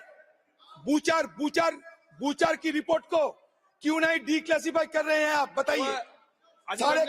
कुछ क्लासिफाइड नहीं रहना चाहिए। पुराने समय आप सब बातें बोल लिए हो, अब तो इस पे बिल पे बोल रहे। सर बात है कि सर किस समय क्या हुआ था इस विषय पे सर, अगर हमारी तरफ से इतिहास की ऐतिहासिक दृष्टिकोण की तरफ लंबी डिबेट नहीं करते, ऐतिहासिक दृष्टिकोण की छोड़कर अभी सिर्फ इल्जाम लगाने, आरोप लगाना, ये हमारे लिए सही नहीं होगा, क्योंकि हमारे कोई प्रधानमंत्री देश की इंटरेस्ट छोड़कर किसी दूसरे को मदद नहीं किए। लेकिन आज इस तरीके की इल्जाम लगा जा रहे हैं कि जैसे कि एक अपराधी थे कोई हमारे पूर्व प्रधानमंत्री। ऐसा नहीं, आप लोगों की इतिहास भी तुरंत देखो आप। सर अगर बोलने दीजिए तो सर बोल लेंगे।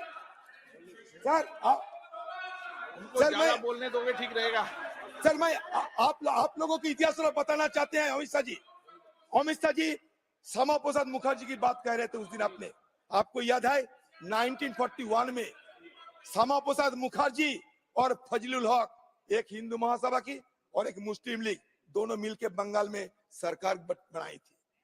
आपको याद है इसके पीछे कारण क्या थी? और वो श्यामा प्रसाद मुखर्जी फजलुल हक से सत्ता बनाए थे 1941 में। ए ईयर बिफोर दैट, एक साल पहले जो फजलुल हक वो पुराना बिफोर इज फॉलोआउट क्यों पढ़ते हो with the Muslim league had moved. Sir नहीं, ये कागज पढ़ चुके हैं पुराने रिकॉर्ड में। पाकिस्तान रेजोल्यूशन फजलुल हक ने तय किए थे 40 साल में, और एक 40 साल मुल्क के साथ आप सरकार बनाने गए। आगे बढ़े। सिंध में नॉर्थ वेस्टर्न फ्रंटियर में मुस्लिम लीग के साथ क्यों अपने पार्टीशन की मदद करते हुए सरकार बनाए थे? चलो जवाब है आपके पास। तो इसलिए मैं ये कहना चाहते हैं, इधर उधर की बात ना करके सीधे देश की हित की बात कीजिए। और सुबह और शाम आप फिजूल इल्जाम लगाते हुए किसी की अपमान मत किया करो। अगर अपमान करना चाहते हैं तो खुले सदन में सुबह से शाम तक चर्चा करने की जरूरत है, ये मैं जरूर मानना चाहते हैं और जरूर ये कहना चाहते हैं। सर हो गया। सर कश्मीर की हेल्थ के बारे में हमारा साथी कह रहे थे, according to the latest finding of the National Family Health Survey, levels of malnutrition in J&K have increased at an alarming level. In 2019-21, 19% of children were wasted as compared to 12% in 2015-16, and 2019-21, 9.7% children severely wasted as compared to 5.6% in 2015-16. मतलब हर साल बच्चों की हालत बुरा होते जा रहे हैं। Prevalence of anemia in children between 6 to 59 months of age increased from 53.8% in 2015-16 to 72.7% in 2019-20. Prevalence of anemia, sir, anemia की बात करते हैं। Prevalence of anemia in women between 15 to 49 years of age increased from 48.9% in 2015-16 to 65.9% in 2019-20.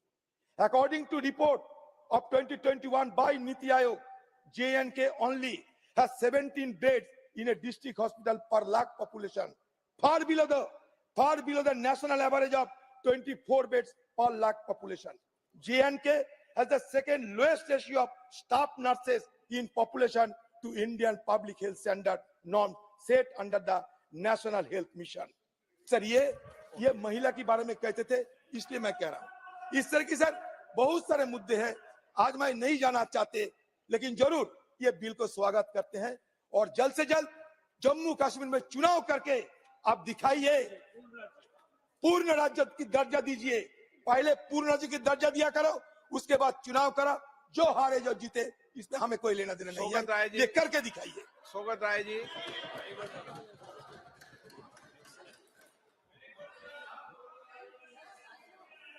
Sir, मैं Jammu and Kashmir reorganisation second amendment bill 2023 पर बोलूंगा। आज सुबह मैं इस बिल का इंट्रोडक्शन को विरोध किया था। मुझे ये कहना था कि आप जम्मू कश्मीर पर एक के बाद एक बिल ला रहे हैं, कानून ला रहे हैं, लेकिन कब जम्मू एंड कश्मीर में ये लागू होगा, कब चुनाव होगा, कब जम्मू एंड कश्मीर फिर एक ठो राज्य बनेगा, इसके बारे में मंत्री जी बहुत कौशली तरह से चुपचाप है।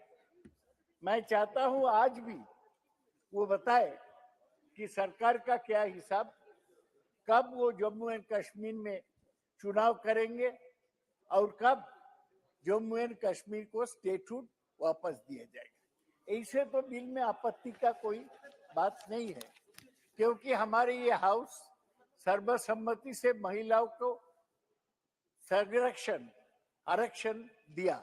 106 संशोधन संविधान के 1/3 आसन महिलाओं के लिए सब जगह रखने पड़ेगा, लेकिन ये तो आप रखेंगे। एक तो खाली विधानसभा जो नहीं है, एक तो यूनियन टेरिटरी जो अभी तक कब राज्य बनेगा उसके बारे में नहीं बोला गया। सर, आज मौका बहुत अच्छा है, आज मंत्री ने ये बिल लाए हैं। कल ही सुप्रीम कोर्ट 370 धारा उसका एब्रोगेट किया गया, उस पर ठप्पा लगा दिया। सुप्रीम कोर्ट ठप्पा लगा दिया, हम कुछ कह नहीं सकता, लेकिन जैसे हम कह सकते हैं ये बड़ा डिसअपॉइंटिंग है।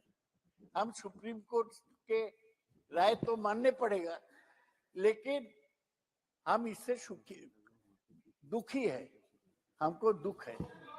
और आप सर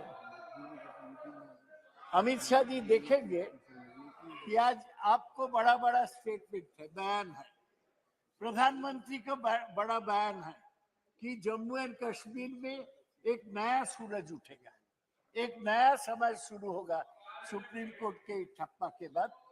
अब कश्मीर के जो पार्टी है उसको देखिए, डॉक्टर उमर अब्दुल्ला बोला कि हमारा लड़ाई शुरू हुआ और उन्होंने ये कंप्लेन किया कि उनको हाउस अरेस्ट में रखा गया। यही लोकतंत्र है, चुनाव नहीं करेंगे और नेताओं को हाउस अरेस्ट में रखेंगे। आप पीडीपी के लीडर महबूबा मुफ्ती को देखिए, महबूबा मुफ्ती बोली है, आप करो खंडन, ये 1 मिनट इनका सुनो महोदय। हाँ, कल भी माननीय गृह मुझे कहना नहीं है, स्पष्ट रूप से कहे थे कि किसी का भी हाउस अरेस्टिंग नहीं है, जहां भी चाहे वहां जा सकते हैं, जरूरत पड़ेगा तो उनको सुरक्षा भी दी जा सकती है। सदन में स्पष्ट रूप से जब कह देने के बाद ये सांसद कल भी बार सदन में कह दिया था, आज भी कह दिया। बार इसको इस तरीके से लाकर चतुराई से महिला आरक्षण विधेयक जो जम्मू कश्मीर और पुदुचेरी के लिए है, चतुराई से उसका विरोध कर रहे हैं। अरे कौन विरोध कर रहा है? मैं तो पहले ही बोला कि आरक्षण तो हम समर्थन करते हैं, आरक्षण सभी जगह होना चाहिए, लेकिन आरक्षण करने का दिन का पहले आप लोग सुप्रीम कोर्ट का राय आएगा इसलिए लोगों को हाउस अरेस्ट में डालेंगे, ये तो ठीक नहीं है। महबूबा मुफ्ती उमर अब्दुल्ला दोनों ये सदन का फ्लोर पे हाउस के फ्लोर पे कहा जा रहा है उसके सर, बाद भी मुझे उनको बोलने अगर दिया भरोसा जाएगा नहीं कि हो रहा है, मंत्री बोलेंगे। जानबूझकर इस बार ये क्या बार बात बार है? सदन को और देश ये को छोटा गुमराह आप तो करने छोटा का मंत्री बड़ा वो मंत्री काम बैठा कर है रहे हैं जो उचित नहीं है। अच्छा, बड़ा मंत्री को बोलने दो। आप तो छोटा मंत्री है। सर, जम्मू एंड कश्मीर में जितने पार्टी है, मैंने नेशनल कॉन्फ्रेंस का बात किया, मैंने पीडीपी पीपल्स डेमोक्रेटिक पार्टी का बात किया, अब्दुल गनी लोन जिनको अलग पार्टी है वो भी बोला disappointing, and Jammu and Kashmir में सभी पार्टी बोला कि हमारा राज्य के जो अलग मर्यादा था। आपकी पार्टी क्या बोल रही है? हमारा पार्टी बोलती है कि इस पर अमित शाह जो करेगा उसको खिलाफ करना। तो मैं कभी बोलूंगा नहीं कि तृणमूल कांग्रेस जीते, मगर मैं बोल गया तो कहेंगे नहीं नहीं हम हार जाएंगे। तो ये स्थिति है कि आप ऐसे एक तो सुप्रीम कोर्ट का राय आया जिसमें जम्मू एंड कश्मीर में कोई खुशी नहीं है। ये गृह मंत्री जो अपने हाथ से 2019 में 370 को एब्रोगेट किया, इसके बारे में उसको चिंतन करना चाहिए कि क्यों ऐसा हुआ। आप बोलता है हम कश्मीरियों को भलाई के लिए सब किया, कश्मीर में एक भी आदमी एक भी पार्टी आपको समर्थन नहीं करता है, इसको आपको समझने पड़ेगा। कश्मीर में आप इतना बड़ा कदम उठाया, आप जम्मू एंड कश्मीर में महिलाओं को कोई जुलूस निकला, इसको समर्थन में नहीं निकला। सर, और एक मंत्री खड़ा हो गया। ये क्या तरीका हो गया? सर, मैं बोलने से उठ जाएगा क्या? एक जगह 3 मंत्री खड़ा हो जाता, अच्छी बात है। सर, तो मुझे ये कहना है कि जम्मू एंड कश्मीर के बारे में अधीर चौधरी काफी बातें उठाया। उन्होंने उठाया कि लद्दाख के साथ जो अक्साई चीन है वो अभी चीन का कब्जा में है। अधीर चौधरी ये भाषा प्रयोग किया, उन्होंने बताया कि आप तो बड़े पहलवान हैं, चीन से अक्साई चीन छीन लो। काराकोरम हाईवे जो कश्मीर के बीच से जाता है वो अपना हाथ में ले लो।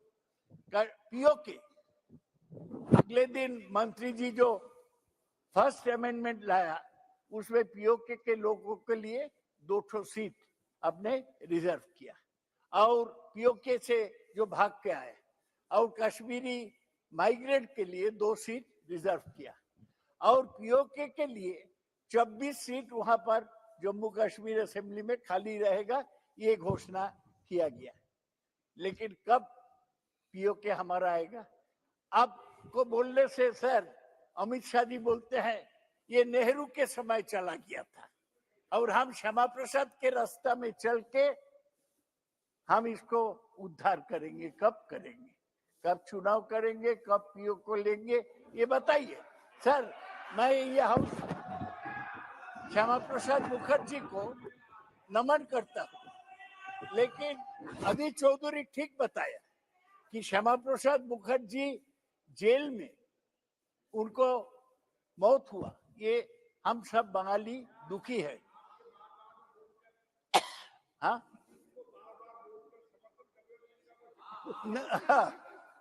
सर, हम नमन करते हैं, लेकिन ये बात तो सही है, आजादी के लड़ाई में श्यामा प्रसाद बाबू एक दिन के लिए भी जेल नहीं गए थे, और वो एक तो श्यामा हक फजलुल हक से मिलके एक मंत्रिमंडल, वो मुस्लिम लीग थे, उससे मिलके एक मंत्रिमंडल चलाते थे।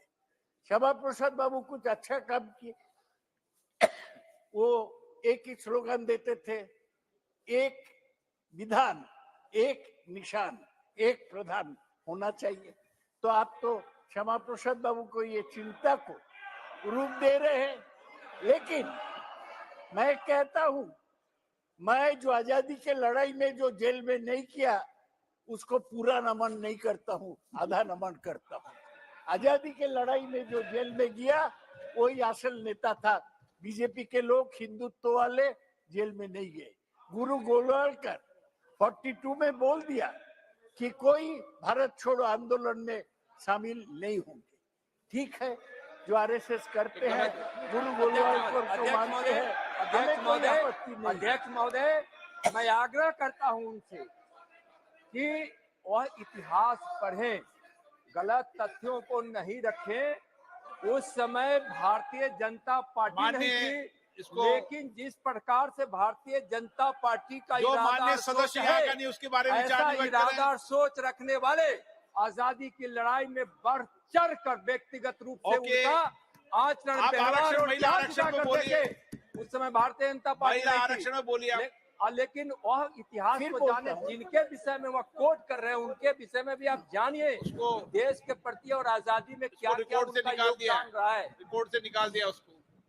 श्यामा प्रसाद बाबू का पॉलिटिक्स नहीं था, वो अच्छा अरे आदमी थे। श्यामा प्रसाद मुखर्जी वो पर डिबेट नहीं हो रही, नेहरू आप का महिलाओं पर कैबिनेट में डिबेट करो मिनिस्टर ना भी थे, दादा। इंडस्ट्री मिनिस्टर, बंगाल में। लेकिन उनका पॉलिटिक्स नहीं था, ठीक नहीं था। हम दुखी है कि कश्मीर के जेल में उसको मृत्यु हुआ। सर, आप ये जानते हैं,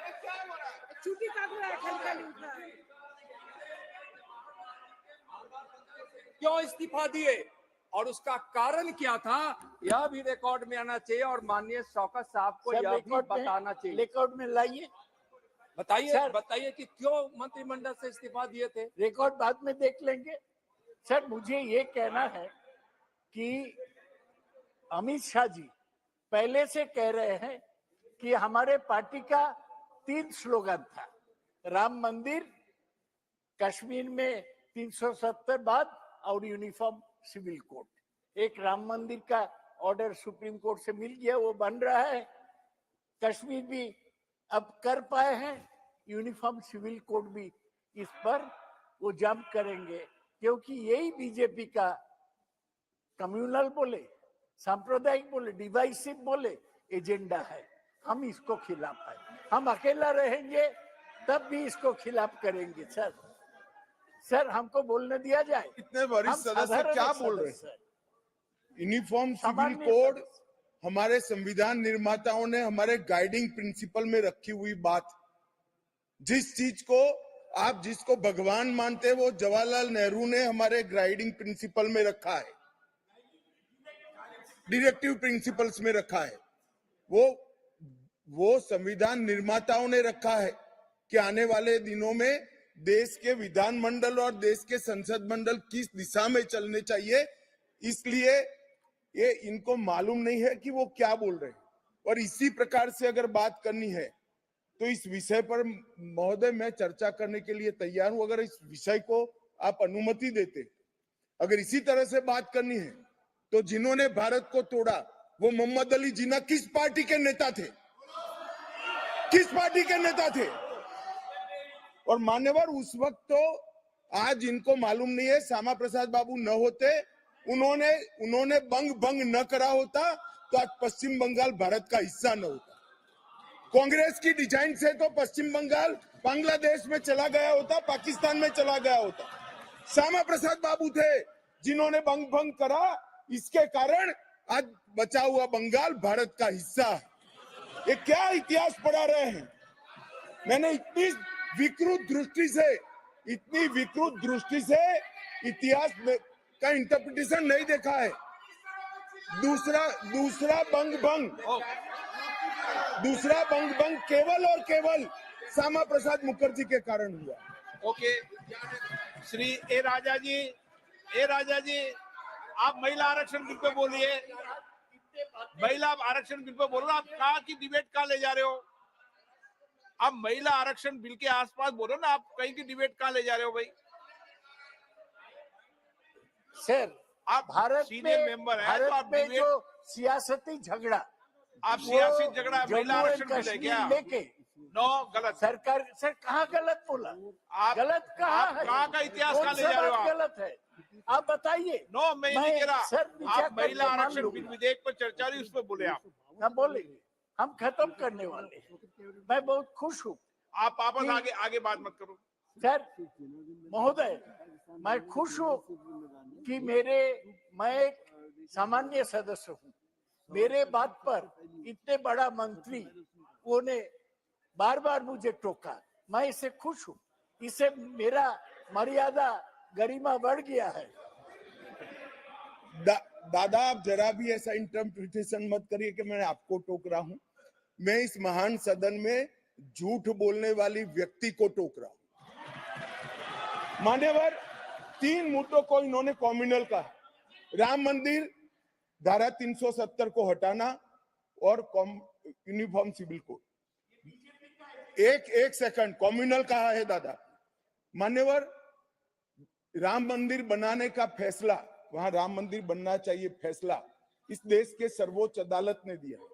हमारे माननीय संसद सदस्य क्या ये कहना चाहते हैं कि इस देश की सर्वोच्च अदालत कॉम्युनल फैसले करती है? धारा 370 हटाने का जो फैसला है, इसका संपूर्ण अनुमोदन भारत की सर्वोच्च अदालत ने किया है। क्या आप कहना चाहते हो कि कॉम्युनल फैसले का अनुमोदन किया है? और तीसरा, संविधान सभा ने हमारे सामने एक डायरेक्टिव रखा है कि इस देश में कभी ना कभी यूनिफॉर्म सिविल कोड होना चाहिए। तो क्या आप कहते हो कि राजेंद्र बाबू की अध्यक्षता में जो संविधान सभा बैठी थी वो कॉम्युनल डायरेक्शन देती थी? दादा आयु हो गया है और कुछ नहीं है। सर मैं खत्म कर रहा हूँ। सर मुझे ये बोलना है कि मैं सामान्य सदस्य हूँ, वो बताए हैं बहुत कुछ बातें, लेकिन मैं सुप्रीम कोर्ट का राय मुझे मानने पड़ेगा, लेकिन आई कैन बी डिसअपॉइंटेड। ये लोकतंत्र में ये हमारा अधिकार है। मैं हताश हूँ। सुप्रीम कोर्ट का जो जजमेंट था राम मंदिर पर, मैं डिसअपॉइंटेड था। सुप्रीम कोर्ट का जो जजमेंट 370 पर, मैं डिसअपॉइंटेड। तो ये हमारा तो सदन अधिकार में भी, है। 370 सदन में भी आया आप। लास्टली मैं अमित शाह जी, मैं नहीं जानता हूँ आपको टाइम होता है कि नहीं श्री किताब ए राजा पढ़ने जी। के लिए। एक किताब है जया चैटर्जी का लिखा हुआ बंगाल डिवाइडेड। आप उसको बंगाल डिवाइडेड आप उसको ठीक से पढ़ के देखिए। ए राजा जी, श्यामा प्रसाद बाबू नहीं रहते ए राजा तो जी, पश्चिम बंगाल चला जाता बांग्लादेश में। ए राजा ये जी, गलत है, गलत है, सही नहीं है। ए राजा जी, मैं ए राजा जी, उसको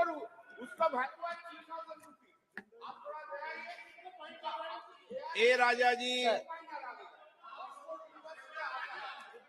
ए राजा जी, सर मैं माननीय सदस्यों से Mr. आग्रह Speaker, करता sir. हूं। मैं माननीय सदस्यों से आग्रह करता हूं, उनका कोई रिपोर्ट नहीं जा रहा। Mr. Speaker, मैं sir. माननीय सदस्यों से एक मिनट प्लीज माननीय सदस्यों से आग्रह करता हूं, हम जिस विषय पर हम ये बिल ला रहे हैं उस विषय पर चर्चा करें। ये भारत की संसद में हम अगर इतिहास और उन पर चर्चा करने लगेंगे तो उचित नहीं है कि सबको जो आपस में जवाब देना पड़ता है। आप इस संबंधित बिल पे बात करें। आप उनकी पेरी मत करो। आपको मैंने बोला ए राजा जी, ए राजा जी, मैंने पॉइंट ऑफ ऑर्डर नहीं दिया उनको आपको बोलने के लिए। Mr. Speaker, sir. Thank you for giving me this. आप बड़े सीनियर हैं, पॉइंट ऑफ ऑर्डर विधेयक के बीच में पॉइंट ऑफ ऑर्डर नहीं आता है। ए राजा जी, Mr. Speaker, sir. Thank you for giving this opportunity to comment upon the 2 bills on Jammu and Kashmir. Sir, in 2019, Article 370 was abrogated. A lengthy argument was placed before this House on both sides. In consequent to the Article 370 abrogation, these bills are being piloted by the Honorable Minister, Home Minister, before this House. Sir, all these subsequent bills which are being passed in the Parliament are subject to the if and buts. If this is happened, then this will be the situation. If this is happened, then this will be some hypothetical measures. But in positive sense, it has to be discussed in the House. Sir, having heard the long argument both in the 370 and 2 bills which were passed in this House, and of course 2 bills passed in the other House, I personally hear the argument of the Honorable Home Minister, and heat discussions took place either this hour or that house. Before beginning my argument, my only humble prayer is, the Honorable Home Minister spoke much about the history on Jammu Kashmir, how 370 came into existence, how it was looked by either parties, and how these bills are being essentially placed before this house. Sir, my humble request before opening my argument is, let us have the discussion on Jammu and Kashmir with the evidence, convincing evidence, certainly not by emotions. Lot of things have spoken in the both the house. Now, ultimately, whatever be the decision or whatever be the party line we took earlier, before the Supreme Court judgment, is altogether different. Right or wrong, Supreme Court judgment came into existence. Of course, the judgment which was given by the upper court not only give a political encouragement to the ruling party, but a judicial endorsement for the act that was brought and passed in this house, abrogating 370. Sir, I do not want to comment the judgment of the Supreme Court. Whatever be the judgment passed in the Supreme Court is the land of the law of the land. But remember, with the due respect to the Supreme Court and this honorable house, the words which are often used by the Justice Krishna here, quoting the Anglo-Saxon jurisprudence, we are Supreme Court judges sitting here, I quote, we are final. That does not mean we are infallible, unquote. This should be kept in your mind when the healthy discussion is taking place in this house. Sir, as my senior member, with the humor he spoke something, but he mentioned one point. When the article amendment, 42nd amendment was brought to this house, the then Congress government did a mistake that the parliament is having omnipotent power that cannot be questioned by the judiciary. That was cut down by the subsequent government. I afraid such a situation should not prevail again by virtue of this Supreme Court. Sir, what is missing in the judgment is, and I am not yielding. I will come to later.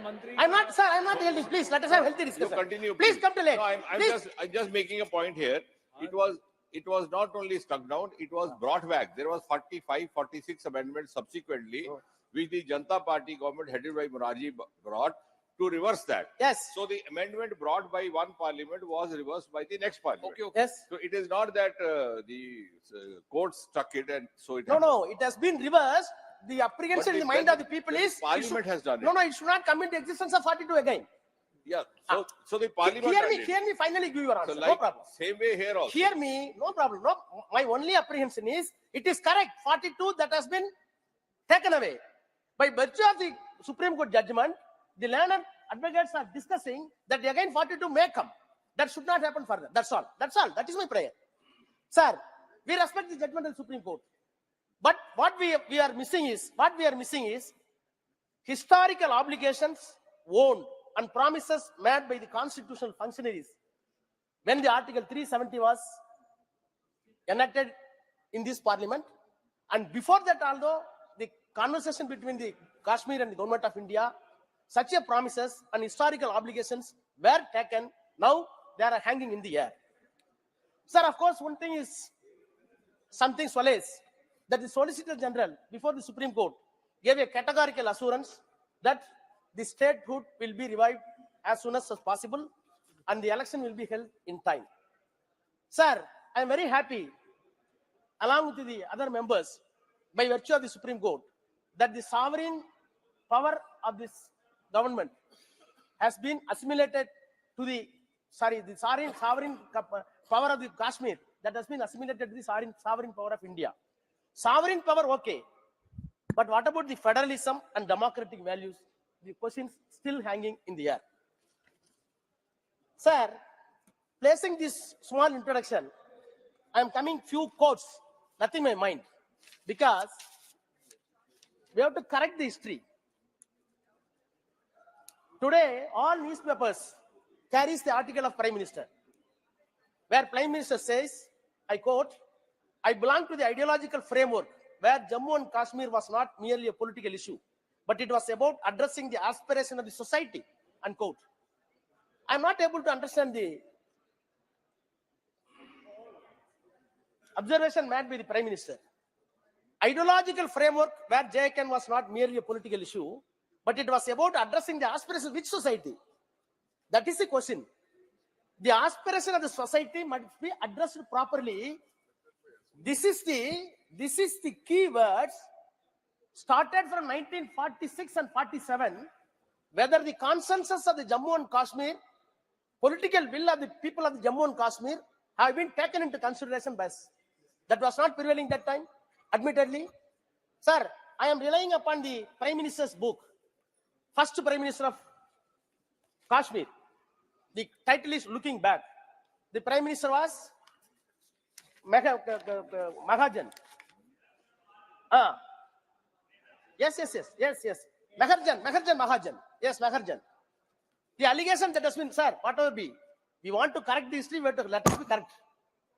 The only thing is we should not wrongly understood the history and wrongly propagate the history, interpreting the history. Sir, माननीय सदस्य sir, विधेयक I'm coming, sir. Sir, a very important point. I'm a healthy Debate manner हो going to चुकी discuss. कई लंबी Sir, what happened? Now the accusation that has been made frequently, that had it been Jammu Kashmir issue, had it been taken by the Sardar Patel instead of Nehru, the decision and the results should have been impeccable. I am coming to that. I want to show Sardar Patel was part and parcel of the all decisions taken by the cabinet headed by Jawaharlal Nehru. That's all. I'm not shifting the burden to anybody. For that, I am quoting few lines. Sir, looking back, the Prime Minister of Kashmir says, on the midnight of 10th October 1947, when I had retired to bed, an urgent telephone call came from Sardar Patel asking me why I was not proceeding to Srinagar and telling me that I should do so at once. I told him that I had received no orders from the governor, either about my leave or about my permission to serve elsewhere. It seems that Sardar Patel immediately rang up the governor, asking him grant me leave and permission to elsewhere. Sardar Patel again rang me up at about 1 a.m. in the morning, asking me to come immediately to Delhi in the plan of Lady Mountbatten, who was in Amritsar that day. No. So, होगी ना 370 no. पर debate होगी Sir, no, sir. First Prime Minister was Srinagar, deputed for this purpose, was called by Sardar Patel, not by Jawaharlal Nehru. Ultimately, Prime Minister went to there, and the discussion took place between Sardar Patel, Pandit Jawaharlal Nehru, Mahatma Gandhi, and Lord Mountbatten. Thereafter, what happened? Okay. Sir. Okay. It's history, sir. What can? Sir, this decision was. Shrimati Chinta Anuradha क्या है भाई sir कोई विशेष कोई इतिहास पर debate हो रही है क्या यहाँ पे sir, Home Minister spoke much. Please give me the. वो आप बोलेंगे तो जवाब देंगे आप Sir, then the Prime Minister asked for troops for Kashmir, which was sent by Patel and the Nehru. At the same evening, sir, 3 minutes. Same evening. Sir, just second. Mandriji, don't take my time, please. Nishikant जी बोल रहे हैं क्या बोल रहे हैं Don't take my please. Sir. 1 minute के बाद Let us have a healthy discussion. I am not accusing anything. I will have a good prayer for them. Sir, at the same evening, Prime Minister requested troops must be given to the Jammu and Kashmir. Patel gave it. Nehru gave it.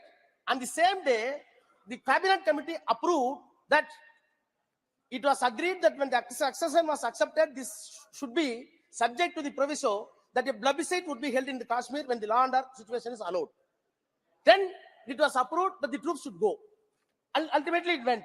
We got the Jammu and Kashmir. Thereafter, assurance was given to the United Nations, assurance given to the Parliament, assurance given to the people that plebiscite will be conducted. The will of the people of Jammu and Kashmir will be taken into consideration to scrap the 370. Sir, this is, sir, please. This is 1947. What happened? Sir, what happened in 1953? 1953, sir, very important. In 1953, what happened? No. Sir. Clear, no. No, sir, I'm giving, sir, Nehru says, the people of Jammu and Kashmir. Anuradha Sir. No. आप तो संविधान पे debate कर रहे हैं, आप bill पर debate करें ना। महिला आरक्षण पर आपका पक्ष है खिलाफ है ये बोलिए आप तो इतिहास पर डिबेट कर रहे हैं। नो मालूम जी गलत तरीका। जम्मू कश्मीर आप मुझे सपोर्ट करना हो तो भी नहीं बोलने दूंगा, मैं थोड़ी कहूंगा आप खिलाफ मत बोलो या सपोर्ट मत बोलो, ये आपका अधिकार है किस पे बोल रहे हैं।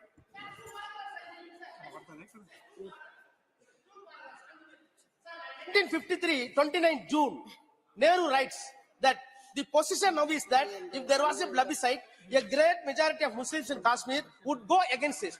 They want to go to Pakistan, for which I want to postpone the plebiscite. This is Nehru, 1953.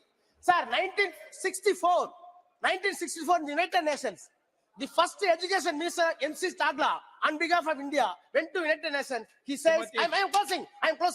He says, Chinta Anuradha no Sir, I am closing it, sir. No. Sir, for Shrimati Chinta Anuradha no thank you speaker no sir आप रुक जाए मंत्री जी जवाब दे देंगे। No Shrimati Chinta Anuradha no no no Shrimati Chinta Anuradha का record में होगा बस। No no conclude Shrimati Chinta Anuradha. Thank you speaker sir आसन में जो कह दिया चलिए आज Shrimati Chinta Anuradha. No one sentence Shrimati Chinta Anuradha no no Shrimati Chinta Anuradha नहीं बोलना चाहती हैं। Thank you speaker sir for giving me the opportunity.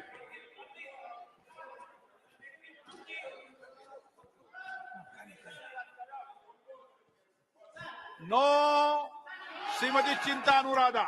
Thank you, Speaker, sir, for giving me the opportunity to participate in the discussion of the Jammu Kashmir आसन ने व्यवस्था दे Second दी Amendment है Bill. तो दे दिए, आप सुनो तो ठीक नहीं सुनो तो ठीक। श्रीमती चिंता अनुराधा व्यवस्था बदली नहीं जाएगी। हाँ Shrimati Chinta Anuradha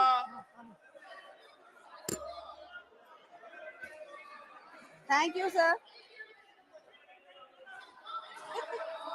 no senior no junior Shrimati Chinta Anuradha. आगे नहीं आप नहीं बोलना चाहती, बोलिए आप। Thank you, Speaker, sir, for giving me the opportunity to participate in this discussion of the Jammu Kashmir Reorganization Second Amendment Bill 2023. I would also take this moment to highlight the issues that are related to the subject matter of this bill. Sir, as Nelson Mandela aptly said, freedom cannot be achieved unless women have been emancipated from all forms of oppression. The proposed bill advocates the allocation of precisely 33% of seats in the Legislative Assembly of Union Territory of Jammu Kashmir, reserving them exclusively for women.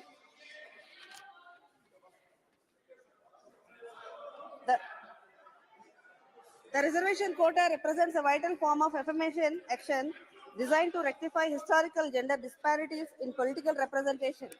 It serves a beacon guaranteeing that women assume a substantial role in the critical sphere of decision making, thus fostering gender parity and empowering women to become formidable forces in the realm of politics. Beyond being a legislative milestone, this bill ardently addresses the historical gender imbalance and has plagued the political landscape of our country.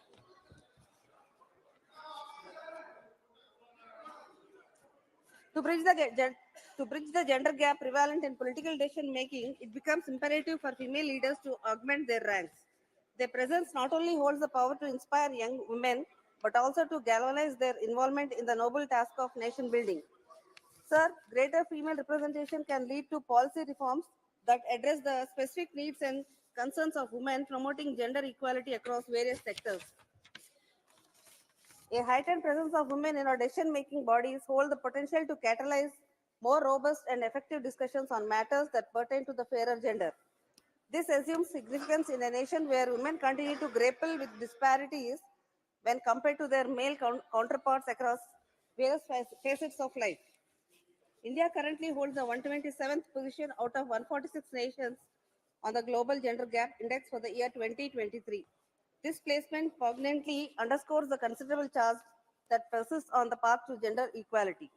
India ranks 48th out of 146 in political empowerment, scoring 0.267 in Global Gender Gap Report 2022. In contrast to Iceland and Bangladesh score significantly higher. According to the Inter-Parliamentary Union's report, India ranks 144th out of 193 countries in women's representation in parliament. Sir, when it comes to the Union Territory Amendment Bill 2023, it is a bold step that a necessary step towards achieving gender equality in the political sphere by reserving seats for women in Puducherry Legislative Assembly. It paves the way for a more inclusive and representative democracy. While further improvements can be made, this landmark legislation is a significantly victory for women's rights and a beacon of hope for a more just and equitable future. As we strive to build a better tomorrow, let us embrace this opportunity to empower women and ensure their voices, which are heard in the halls of power. Sir, when it comes to my state of Andhra Pradesh, Andhra Pradesh government has set a commendable example in promoting gender inclusivity in governance, sir. Under the leadership of our Honorable Chief Minister, Sri Y.S. Jagannath Reddy, sir, 50% of the nominated seats have been allocated to women. This step demonstrates a commitment to women's active participation in decision making, setting a progressive precedent for the rest of the nation to follow. Achieving progress necessitates consensus building among diverse political entities involving negotiations, compromises, and substantial discussions to address stakeholders' concerns and interests.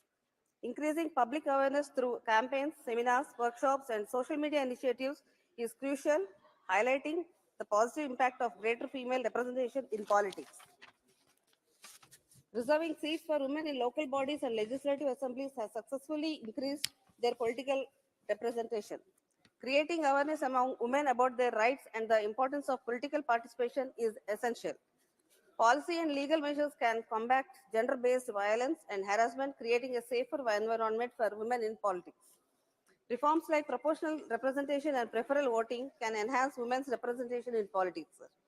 Sir, I would request through you to the ministry to address the issues raised by us in this speech and incorporate the solutions presented. Such measures would serve to fortify the foundation of the nation's democracy and ensure that the electoral process remains a cornerstone of trust and credibility. With this, YSSCP party supports the bill, sir. Thank you. Thank you. Thank you. Shri Kripal Balaji Tumane. जी धन्यवाद अध्यक्ष महोदय, आपने इस महत्वपूर्ण विधेयक पर मुझे बोलने का मौका दिया। अध्यक्ष जी, मैं माननीय गृह मंत्री श्री अमित जी शाह द्वारा पेश किए गए जम्मू और कश्मीर पुनर्गठन दूसरा संशोधन विधेयक 2023 का अपनी तथा अपनी पार्टी की तरफ से समर्थन करता हूं। अध्यक्ष जी, कश्मीर में अनुच्छेद 370 और 35 ये का सर्वाधिक फायदा कश्मीरी और पाकिस्तानी विघटनकारी शक्तियों ने उठाया। विशेषाधिकारों का फायदा जहां वहां बसने वाले गरीब और सर्वहारा वर्ग के कश्मीरी नागरिकों को मिलना चाहिए था, वो नहीं मिला। पाकिस्तान की शह पर लगातार बढ़ते हुए आतंकवाद ने कश्मीरी पर्यटन को बुरी तरह से प्रभावित किया।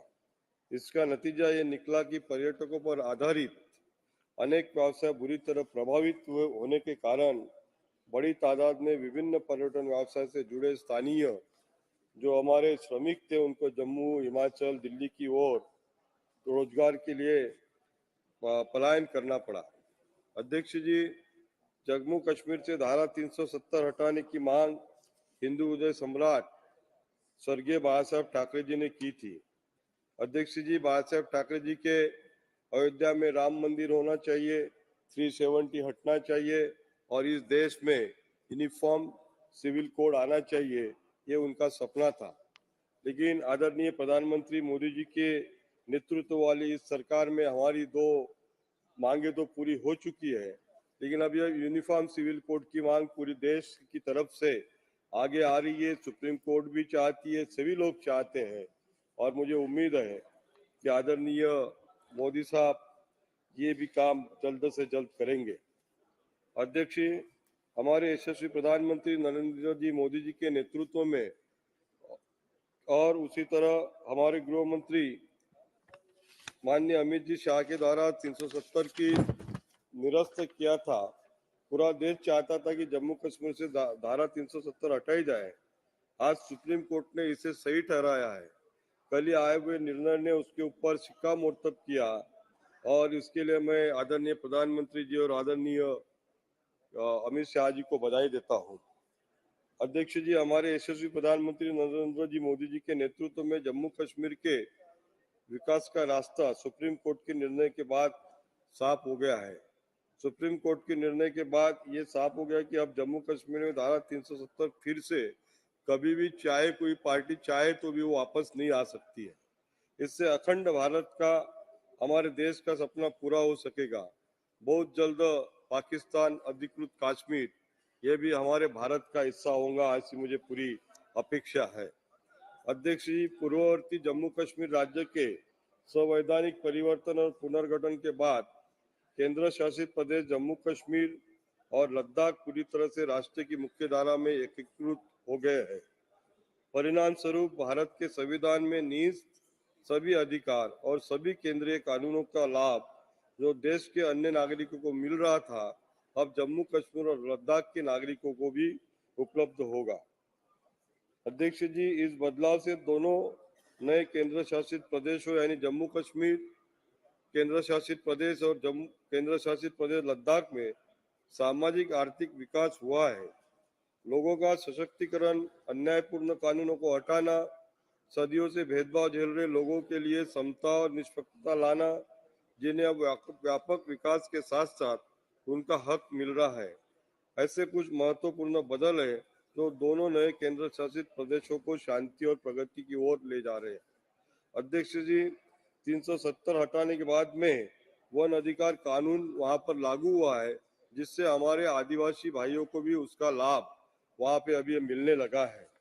सबसे महत्वपूर्ण है कि केंद्र सरकार ने हाल ही संसद में एक बिल पेश किया जिसमें जम्मू कश्मीर विधानसभा में महिलाओं को 33% आरक्षण की मंजूरी दी गई है।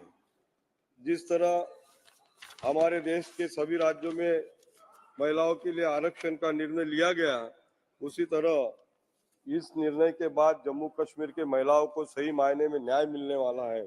जहाँ की महिलाएं कभी बाहर नहीं आया करती थी, उस जम्मू कश्मीर में भी अभी हमारी महिलाएं बाहर आके हमारे इस लोकतांत्रिक प्रक्रिया में सहभागी होगी और जिससे इस राज्य का विकास में बहुत बड़ा योगदान होने वाला है। 370 हटाने के बाद जम्मू कश्मीर में काफी बड़े पैमाने पे निवेश भी आ रहा है। अभी तक जब से 370 हटाया तब से मेरे ख्याल में 90,000 करोड़ से ज्यादा का निवेश जम्मू कश्मीर में आया है, जिससे हमारे वहाँ के जो युवा बेरोजगार जो पत्थर लेके लाल चौक में खड़े होते थे, अब उनके हाथ को काम मिला है और अपना परिवार बहुत अच्छी तरह चलाने का काम भी उनके द्वारा हो रहा है। जम्मू कश्मीर इतिहास में सबसे बड़ी औद्योगिक क्रांति का गवाह बन रहा है। अनुच्छेद 370 और 35 ये निष्क्रिय होने वो जम्मू कश्मीर के पुनर्गठन के बाद प्रदेश में उल्लेखनीय विकास कार्यों ने नई पीढ़ी के लिए असीम संभावनाओं के द्वार खोल दिए हैं, जिससे उद्यमिता से लेकर रोजगार सृजन की नई संभावनाएं उभर कर सामने आई है। केंद्र सरकार के इस फैसले पर सुप्रीम कोर्ट की मोहर लगने से औद्योगिक विकास में गति आएगी और गति के साथ में हमारा राज्य आगे बढ़ेगा। अध्यक्ष महोदय, एक बात मैं जरूर कहना चाहूंगा कि 370 हटाने के दौरान कहा गया था कि दूसरे देशों की कश्मीर को लेकर दी गई नेगेटिव ट्रैवल एडवाइजरी हटाई जाएगी, लेकिन आज भी America, Australia, UK, France, Israel समेत कई यूरोपीय देशों की नेगेटिव एडवाइजरी बनी हुई है। मेरा आदरणीय गृह मंत्री जी से अनुरोध है कि इस संदर्भ में कार्य करने की जरूरत है। बस आखिरी पारा सर, हमारे यशस्वी प्रधानमंत्री आदरणीय मोदी जी के निर्देशन में पंचों और सरपंचों, ब्लॉक विकास परिषदों और जिला विकास परिषदों जैसे पंचायती राज संस्थानों के चुनाव में संचालन के साथ अब जम्मू कश्मीर में जमीनी स्तर के लोकतंत्र की त्रिस्तरीय प्रणाली स्थापित हो गई है। इन्हीं शब्दों के साथ जी मैं यहाँ पर अपने शब्दों को विराम देता हूं। श्री कौशलेंद्र कुमार जी। सभापति महोदय, जम्मू कश्मीर पुनर्गठन दूसरा संशोधन विधेयक 2023 पर चर्चा में बोलने का अवसर दिया, इसके लिए बहुत बहुत धन्यवाद। सरकार द्वारा जम्मू कश्मीर अधिनियम 2019 की धारा 14 में 14 कह जोड़ा जा रहा है और वहां विधानसभा में महिलाओं के लिए सीट आरक्षित करेंगे, जिसमें जम्मू कश्मीर की विधानसभा में कुल स्थानों निकटतम 1/3 स्थान महिलाओं के लिए आरक्षित होगा। और मेरा इसमें सुझाव होगा महोदय कि बिहार के तर्ज पर जम्मू कश्मीर को भी महिलाओं को आरक्षण मिले, जिस तरीके से वहाँ पंचायती राज व्यवस्था में 50% है, वहाँ भी 50% होना चाहिए। नौकरियों में बिहार में महिलाओं के लिए 35% आरक्षण है, तो मेरा एक सुझाव है कि महिलाओं को नौकरी में भी जम्मू कश्मीर के लोगों को भी इसका लाभ मिले, वहाँ भी 35% आरक्षण लागू हो नौकरी में। महिलाओं के लिए उच्च शिक्षा में भी 35% आरक्षण है बिहार में।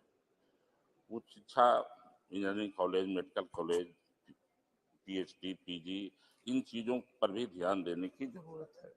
जिस तरीके से बिहार में जिनका उम्र 60 साल हो गया है, पुरुष हो महिला हो, दोनों को वहाँ वृद्धा पेंशन मिलता है। और यह पहले बीपीएल परिवार जो गरीबी रेखा से नीचे थे उनको मिलता था, यह जम्मू कश्मीर में भी लागू होना चाहिए कि जिनका उम्र 60 साल हो जाए, पुरुष हो महिला हो, सबको पेंशन मिले, इसका भी उपाय होना चाहिए। सभापति महोदय, खास करके हम लोग बिहार से आते हैं तो बिहार की बात करते हैं। अब सर्वोच्च न्यायालय ने भी 370 का फैसला जो दिया है, वो पिछले चर्चा में भी हम लोग भाग लिए थे, उस समय भी बात रखे थे कि यहाँ चुनाव होना चाहिए, तभी लोकतंत्र बहाल होगा। अब जम्मू कश्मीर में जल्द से जल्द समान स्थिति बहाल हो जाए और जम्मू कश्मीर के नागरिकों को यह अधिकार मिलना चाहिए कि सरकार चुने। जम्मू कश्मीर के आम नागरिकों के प्रजातांत्रिक अधिकार के बहाल करना अति आवश्यक है। सभापति महोदय, अधिक समय तक केंद्र सरकार को जम्मू कश्मीर में शासन उचित नहीं होगा। आज जम्मू कश्मीर में कश्मीरी पंडितों की समस्या ज्यों का त्यों बनी है, आतंकी घटनाएं भी घट रही है, इस पर भी ध्यान देने की जरूरत होगा। मेरा मानना है कि सरकार के लद्दाख को भी स्टेटहुड का दर्जा दिया जाना चाहिए, जिससे वहां जनता को भी अपनी सरकार चुनने का मौका मिल सके। आशा है कि केंद्र सरकार जल्द से जल्द जम्मू कश्मीर में समान स्थिति बहाल करने में सफल होगी और वहां अगले वर्ष होने वाले देश के आम चुनाव के साथ साथ राज्य का भी चुनाव हो, यह मेरा प्रस्ताव है। इस बिल का मैं समर्थन करता हूँ।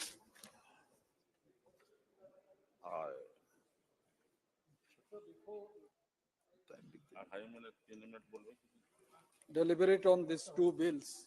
I would just like a clarification because the Business Advisory Committee has allotted 2 hours each for these two bills. That means it is 4 hours for these bills.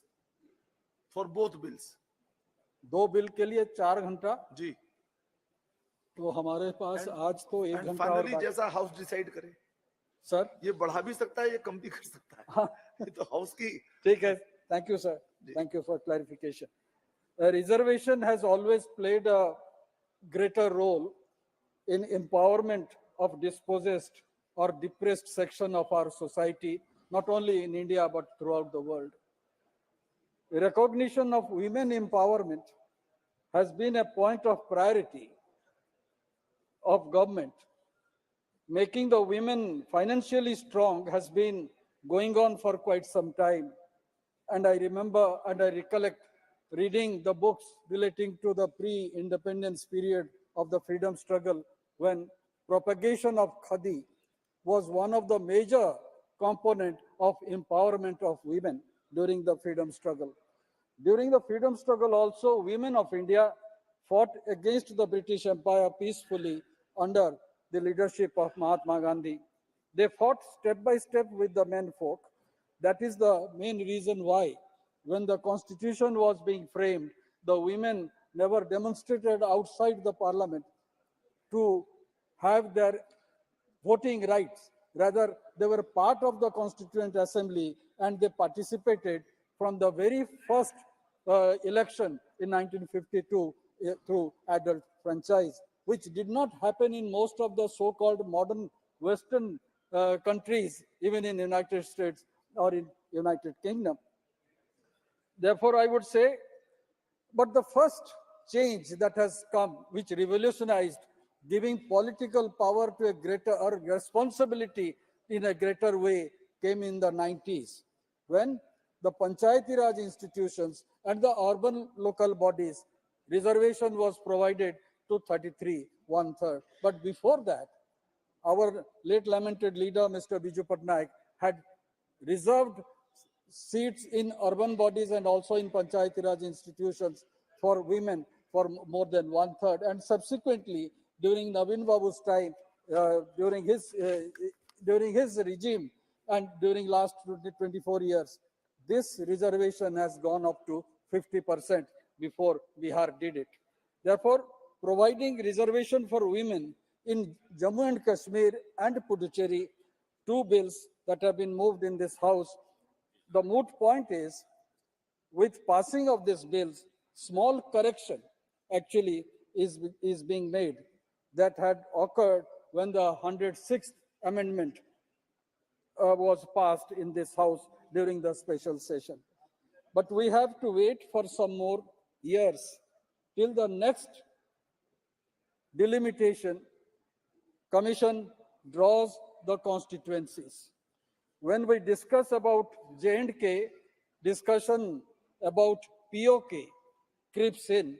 This house has resolved earlier to retrieve every inch of the land that has been occupied by Pakistan, by our neighbors also, meaning China. But we should not forget, when we talk about POK, Gilgit and Baltistan are a different region altogether. When we talk about POK, most of the time we forget about Gilgit and Baltistan, which got annexed to Pakistan before Maharaja Hari Singh signed the instrument of accession with India. So in that respect, when we talk of POK, we should also always talk of Gilgit and Baltistan, which was part of Jammu and Kashmir, and that is now occupied by Pakistan. I would just like to mention here, sir,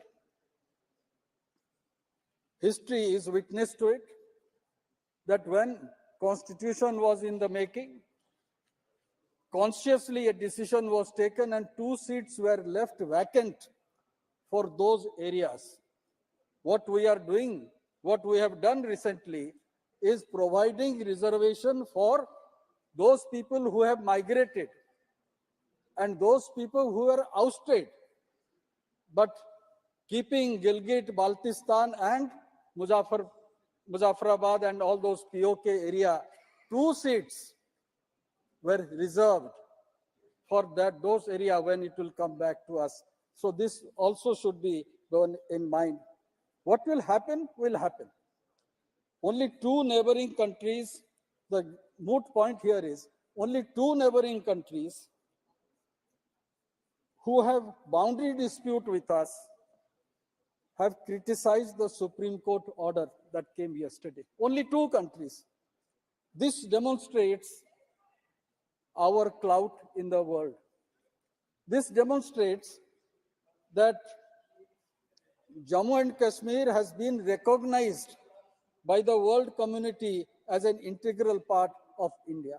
Sir, empowerment of women is in participative politics, has got an impetus through reservation of women in Panchayati Raj institutions and also in urban bodies. Odisha under Navin Babu, as I stated earlier, has provided 50% reservation in Panchayati Raj institutions and urban bodies. And Next is, in 2019 election, 1/3 women candidates contested for parliament. And out of that, 5 lady members also got elected. Without waiting for reservation, Biju Janata Dal has already done it.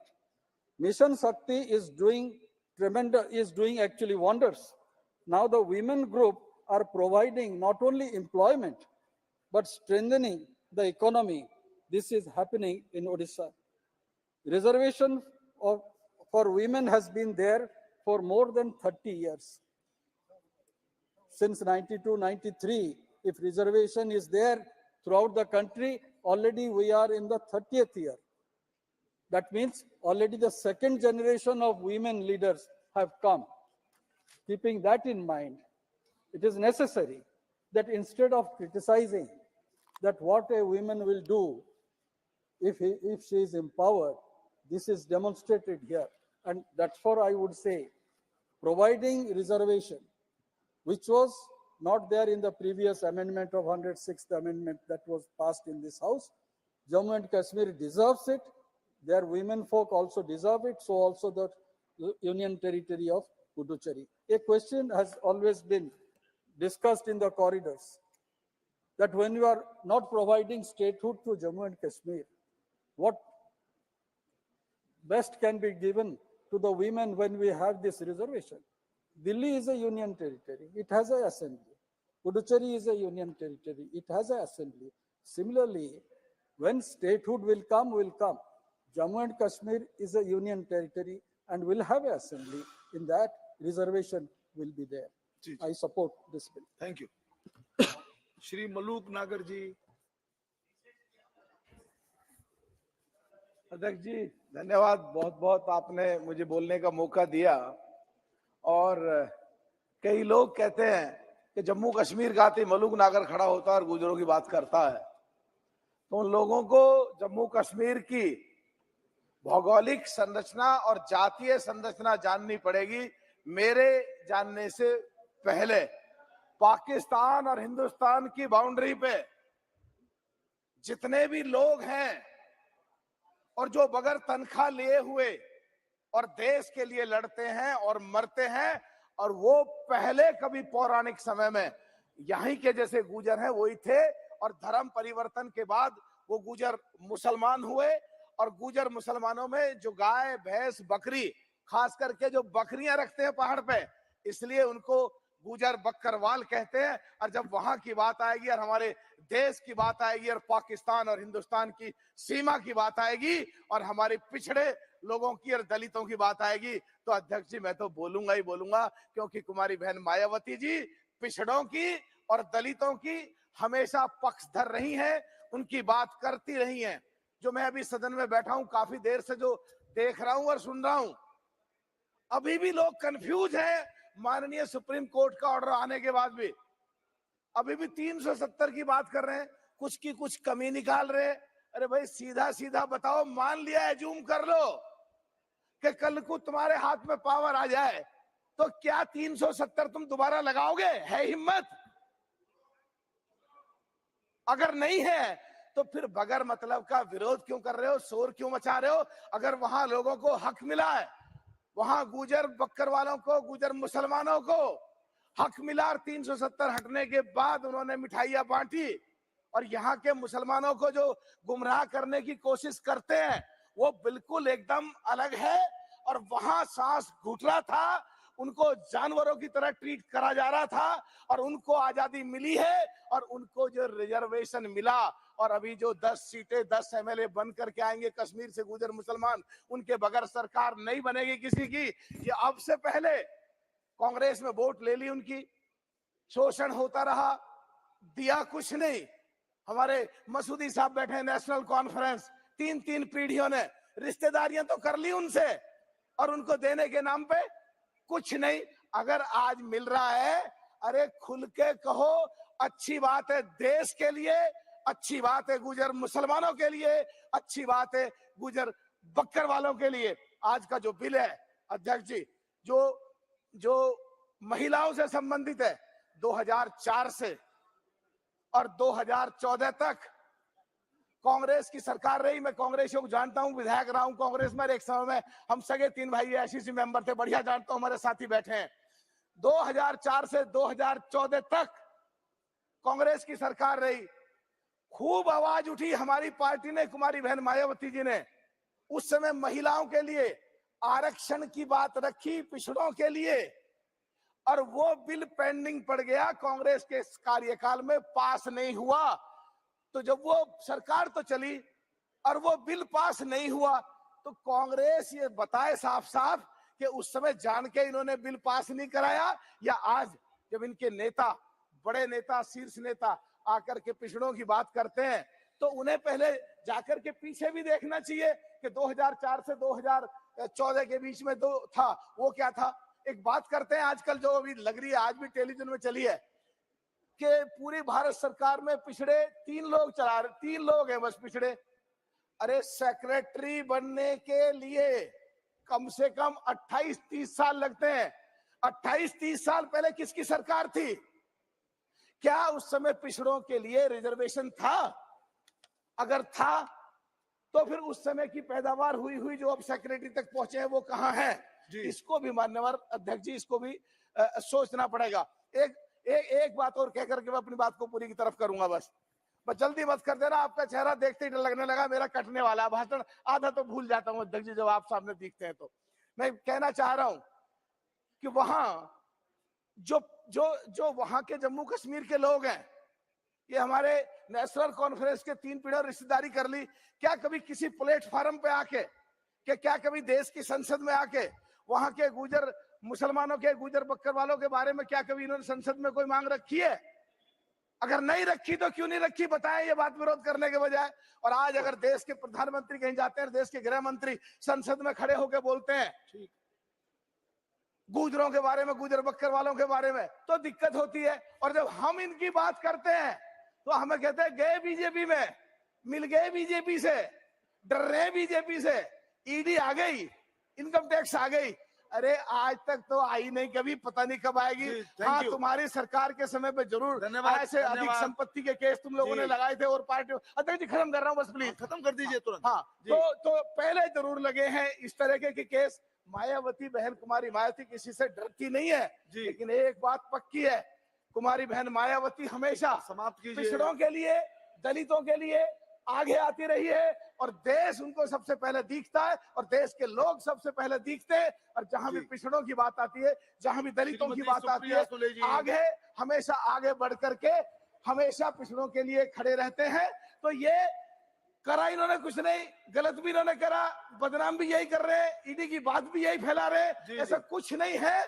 हमें जो अच्छा लगता है, और आज जब पिछले दिनों पिछड़ों की बात आई, तो खत्म कर रहा हूं बस, खत्म कर रहा हूं बस, खत्म कर रहा हूं। मेरी पार्टी है 10 MP, खत्म कर रहा हूं बस।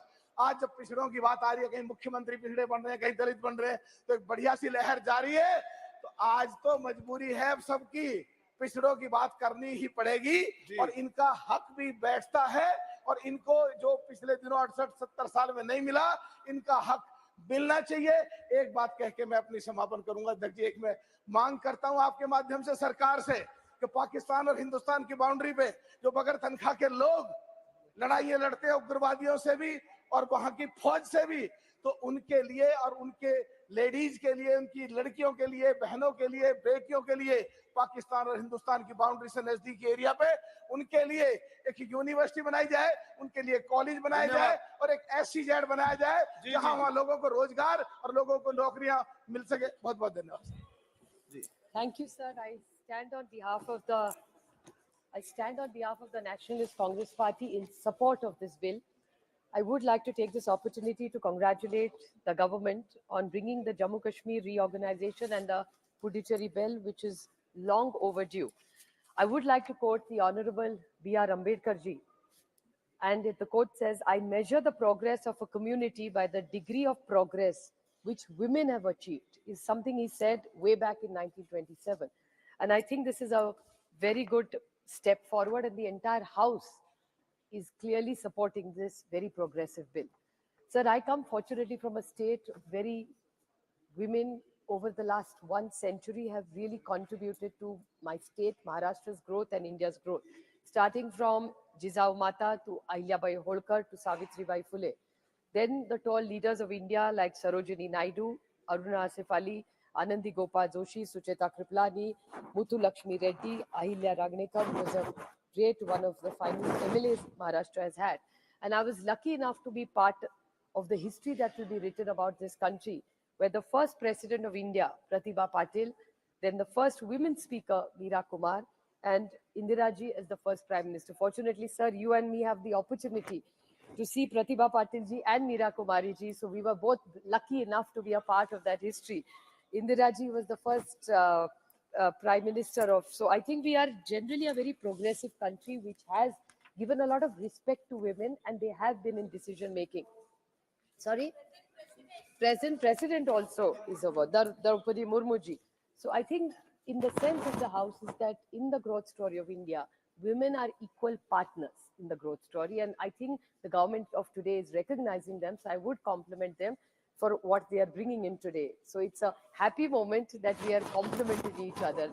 Mahal thoda acha ho raha hai.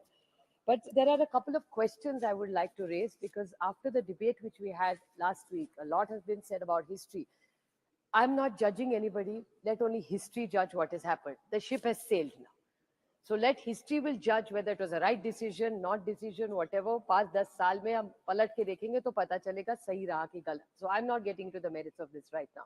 But I have few pointed questions to ask the Honorable Ministry.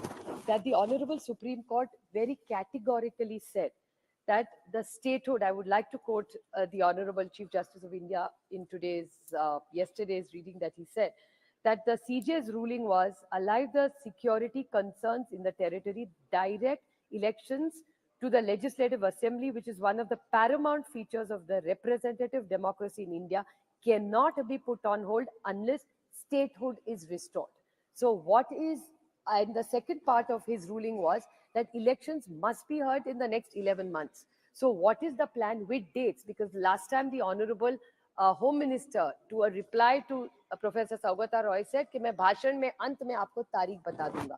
So we haven't heard that date. So this is just a concern that by when will there be statehood restored is my first pointed question. And second, when will you hold fair elections in Jammu Kashmir, which is really critical for the situation because we live in a democracy. The other question I would like to raise just to this house out of my academic interest is reservation and delimitation and the caste census. Sir, we in this August House unanimously passed the Mahila Arakshan Bill. जब महिला आरक्षण bill था तो हमें लगा कि 2024 में आ रहा है, लेकिन बाद में पता चला शायद 29 में आएगा, 34 में आएगा, पता नहीं. There's no date given to it. And unless we have the caste census delimitation, we will not have the Mahila Arakshan Bill. होगा ही नहीं इस देश में. तो अगर and the question in the bill is written, आप points are देखेंगे तो उसमें लिखा है कि the rotation, it's in 14B, it is written over there, point number 3, that the rotation of seats reserved for women in the Legislative Assembly will be determined after the delimitation as Parliament may by law determine. So if Parliament is going to decide that, even about rotation, how will we have clarity on this is only, I'm not mistrusting the government's intention, but we need to have clarity of when will you take this decision of rotation, because it is dependent on the Parliament laws, which we have no clarity on. So kab hoga pata nahi. The other question I would like to ask this government is a very good point yesterday made also in the ruling yesterday, sir, that Justice Kaul talked about Truth and Conciliation Commission. A lot has been said in this government. The Truth and Conciliation Commission is going to be very, very critical for us to hold fair elections. So what is the commitment you're giving to this nation for the Truth and Conciliation Commission? Because we don't want to go back to what happened in Jammu Kashmir. The whole intention of what you are saying of the government to have a very peaceful and a progressive Jammu Kashmir in the future. So I think it's a very good suggestion that has come yesterday about the Truth and Reconciliation Commission. So I hope you are going to do something about it. Now, there are two small concerns which come across because a lot has been said about yesterday's order further. There is one small clarification which I'm asking. There's an Article 3 in which a lot of confusion has been in. So if the government can put it to rest, because it's come a lot in the media, that अगर एक राज्य के लिए आपने precedence rule करवाया, उसके बाद आपने एक निर्णय यहाँ से लिया, उसके बाद आप कोर्ट में गए, and that government had, that state has been split, UTs have been made, whatever decision you think, right or wrong, history will judge it. But the way it has been done, can this be same model be applied to other states, or it cannot be? Because otherwise whoever has supreme power in Delhi, आज यहाँ बैठे कल हम बैठ सकते हैं. So I think we must have good precedents which will take care of India's freedom movement and its democracy for the next, not a decade, but a century.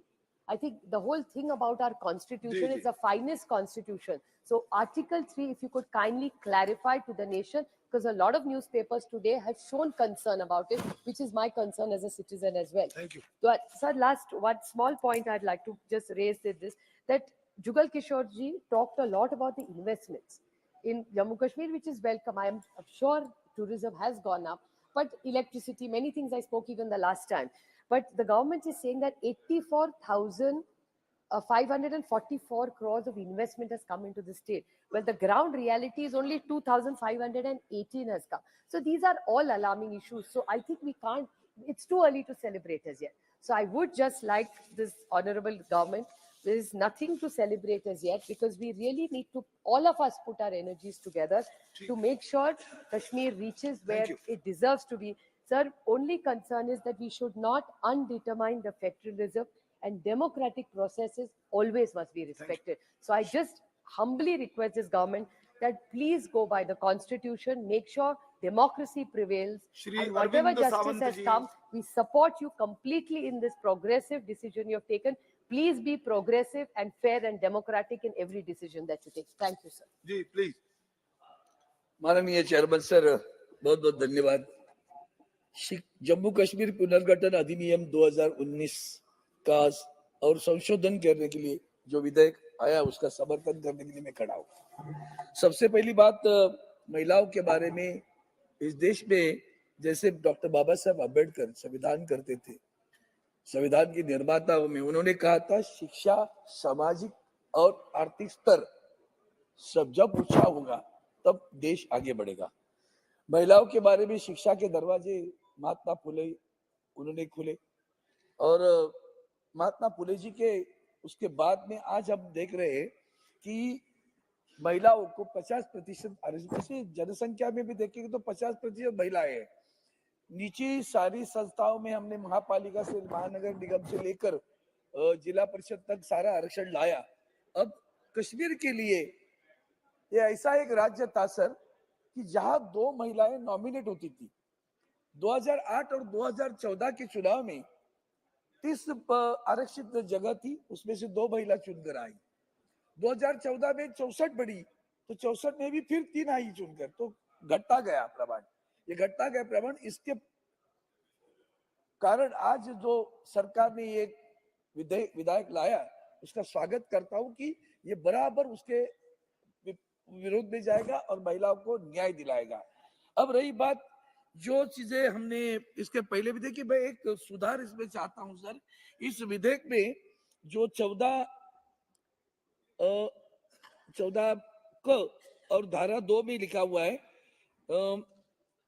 धारा 14 की उपधारा 7 के अधीन आरक्षित कुल स्थानों के यथाशक्य निकटतम 1/3 स्थान जम्मू कश्मीर संघ राज्य क्षेत्र की विधानसभा में अनुसूचित जातियों या अनुसूचित जनजातियों या लिखा, शेड्यूल्ड कास्ट और शेड्यूल्ड ट्राइब और लिखा, नीचे बराबर लिखा शेड्यूल्ड कास्ट और शेड्यूल्ड ट्राइब. यहाँ तो उसने और लिखा है, वो और निकालना चाहिए sir. You have to write और उसके और भी एक आगे सुझाव देना चाहता हूँ, उसमें ओबीसी भी होना चाहिए.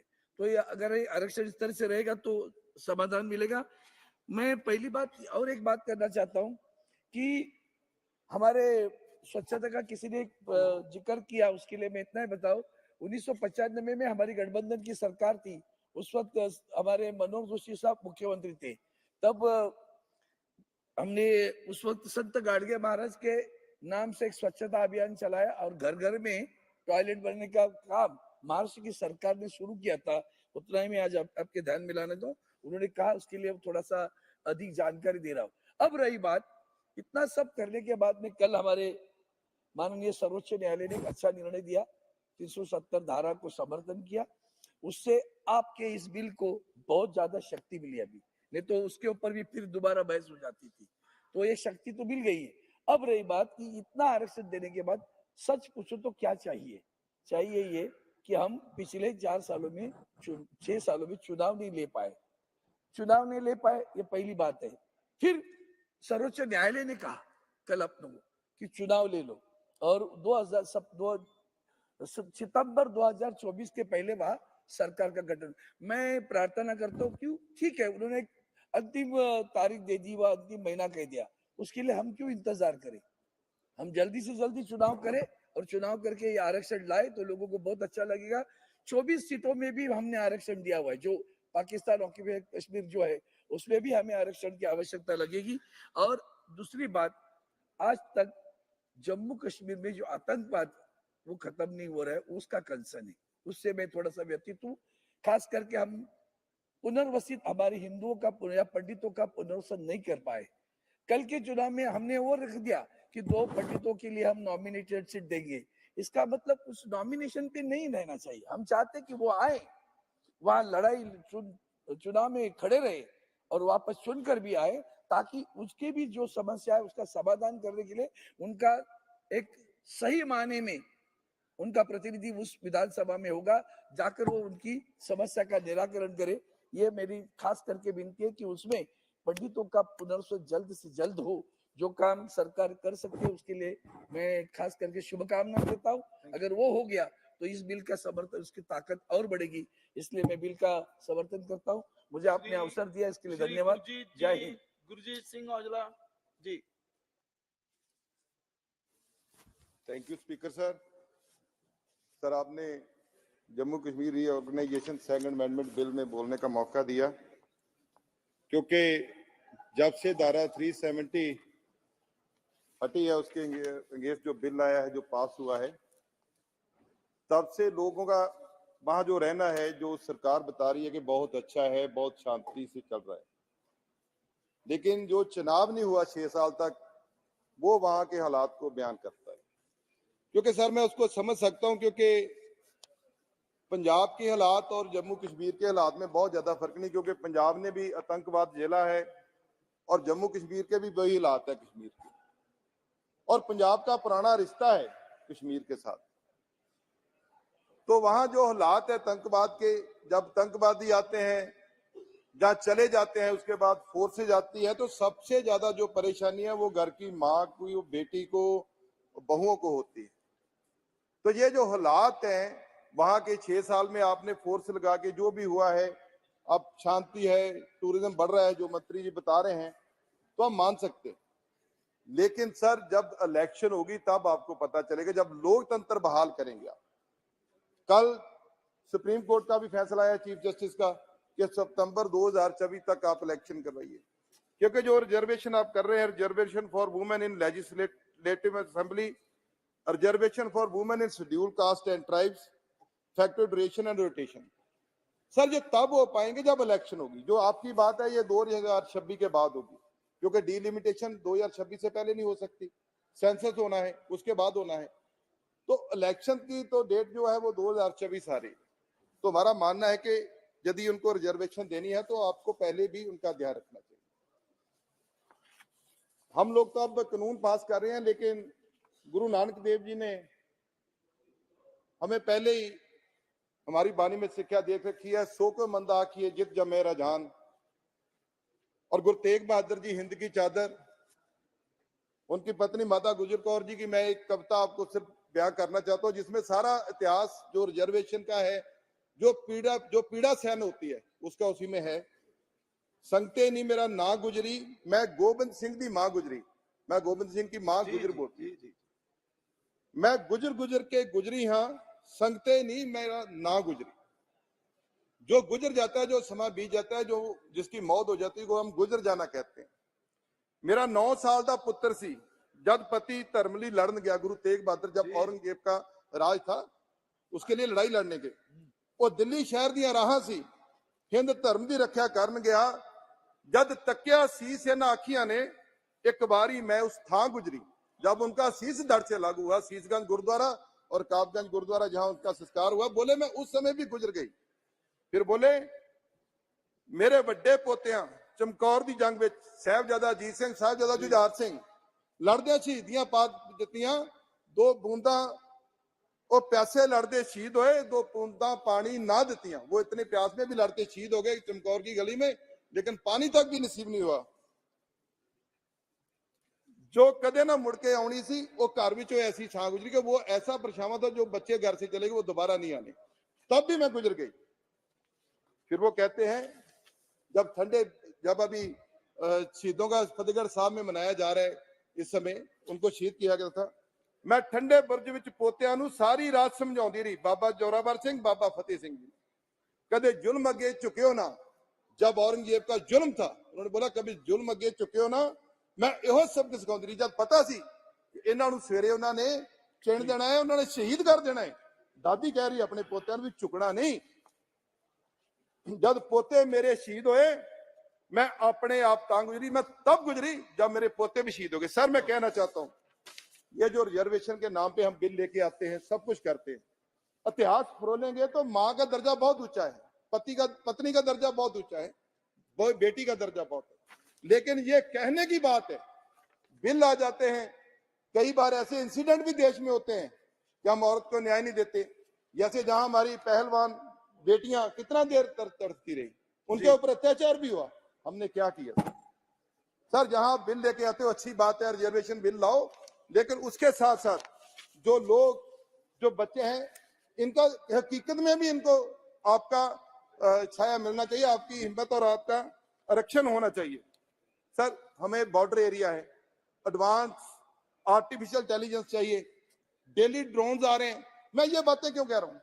जब कोई लड़का पकड़ा जाता है आतंकवादी तौर पर, सर किसी को मार देता है तो सबसे ज्यादा दुख उसकी माँ को, उसकी बहन को, उसकी पत्नी को होता है। तो यदि आर्टिफिशियल इंटेलिजेंस नहीं आएगी, जो ड्रोन आ रहे हैं, जो ड्रग्स आ रहे हैं, जो वो पाकिस्तान तो हमारा दुश्मन है, उसने तो सब कुछ सर करना है। 1 मिनट सर इसके साथ साथ मैं ये कहना चाहता हूँ, जमीन की हकीकत से जो जुड़ी हुई चीज है उसको भी हमें समझना चाहिए, ताकि जो पाकिस्तान है वो तो सब कुछ करेगा। अब पीओके को हम कहते हैं कि अपने साथ मिलाना है नहीं मिलाना, कब मिलेगा वो अलग बात है, लेकिन उससे पहले हमें अपने घर को सुरक्षित करना चाहिए, ताकि जो आरक्षण बिल आप लेके आ रहे हो वो माँ बहन को उनका घर भी तो सुरक्षित होना चाहिए। Jammu Kashmir skill developed area, sir 1 minute, वहां गलीचे का काम है, शॉल का काम है, सारी बहू बेटियां वहां काम करती हैं। तो ये भी आप सोचिए उनको कैसे आरक्षण देना, उनकी कैसे सुरक्षित करना। तो मैं आपका बहुत धन्यवाद करता हूँ, हम इसकी सपोर्ट करते हैं। श्री हसनैन मसूदी साहब।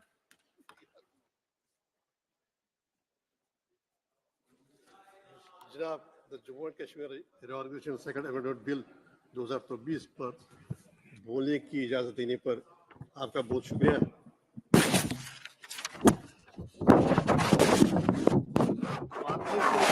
बनाना ये अमल तो हमारी जम्मू कश्मीर की पॉलिटिकल फिलॉसफी का रोज़ अव्वल से ही एक हिस्सा रहा है। जब जम्मू कश्मीर बाबा कौम की रहनुमाई में शख्सी राज के खिलाफ जिद्दजहद में मसरूफ था, तो 1944 में हमने एक मंशूर बनाया जिसे नया कश्मीर का मंशूर बनाते हैं, जिसमें हमने ये कल्पना की कि जम्मू कश्मीर की खवातीन के लिए एक अलग चैप्टर हो। बाकी जो हुकूक के हवाले से और बाकी कैसा तर्ज सियासत का क्या तर्ज होगा, तो उसके बारे में बात हुई। तो जनाब इस पस मंज़र में जनाब ये कोई नई बात नहीं है जो ये बिल लाया जा रहा है, और खवातीन के बारे में 33% रिजर्वेशन का जो एक प्रोविजन है। जनाब जम्मू कश्मीर नेशनल कॉन्फ्रेंस का हमेशा ये मौक़िफ़ रहा है कि खवातीन को बाख्तियार बनाया जाए और ज़िंदगी के हर शोबे में खवातीन की बराबरी हो। खवातीन की तालीम या तालीमी नुस्वा पर नया कश्मीर का फोकस है। जम्मू कश्मीर वाहिद रियासत है जिसमें असम्बली में अगर खवातीन की नुमाइंदगी न हो तो हमारे आइन के तहत 2 खवातीन को वहाँ नॉमिनेट करने का प्रोविजन था, ये बाकी देश में कहीं नहीं था, क्योंकि हमारा ही आइन था। और वो आइन भी जो हमें यकीन दहाइयाँ दी गई थी, कॉन्स्टिट्यूशनल गारंटीज दी गई थी, उसी के तहत बना, जैसे कि आप जानते हैं। जनाब जम्मू कश्मीर ही वाहिद रियासत थी जहाँ पर 33% पंचायत में खवातीन के लिए मखसूस की गई। तो कोई आज ये 5 अगस्त का 2019 को जब ये नया एक सिलसिला शुरू होगा तो एक नैरेटिव बनाने की कोशिश की गई, वहाँ कुछ नहीं था। तो जनाब जम्मू कश्मीर ही वो रियासत है जहाँ पर हमारे मेडिकल कॉलेज में 50% सीटें वो खवातीन के लिए जो हमारे उनके लिए मखसूस है। ये सारी सारी अगर कोई मिसाल दे सके, मुझे नहीं लगता कहीं पर ऐसा 50% रिजर्वेशन जो हमारी कैंडिडेट्स हैं फीमेल कैंडिडेट्स उनके लिए है। तो जनाब इस सारे पस मंजर में तो जनाब जहाँ तक इस बिल के कंटेंट का सवाल है तो हमारा कोई उसूर नहीं है, हम इसके साथ हैं, क्योंकि हमारा मौक़िफ़ जैसे कि मैंने कहा रोज़ अव्वल से ही है ख़वातीन को बाइख्तियार बनाना, एम्पावर करना। तो जनाब इस पस मंजर में लेकिन एक एतराज़ पैदा हो, आप क्यों ये पीस मील लेजिस्लेशन लाते हैं? अगर आपने यहाँ पर ये वादाबंद आप हुए, आपने यहाँ पर बड़े ही साफ अल्फाज में 5 साल पहले ये वादा दिया कि ये जो अबूरी है मामला है स्टेट को विभाजन करने का, हम वचनबद्ध है, हमारा ये आपके साथ वादा है कि ये स्टेट रेस्टोर हो जाएगी। तो कानून जो आने वाला था, जो आना चाहिए वो स्टेट के हवाले से होना चाहिए। तो ये क्यों आप पीसमील में यूटी के हवाले से ही कवानीन ला रहे हैं? एक तो आपका देखिए ये तो सत्य है और आप कहते हैं कि उस सत्य की वही विजय होगी। अगर आपने यहाँ कहा तो आपकी उससे इनहराफ। तो जनाब पहला मेरा ये एतराज़ है। दूसरी बात जनाब ये है कि कल ही फैसला आ गया, तो जो फैसला आ गया हम उस पर तबसरा नहीं करेंगे, क्योंकि परंपरा नहीं है, नॉर्म नहीं कि हम यहाँ पर तबसरा करेंगे। जहाँ पर हमें तबसरा करना होगा वहाँ पर हम तबसरा करेंगे और जो भी हमें इख्तियार करना होगा रास्ता, उस पर हम उस जजमेंट का तबसरा करेंगे जो कल। लेकिन सुप्रीम कोर्ट ने भी आपको कहा कि भाई स्टेट रेस्टोर कीजिए। क्या जरूरत है आप स्टेट सुप्रीम कोर्ट को आपने मजबूर किया कि स्टेट सुप्रीम कोर्ट ऐसी एक आपको डायरेक्शन देता। अब अगर कल आप सेलिब्रेट कर रहे हैं, मैंने कहा कि हम इतना तबसरा कर सकते हैं, हम मायूसी हुई, सारे जम्मू कश्मीर को मायूसी हुई उस फैसले से, वो अलग बात है, हम विस्तार से हम वजाहत के साथ उसके बारे में बात नहीं करेंगे। लेकिन क्या वजह है आप अनदेखी कर रहे हैं सुप्रीम कोर्ट को? फिर एक मैं पहले कॉन्स्टिट्यूशनल मॉरलिटी की बात कर रहा था, अब जनाब एक पॉलिटिकल मॉरलिटी की बात है। अरे कल ही एक बात आ गई, आपको कहा आप सेलिब्रेट कर रहे हैं, देखिए जी सुप्रीम कोर्ट ने भी हमारे मौक़िफ़ की तायीद की, जो अलग बात है कि हमारी नज़र में क्या है वो तबसरा में नहीं करूँगा।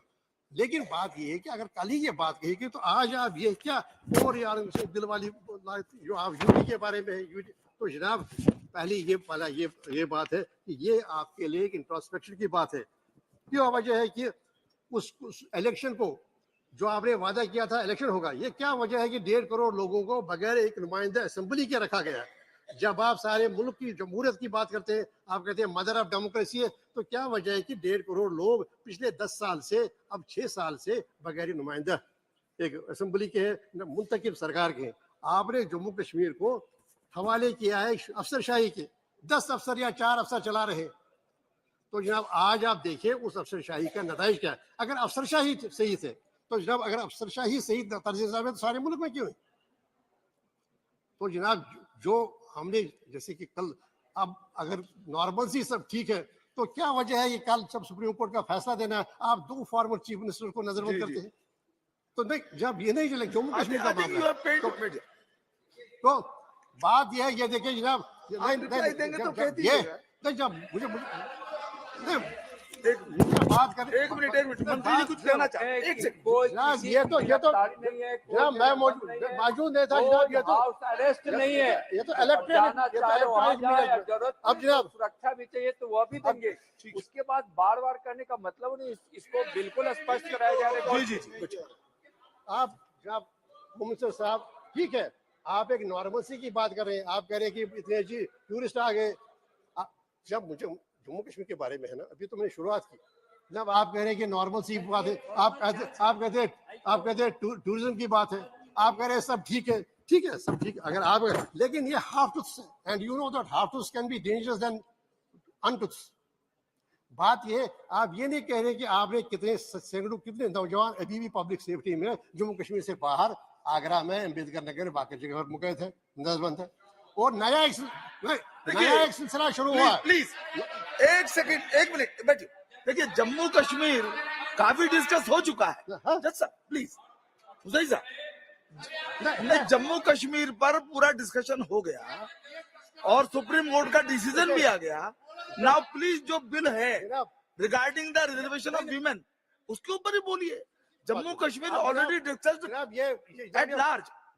जी यही को जब फंडामेंटल कानून है कि अगर बात नहीं करने देंगे तो ना करने दीजिए, फिर बात ही नहीं करेंगे, फिर क्या वजह है हाउस में खड़े होने का? आप रिप्लाई में कर लीजिएगा आप नहीं जनाब, प्लीज। नहीं जनाब, आप हमारे स्टेट होम मिनिस्टर है, ये स्टेट मिनिस्टर और होम है, ये तक सीमित रखिए, अदालत लेकर बिल तक सीमित रखिए। तो जनाब आपने भी उसमें भाग लिया बहस में, चर्चा में, नई बात सब विषय बोल दिए आपने। नई बात ये है कि आप जनाब ये मालूम है कि अंडर ट्रायल्स है। नो नो जनाब under trial no no no no no तो प्लीज जनाब प्लीज आप भी ट्रायल नहीं होती। अब जनाब जहाँ पर नॉर्मल सी बात करें जनाब, इस वक्त श्रीमती जसकौर मीणा जी, नहीं इस वक्त नहीं जनाब, please you have taken much time. जनाब इस बात ये है कि आप इलेक्शन कराने से क्यों कतराते? हम क्यों माननीय सभापति जी, आपका बहुत बहुत धन्यवाद।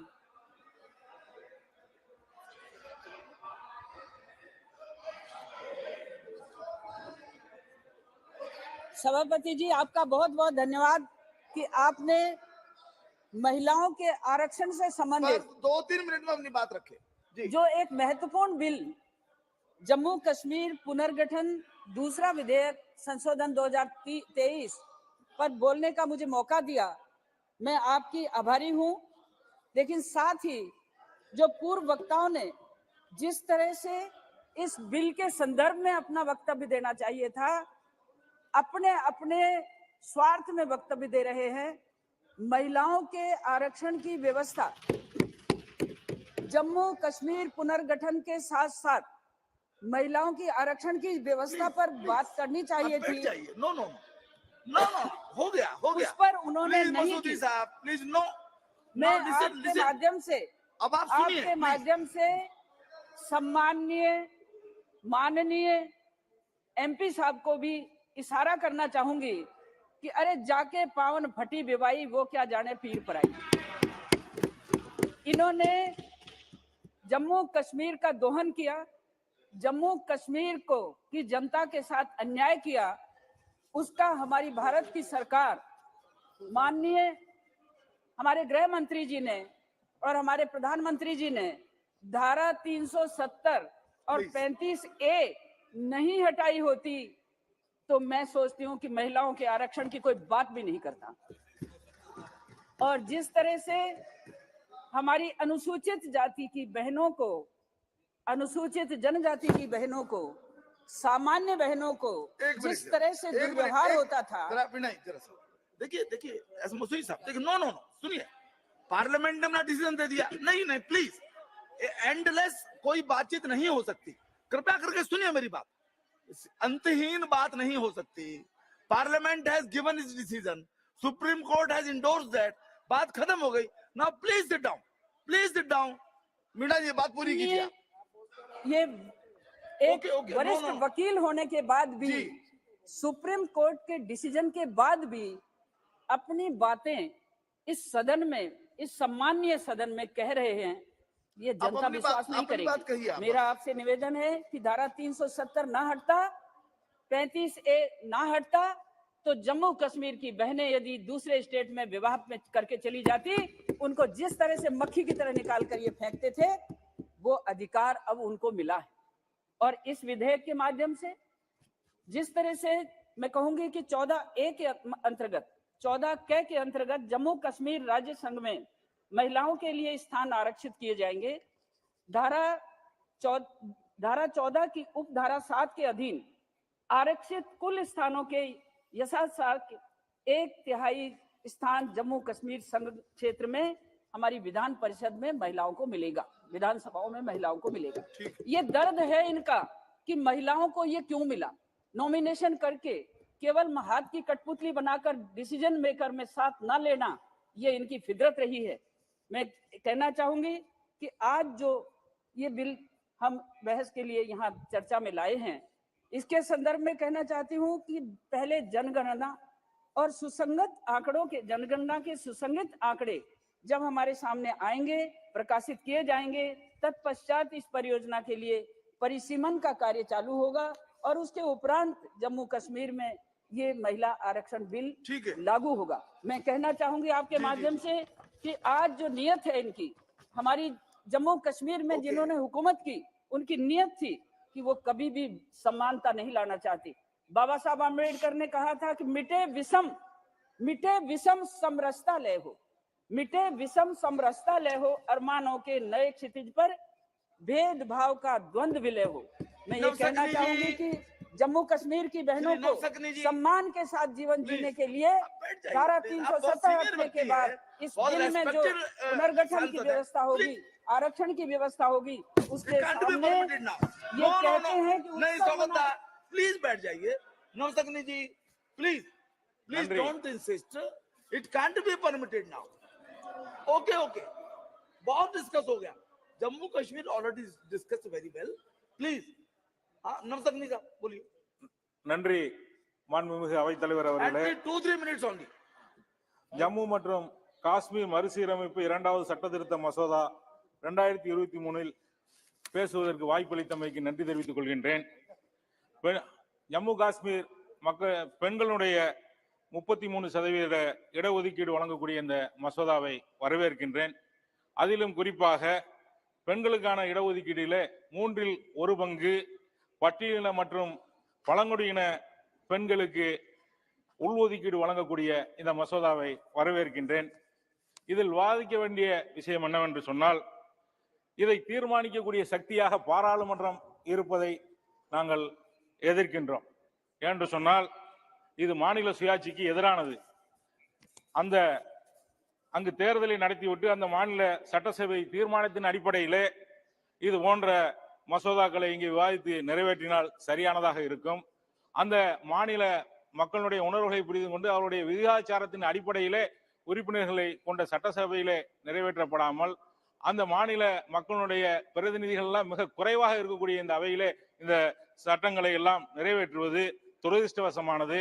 ஏன்னு சொன்னால் அங்கே தேர்தலை நேற்று கூட உச்சநீதிமன்றத்தினுடைய தீர்ப்பு ஆர்டிகல் 370 ரத்தை உறுதி செய்யக்கூடிய தீர்ப்பாக இருந்ததை தவிர நீதிபதிகள் எழுப்பிய மிக முக்கியமான கேள்வி எப்போது அங்கே ஜம்மு காஷ்மீரில் தேர்தல் நடைபெறும் என்பதும் எப்போது பறிக்கப்பட்ட அந்த மாநில அந்தஸ்து திரும்ப அங்கே அந்த மக்களுக்கு கொடுக்கப்படும் என்றுதான். அப்படி அந்த மாநிலத்திலே விரைவாக தேர்தல் நடத்தி அவருடைய உணர்வுகளை புரிந்து கொண்டு அதுபோல இந்த சட்டங்களை நிறைவேற்றணும். ஏன்னா இது அங்கே இதுவரைக்கும் ஒன்றிய பாஜகவுக்கு அங்கே ஒரு சரியான களம் இல்லை என்பதால் தேர்தலை தள்ளி போட்டுக் கொண்டிருக்கிறது. 4 ஆண்டுகளாக அங்கே தேர்தல் நடத்தவில்லை என்றுதான் நாங்கள் சொல்கின்றோம். அங்கே ஒருபோதும் இவர்களுக்கான களம் அமையாது. இது போன்ற மசோதாக்களை சட்டங்களை எல்லாம் இயற்றி அங்கே அவர்களை ஏமாற்றினாலும் இது போன்ற அவர்களுக்கான களத்தை அங்கே அமைக்க முடியாது என்று சொன்னால் உச்சநீதிமன்ற தேர்தல் நடத்துவதற்கான அந்த கால கெடுவை 2024 செப்டம்பர் வரை நியமிச்சு. Premchandra sir. Thank you very much, Mr. Chairman, sir. I rise to support the 2 bills. One is regarding reservation to Jammu Kashmir Legislative Assembly, and another one is Puducherry Legislative Assembly to the women 1/3 of the reservation. I fully support the bill.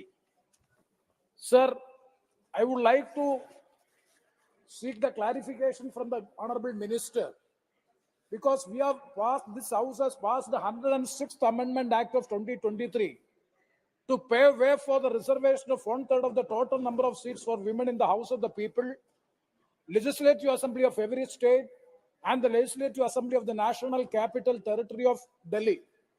I would like to know from the Honorable Minister, when we have passed this bill at the same time, why don't we incorporate Union Territory of Jammu Kashmir and Union Territory of Puducherry in the same bill? Because it is absolutely within the purview of the 106th bill. This is a multiplicity of the legislations is not good for a healthy parliamentary democracy.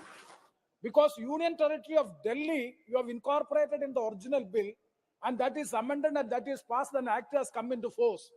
But instead of making or incorporating the same thing, that is Jammu Kashmir State Legislative Assembly as well as Puducherry Legislative Assembly, now separate bills have been piloted. I would like to know what the reason by which it is being brought as a separate bill, these 2 bills. And then, so multiplicity of legislation has to be avoided. That is a point which I would like to make as the first one. And the second one is regarding the Supreme Court judgment. Sir, yesterday the Supreme Court 5-member judgment, you see the judgment, if you go through, at the time on 5th of August 2019, I still remember that we have raised a strong objection to to the presidential constitutional order. That presidential constitutional order by which amending Article 367 and new clause is incorporated, by which the president has issued a proclamation or issued a constitutional order on morning 8 a.m. on 5th of August 2019. What is the constitutional order? The constitutional order says that the Jammu Kashmir Constitutional Assembly is being replaced by the Legislative Assembly of the Jammu Kashmir. I strongly objected to it. That presidential constitutional order. Now Supreme Court has endorsed it. No. It has struck down. That's why I'm saying. The Supreme Court is in line with the opposition. Because the president has exceeded the rights. President has exceeded the power. That is the point which I would like to highlight. I will come to it. Very academic questions, sir, you have raised. But again, Premchandran sir, everything regarding Jammu Kashmir, regarding 370 has been discussed yesterday and day after before that. I think now it is, please come to the bill only. Chairman sir, kindly see the academic interest. See 367, the President of India, by way of the constitutional order, the President has amended the Article 367. A new clause is incorporated. The clause says Constituent Assembly of the Jammu Kashmir means the Legislative Assembly of the Jammu Kashmir, and thereby the Parliament has passed the law. The Honorable Supreme Court yesterday has said that you cannot go by indirect way, by which, so that has been struck down. I will read the judgment also. That is, sir, kindly see that why the Supreme Court upheld the Centre's decision scrapping Jammu Kashmir special status under Article 370 is struck down the constitutional application to Jammu and Kashmir Order 272, by which Article 367 was amended and a new clause inserted to replace Constituent Assembly of the state with the Legislative Assembly. So that has been struck down. What I am saying is, at the time when the matter was raised before the House, the government was not conceding to the fact that it ultraviolates the Constitution, but the Supreme Court, five-member bench Supreme Court has upheld the view of the opposition that this is violative of the Constitution, that has not been taken into consideration. But at the same time, the Honorable Supreme Court has said that by virtue of Article 373, the President has ample power to amend and to make abrogate this Article 317. That is the point which I would like to clarify. And sir, coming to another issues that we are. Please, अभी 6 बज रहे हैं. इस विधेयक पर निर्णय होने तक समय को बढ़ाते हैं. Yes, sir. सहमति हो सदन की तो जी. Yes. Thank you very much, sir. Sir, the second point is regarding most of the members have already stated. Sir, last week also we have discussed about the statehood. The second point in which the Supreme Court has got strong dissent. I fully agree with the government that 370 abrogation by virtue of clause 3 of Article 370, it is being upheld by the Supreme Court. But at the same time, in two ways. One is the presidential order is nullified. It is ultraviolates the Constitution. It is not being upheld by the Supreme Court. And the second point is dividing a state of Jammu and Kashmir having the statehood into union territories will never hold in good law. That is the observation, the verdict made by the Honorable Supreme Court. That is why the Honorable Supreme Court has directed the government to conduct the election, give the statehood status and conduct the election on or before September 2024. These two aspects, it is against the government, the judgment is against the government, but at the same time, I would agree that Article 370, abrogation of 370, thereby the special status of the Jammu Kashmir is taken, is being upheld by the Honorable Supreme Court. And the last point, sir, big debate is going on, and last time also I have raised the issue that sir, what, with one point, I can't open the debate now. Sir, I'm concluding with one point. Mr. Raja was also speaking here. Sir, the only point is that regarding 370, Article 370, if you go to the, I'm not going about the bill. What is to be done? What is your opinion? Sir, I'm not going it is okay or it is not okay. Whatever things done was by the Honorable the then Prime Minister Pandit Nehru ji and by Sardar Vallabhbhai Patel ji, then Home Minister. And it was a collective decision of the government. Whatever it did was discussed. Yes, it is. Yes, sir. It is so unnecessarily branding in a different way is deterioration and deviation from the history. Shri Alok Sumanji. Thank you very much, sir. कृपया करके bill पर ही बोलिए, जम्मू कश्मीर के ऊपर चर्चा मत कीजिए, 370 पर चर्चा मत कीजिए प्लीज। जी जी, that's been decided. Sir union territory को बोलना है सर।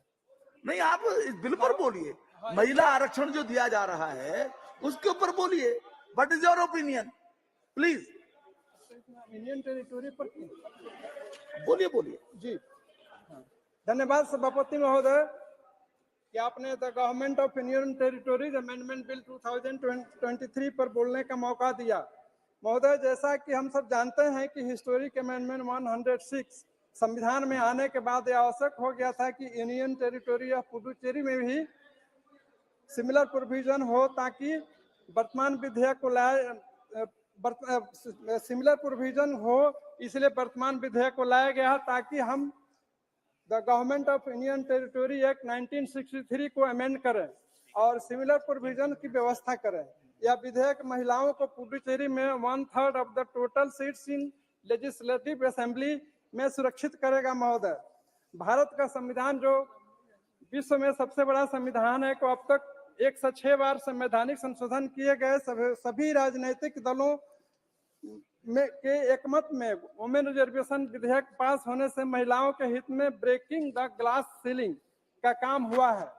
महोदय, हमारे माननीय मुख्यमंत्री श्री नीतीश कुमार जी बिहार में महिलाओं के लिए ऐतिहासिक काम किए हैं। उन्होंने वर्ष 2006 में पंचायती राज संस्थान एवं शिक्षक नियोजन में तथा वर्ष 2007 में नगर निकाय में महिलाओं का 50% आरक्षण दिया और 2013 में बिहार पुलिस में और 2016 में सरकारी नौकरियों में 35% का आरक्षण दिया। महोदय, और इसके साथ साथ जीविका के माध्यम से करोड़ों महिलाओं को रोजगार की व्यवस्था की। आज इंडिया में 14.54 लाख निर्वाचित महिलाएं पंचायत एवं म्युनिसिपल स्तर पर जनप्रतिनिधि है। इंटर पार्लियामेंट यूनियन का हाल का डाटा देखने से यह पता चलता है कि इंडिया में एमपी महिलाओं की प्रतिशत 14.36 है, जबकि साउथ अफ्रीका में 46.2%, ब्रिटेन में 34.9% है। इसलिए इस वर्तमान विधेयक को पास होने से महिलाओं का प्रतिनिधित्व बढ़ेगा। महोदय जी 2 मिनट सर। महोदय, doctor Baba Saheb Ambedkar believed that our political democracy must stand on the basis of social democracy, which means by way of life, which recognizes the liberty, equality and fraternity as a principle of life। बाबा साहब ने समाज के विकास के मापदंड के लिए महिलाओं के विकास को मुख्य रूप से रखा है। महोदय, इस वर्तमान विधेयक के सेक्शन 3B जो कि reservation of seats for women में टेक इफेक्ट संबंधित वाक्य में 15 साल की व्यवस्था की गई। सर, मेरा इसमें सुझाव है कि इसको 20 साल की व्यवस्था की जाए। महोदय, भारत सरकार द्वारा ट्रीटी ऑफ सेशन का रेटिफिकेशन फ्रांस सरकार के साथ 16 अगस्त 1962 के बाद पुडुचेरी भारत का यूनियन टेरिटरी बना। संविधान के आर्टिकल 81(1)(b) यूनियन टेरिटरी के total representation in house of the people को दर्शाता है। महोदय, article 239A of the constitution introduced by the constitution bye 14th Amendment Act 1962 enables Parliament to create by law legislature in the Puducherry। मतलब इसके बाद the government of union territory act 1963 आया ताकि states reorganisation act 1956 को amend किया जाए, क्योंकि union territory including Puducherry में रिप्रेजेंटेशन दिया जा सके महिलाओं को। जी जी जी। हाँ महोदय, वर्तमान विधेयक से पुडुचेरी में डाउन ट्रोडन एंड महिलाओं को प्रॉपर रिजर्वेशन मिलेगा। अतः महोदय, मैं इस बिल का समर्थन करते हुए श्री निशिकांत दुबे जी करता हूँ। धन्यवाद अध्यक्ष महोदय जी। कृपया संक्षेप में ही। जी संक्षेप में ही बोलूंगा जी। सभापति महोदय, मैं ऐसा नहीं, धारा 370 का कानून पास करने के लिए इस देश के माननीय प्रधानमंत्री जी और गृह मंत्री जी के प्रति आभारी हूं कि एक पार्टी के कार्यकर्ता के नाते जो 1952 से जिस चीज का बीड़ा उठाया था हमारी पार्टी ने और जिसको पूर्ण बहुमत की सरकार में हमारी सरकार ने पास किया था, उसको सुप्रीम कोर्ट ने जिस तरह से मुहर लगाया, वो ये बताता है कि भारतीय जनता पार्टी, जनसंघ ही एक ऐसी पार्टी थी जो इस देश के यूनिटी के लिए, इंटीग्रिटी के लिए लड़ रही थी, और इस कारण से आज एक कार्यकर्ता के नाते मन प्रफुल्लित है और इसीलिए इस बिल के समर्थन के लिए मैं खड़ा हुआ।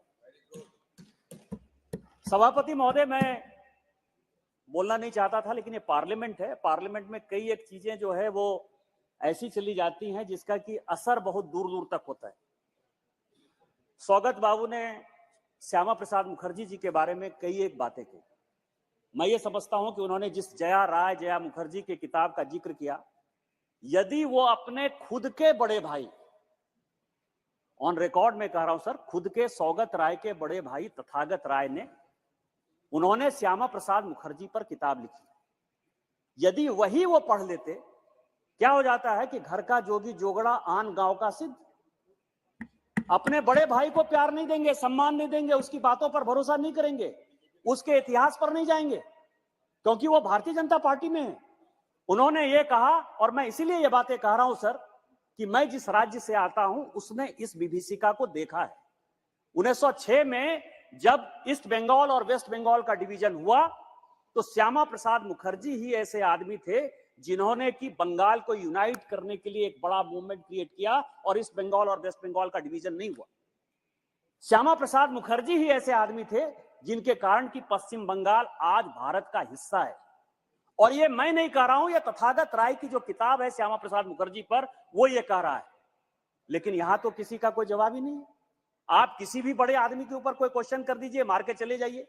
दूसरा सवाल यह है सर, राजा ने जो बातें कही या सुप्रिया जी जो बातें बोल रही थी, सॉवरेनिटी की बात कर रही थी, नेशनल इंटीग्रेशन की बात कर रही थी, चुनाव की बात कर रही थी कि चुनाव जो है, चुनाव के लिए सुप्रीम कोर्ट ने जो बातें कही हैं कि J&K को फुल स्टेटस मिलना चाहिए, मैं सबों से आग्रह करूंगा कि 497 पेज का वो जजमेंट है सुप्रीम कोर्ट का, उसमें पढ़ लीजिए कि क्या बात की। सुप्रीम कोर्ट ने अपने जजमेंट में कहा है कि solicitor general of India, Bharat सरकार ने ये हलफनामे में कहा है, अपने जीरा में कहा है कि हम जम्मू कश्मीर को, जो माननीय गृह मंत्री जी ने on the floor of the house कहा था, यही कोर्ट में कहा है, on the floor of the house ये कहा है, और सुप्रीम कोर्ट में हलफनामा में कहा है कि हम जम्मू कश्मीर को फुल स्टेटहुड का दर्जा देंगे और जितनी जल्दी होगा हम चुनाव कराएंगे, 1 साल के अंदर कराएंगे। यही सुप्रीम कोर्ट का जजमेंट है। सुप्रीम कोर्ट ने कोई अलग से जो है अपना ऑब्जर्वेशन नहीं दिया है, और उस जजमेंट में उन्होंने कंप्लीट लिखा है। इसीलिए मेरा कहना है कि पढ़ लेना चाहिए। दूसरा, सॉवरेनिटी की जो बात है सर, 1956 में स्टेट नेहरू जी ही थे इस देश के प्रधानमंत्री, और 1956 में सॉवरेनिटी के आधार पर यह कहा गया, यहां इसी सदन में चर्चा होते हुए, कि राज्य को कोई भी सॉवरेन पावर नहीं है, किसी भी राज्य को तोड़ने का, जोड़ने का, यूनियन टेरिटरी बनाने का, अलग राज्य बनाने का, भाषा के आधार पर बनाने का, ज्योग्राफी के आधार पर बनाने का अधिकार केवल और केवल भारत सरकार के पास है। ये 1956 का रीऑर्गेनाइजेशन एक्ट, पार्लियामेंट के पास, और नेहरू का एक्ट। दूसरा सवाल यह है कि जम्मू कश्मीर के लिए जो बातें कह रहे सर, सुप्रीम कोर्ट ने अपने जजमेंट में कहा है कि 1846 का जो अमृतसर ट्रीटी था, और जिस ट्रीटी को 1858 में और 1890 में ब्रिटिश पार्लियामेंट ने एंडोर्स किया, उसके आधार पर पाक ऑक्युपाइड कश्मीर भी भारत का अंग है, यह सुप्रीम कोर्ट ने कहा। और यही कारण है कि माननीय प्रधानमंत्री जी और माननीय गृह मंत्री जी कहते हैं कि वो पाक ऑक्युपाइड कश्मीर पाकिस्तान का नहीं है, हमारा है। और जिस दिन होगा, और यही कारण है कि 24 सीटें हमने वहां रिजर्व की हैं, यही कारण है कि नॉमिनेटेड सीटें हमने रिजर्व की है, यही कारण है कि आज वो महिला रिजर्वेशन आया है, इस महिला रिजर्वेशन के लिए भी हमने पाक ऑक्युपाइड कश्मीर में भी व्यवस्था की है। तो मेरा यह कहना है कि हिस्ट्री को गलत ढंग से नहीं देखिए, अलग ढंग से सेटल नहीं कीजिए। और अंत में सर, जो राजा ने मेहरचंद महाजन का जिक्र किया कि पटेल ने उनको बुलाया था, नेहरू ने नहीं बुलाया था, मैं लुकिंग बैक, मेहरचंद महाजन की किताब है, मैं आग्रह करूंगा राजा से और देश से पढ़ लेने के लिए। मेहरचंद महाजन का कहना है कि मुझे बुलाया गया प्राइम मिनिस्टर के घर में, नेहरू जी के घर में, 8 बजे सुबह, नेहरू भी बैठे हुए थे, सरदार पटेल भी बैठे हुए थे। मेहरचंद महाजन पाकिस्तान जाना चाहते थे, पटेल ने कहा कि तुम पाकिस्तान नहीं जा सकते हो और मैंने तुमको हाउस अरेस्ट कर लिया। और बलदेव सिंह और कश्मीर सिंह दो बड़े जांबाज हमारे अधिकारी थे जिन्होंने कि अपने ट्रुप्स को वहां लाया और आज जो बचा हुआ कश्मीर जो आज हमारे पास है वो सारी और सारी देन जो है सरदार पटेल की है। डिफरेंस ऑफ ओपिनियन था, इसको मानिए, यही इतिहास है। इन्हीं शब्दों के साथ जय हिंद जय भारत। श्री ए एम आरिफ जी, कोई बात नहीं, थैंक यू। क्लियर कर दिया। चलिए मिस्टर आरिफ, मैं रिप्लाई से पहले दूंगा, आप प्लीज बैठ जाइए, आप बैठ जाइए।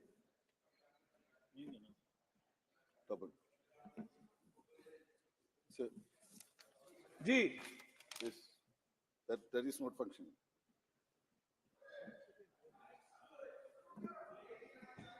Mic is not working. आप बोलिए ना, माइक ऑन है। Mic is not working. Sir, I am supporting this bill, these two bills, Jammu and Kashmir and the Puducherry, for the regarding the women reservation. So I am representing the state of Kerala. Introduced the women reservation bill, introduced the district council, introduced the women reservation district council, constituted in 1990. I was a member of that district council member. So itself shows the left party's commitment to the women reservation. Sir, but news comes from today's newspapers, comes out that Omar Abdullah, Mahbooba Mufti, and the leaders, including CPM leader Yusuf Tarigami, is restricted to go out from their own houses. This shows that the democracy is challenging, is continuing there. How we can establish the democracy without the support of these leaders of that valley? Sir, I asked in the amendment, the first amendment reservation bill, when will you going to conduct the election? Whether it will be happen in this century. So I request you to establish the genuine democratic government in there, please.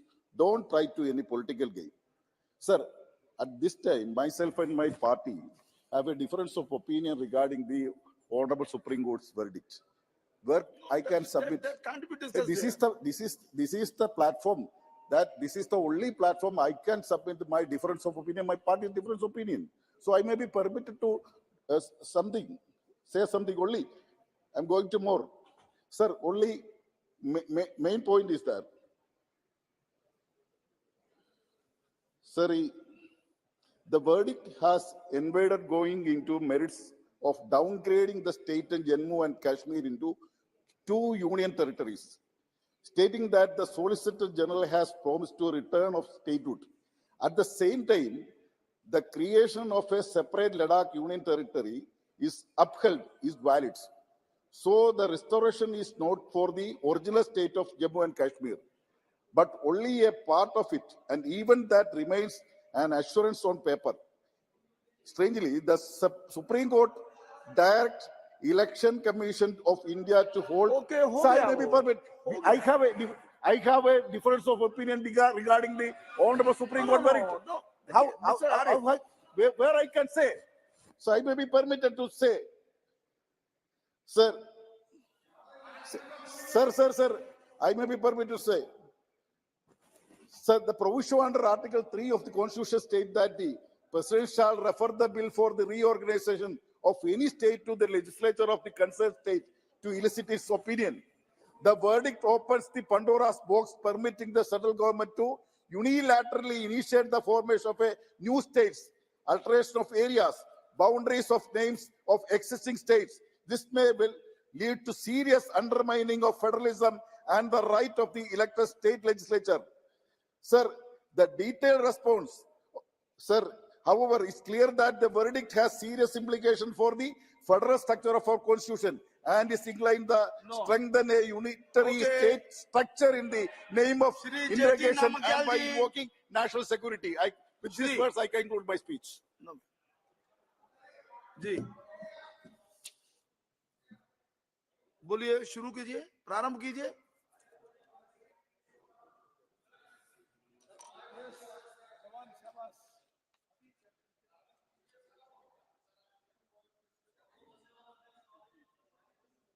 Mic on हो गया, हो गया, बहुत बहुत धन्यवाद अध्यक्ष महोदय। मैं आभार प्रकट करता हूं। आज मैं इसलिए आपके माध्यम से पूरे लद्दाख वाले और जम्मू कश्मीर में रहने वालों को कल 13 तारीख के सुबह से हमारा नया साल नव वर्ष शुरू हो रहा है, तो लोसर के टाशी दिलेगा और हैप्पी न्यू ईयर देते हुए मैं इस जम्मू कश्मीर रीऑर्गेनाइजेशन जो सेकंड अमेंडमेंट बिल और the government of union territory amendment bill 2023 दोनों का स्वागत करने के लिए यहाँ पे खड़ा हूं। महोदय, दोनों बिल के माध्यम से जम्मू कश्मीर और पुडुचेरी में 1/3 वुमेन रिजर्वेशन का जो प्रस्ताव लेके आया है, माननीय गृह मंत्री जी को आभार प्रकट करना चाहूंगा कि जिस दिन प्रधानमंत्री मोदी जी ने शासन संभाले और माननीय गृह मंत्री जी ने जम्मू कश्मीर और लद्दाख और साथ साथ इस देश के महिलाओं के प्रति जितना सम्मान दिया, जितना उनके हक देने का काम किया, ये सराहनीय की बात है। और साथ ही साथ मैं बताना चाहता हूं, जम्मू कश्मीर में धारा 370 के साथ साथ आर्टिकल 35A, जिसके जरिए जम्मू कश्मीर के महिलाओं, जम्मू कश्मीर में तब हम लद्दाख भी जोड़ के हमारे महिलाओं को, वो जम्मू कश्मीर से बाहर किसी राज्य के साथ शादी करते हैं किसी के साथ, तो उसको अपने हक हुकूक, उनका जो राइट सारा छीन जाते थे।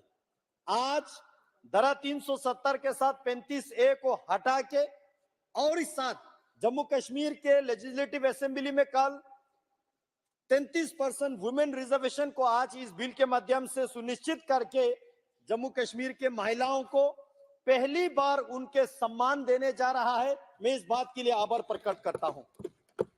केवल ये ही नहीं, आज जम्मू कश्मीर और लद्दाख में अलग अलग स्कीम्स के माध्यम से, चाहे वो सेल्फ हेल्प ग्रुप का हो या FPO बनाना हो या गोल्डन कार्ड के माध्यम से हो या फ्री राशन के माध्यम से हो या गैस सिलेंडर देने के माध्यम से हो, ऐसे अनगिनत स्कीम के माध्यम से हमारे वुमेन एम्पावरमेंट करने का काम आज के सरकार कर रहा है। इसलिए मैं बहुत बहुत बधाई देना चाहता हूं। मैं प्रधानमंत्री जी को इसलिए भी बधाई प्रकट करना चाहता हूं, कल जो ऑनरेबल सुप्रीम कोर्ट का जो फैसला आया, हम लद्दाख वाले बहुत खुश है सर। मैं लद्दाख वालों के बिहाफ से माननीय प्रधानमंत्री जी को बहुत बहुत बधाई देते हुए ऑनरेबल सुप्रीम कोर्ट को आभार व्यक्त करना चाहता हूं।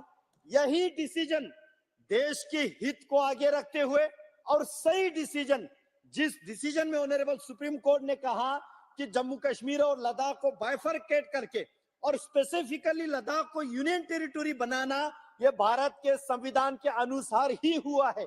इस बात से हम बहुत खुश हैं। हम इसलिए भी खुश है, केवल यूटी ही नहीं बना और लद्दाख के जो बिल्कुल डिप्राइव्ड थे, जिसको एक स्टेप मदरली ट्रीटमेंट मिलता था, जिसको एक डिस्क्रिमिनेशन होता था, आज वही लद्दाख पिछले 4 साल में हमने बहुत प्रोग्रेस पाया है, हमने बहुत डेवलपमेंट पाया है। यहाँ नेहरू जी ने ये किया वो किया बात आ रहा था, मैं थोड़ा सा आपके परमिशन से मैं याद दिलाना चाहूंगा नेहरूवियन ब्लंडर का। सर, आर्टिकल 370 जो है एक टेम्परेरी प्रोविजन था, लेकिन ये भी नेहरू जी का ब्लंडर था। सर, चर्चा हो गया, लेकिन जो चर्चा नहीं हुआ, मैं उस विषय को लाना चाहता हूं सर। जो चर्चा नहीं हुआ, सर POK कब लाएंगे? जिक्र कर रहा था कि POK कब ला रहे। हम तो इस बात से बहुत खुश है सर, क्योंकि POK भी लद्दाख का हिस्सा है। मेरे POK के रहने वाले लोग आज वहां पे जलसा जुलूस करके ये मांग कर रहा है, भारत के प्रधानमंत्री के प्रति उनका विश्वास जता रहा है कि मोदी जी बॉर्डर खोलो, हम भारत के साथ जोड़ने के लिए तैयार है। उन लोगों को भी समझ में आ गया कि नेहरू जी के ब्लंडर की वजह से आज वो पाकिस्तान में फंसे हुए हैं, वो लोग आजादी मांग रहा है। ये प्रधानमंत्री जी के प्रति विश्वास है। हम तो जीत रहे थे 1948 में, जब कवेली हमला हुआ था, भारतीय सेनाओं ने अपने वीरता दिखा के पाकिस्तान के कवेली हमला जो है लेके बसगो तक आए, बसगो से धकेल के, कारगिल से धकेल के, द्रास से, श्रीनगर से बिल्कुल पीछे तक धकेलते हम, हमारे भारतीय सेना पता नहीं POK तो छोड़िए, पाकिस्तान का आधा पूरा हिस्सा लाने वाले थे। नेहरू जी ने बोला नहीं, सीज फायर होना चाहिए। क्या ये नेहरूवियन ब्लंडर नहीं है? सर यहाँ पे जिक्र किया आदिर रंजन जी ने सीपेक का जो जिक्र आया, चाइना पाकिस्तान इकोनॉमिक कॉरिडोर का, ये बहुत महत्वपूर्ण विषय है। चाइना पाकिस्तान इकोनॉमिक कॉरिडोर का जो जिक्र आया, पहले तो हमको वो जानना होगा ये बनता कहाँ है, बन कहाँ रहा है। शख्सगम वैली वो मेरा लद्दाख का हिस्सा है सर। 5000 स्क्वायर किलोमीटर का शख्सगम वैली कांग्रेस की हुकूमत रहते हुए पाकिस्तान ने चीन को धन में दे दिया और कांग्रेस पार्टी चुप बैठा। क्या ये नेहरूवियन ब्लंडर नहीं है? अक्साई चीन 40,000 स्क्वायर किलोमीटर मेरा लद्दाख का हिस्सा है सर। नेहरू ने चीन को दे दिया। उसके अलावा एक बात आज मैं जिक्र करना चाहता हूं सर, लद्दाख के इतिहास में जब लद्दाख इंडिपेंडेंट किंगडम था 1684 में 1684 में वहां पे एक ट्रीटी हुआ तिंगमोसगांग ट्रीटी के नाम से जाने जाते हैं। उस ट्रीटी में लद्दाख के महाराजा और तब के तिब्बत के जो परम पावन 5th दलाई लामा जी के बीच एक ट्रीटी हुआ, उसमें साइन हुआ पर्वत जो हमारा पवित्र जगह है कैलाश पर्वत और वहां पे जो झील मानसरोवर है, वहां तक हमारे बुद्धिस्ट लोग वहां पे तीर्थ यात्रा के लिए जाते थे, हिंदू लोग तीर्थ यात्रा के लिए जाते हैं, जैन को मानने वाले लोग तीर्थ यात्रा के लिए जाते थे। वो लद्दाख का हिस्सा रहेगा है हमेशा के लिए, वो उस ट्रीटी में लिखा था। उसके बाद लद्दाख जम्मू कश्मीर के साथ जोड़ा और जम्मू कश्मीर भारत के साथ जोड़ा, इसलिए वो मेंसर गांव सर, मेंसर गांव भारत का हिस्सा था। नेहरू जी ने 1962 के बाद सर, एक मिनट, 1962 के बाद पंडित जवाहरलाल नेहरू जी ने हिंदी चीनी भाई भाई की नारा लगा के चीन को एज अ गुड जेस्चर दान में दे दिया सर, दान में दे दिया। वो कैलाश पर्वत, वहाँ के झील मानसरोवर बोल करके समाप्त कीजिए। समाप्त कर रहा हूँ सर, वो दान में दे दिया। हमको इस बात से बहुत दुख है। नो सर, ये कांग्रेस वाले, इनको जानना होगा सर, 1961 के सेंसस में, 1961 के भारत के सेंसस में मेंसर गांव का नाम जिक्र आता है, वहां के जनसंख्या जिक्र आता है, क्योंकि वो भारत का अभिन्न अंग था। नेहरू जी ने उसको गवाया सर। मैं कंक्लूड कर रहा हूं सर, मैं कंक्लूड कर रहा हूं सर, मैं कंक्लूड कर रहा हूं, 1 मिनट में मैं कंक्लूड कर रहा हूं सर। जम्मू कश्मीर में हमेशा चीफ मिनिस्टर मुसलमान का रहा, हमेशा चीफ मिनिस्टर मुसलमान का रहा।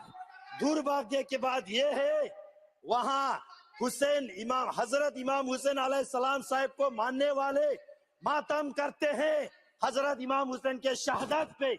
इन्होंने हजरत इमाम हुसैन के ताजिया निकलने नहीं दिया। मेरे प्रधानमंत्री जी आने के बाद वहाँ हुसैनी लोगों को ताजिया निकलने दिया।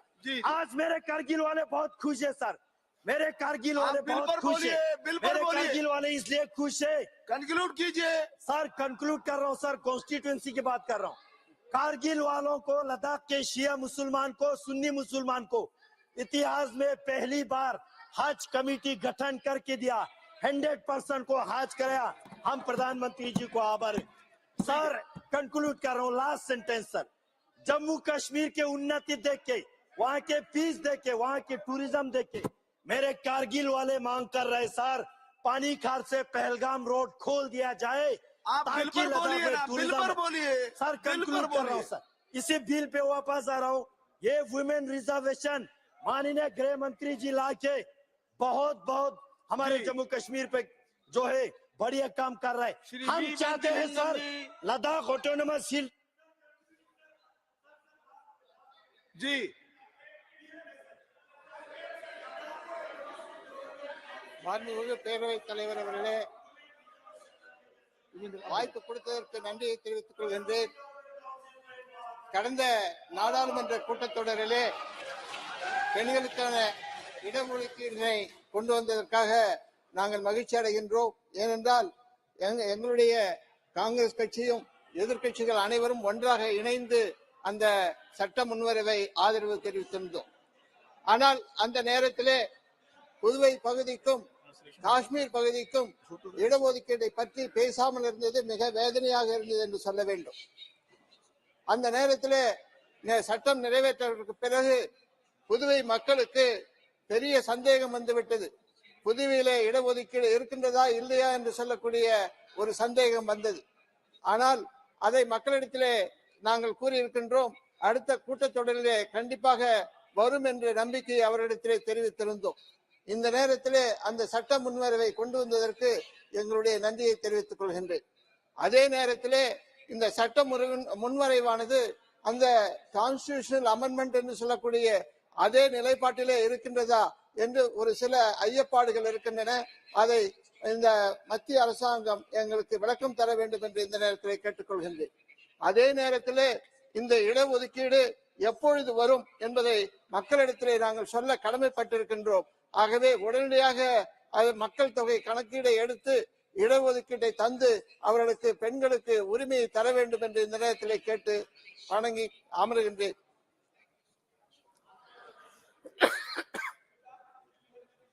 चाहते हैं जरा 1 मिनट बस ओनली प्लीज 1 मिनट ज्यादा नहीं बोला सर।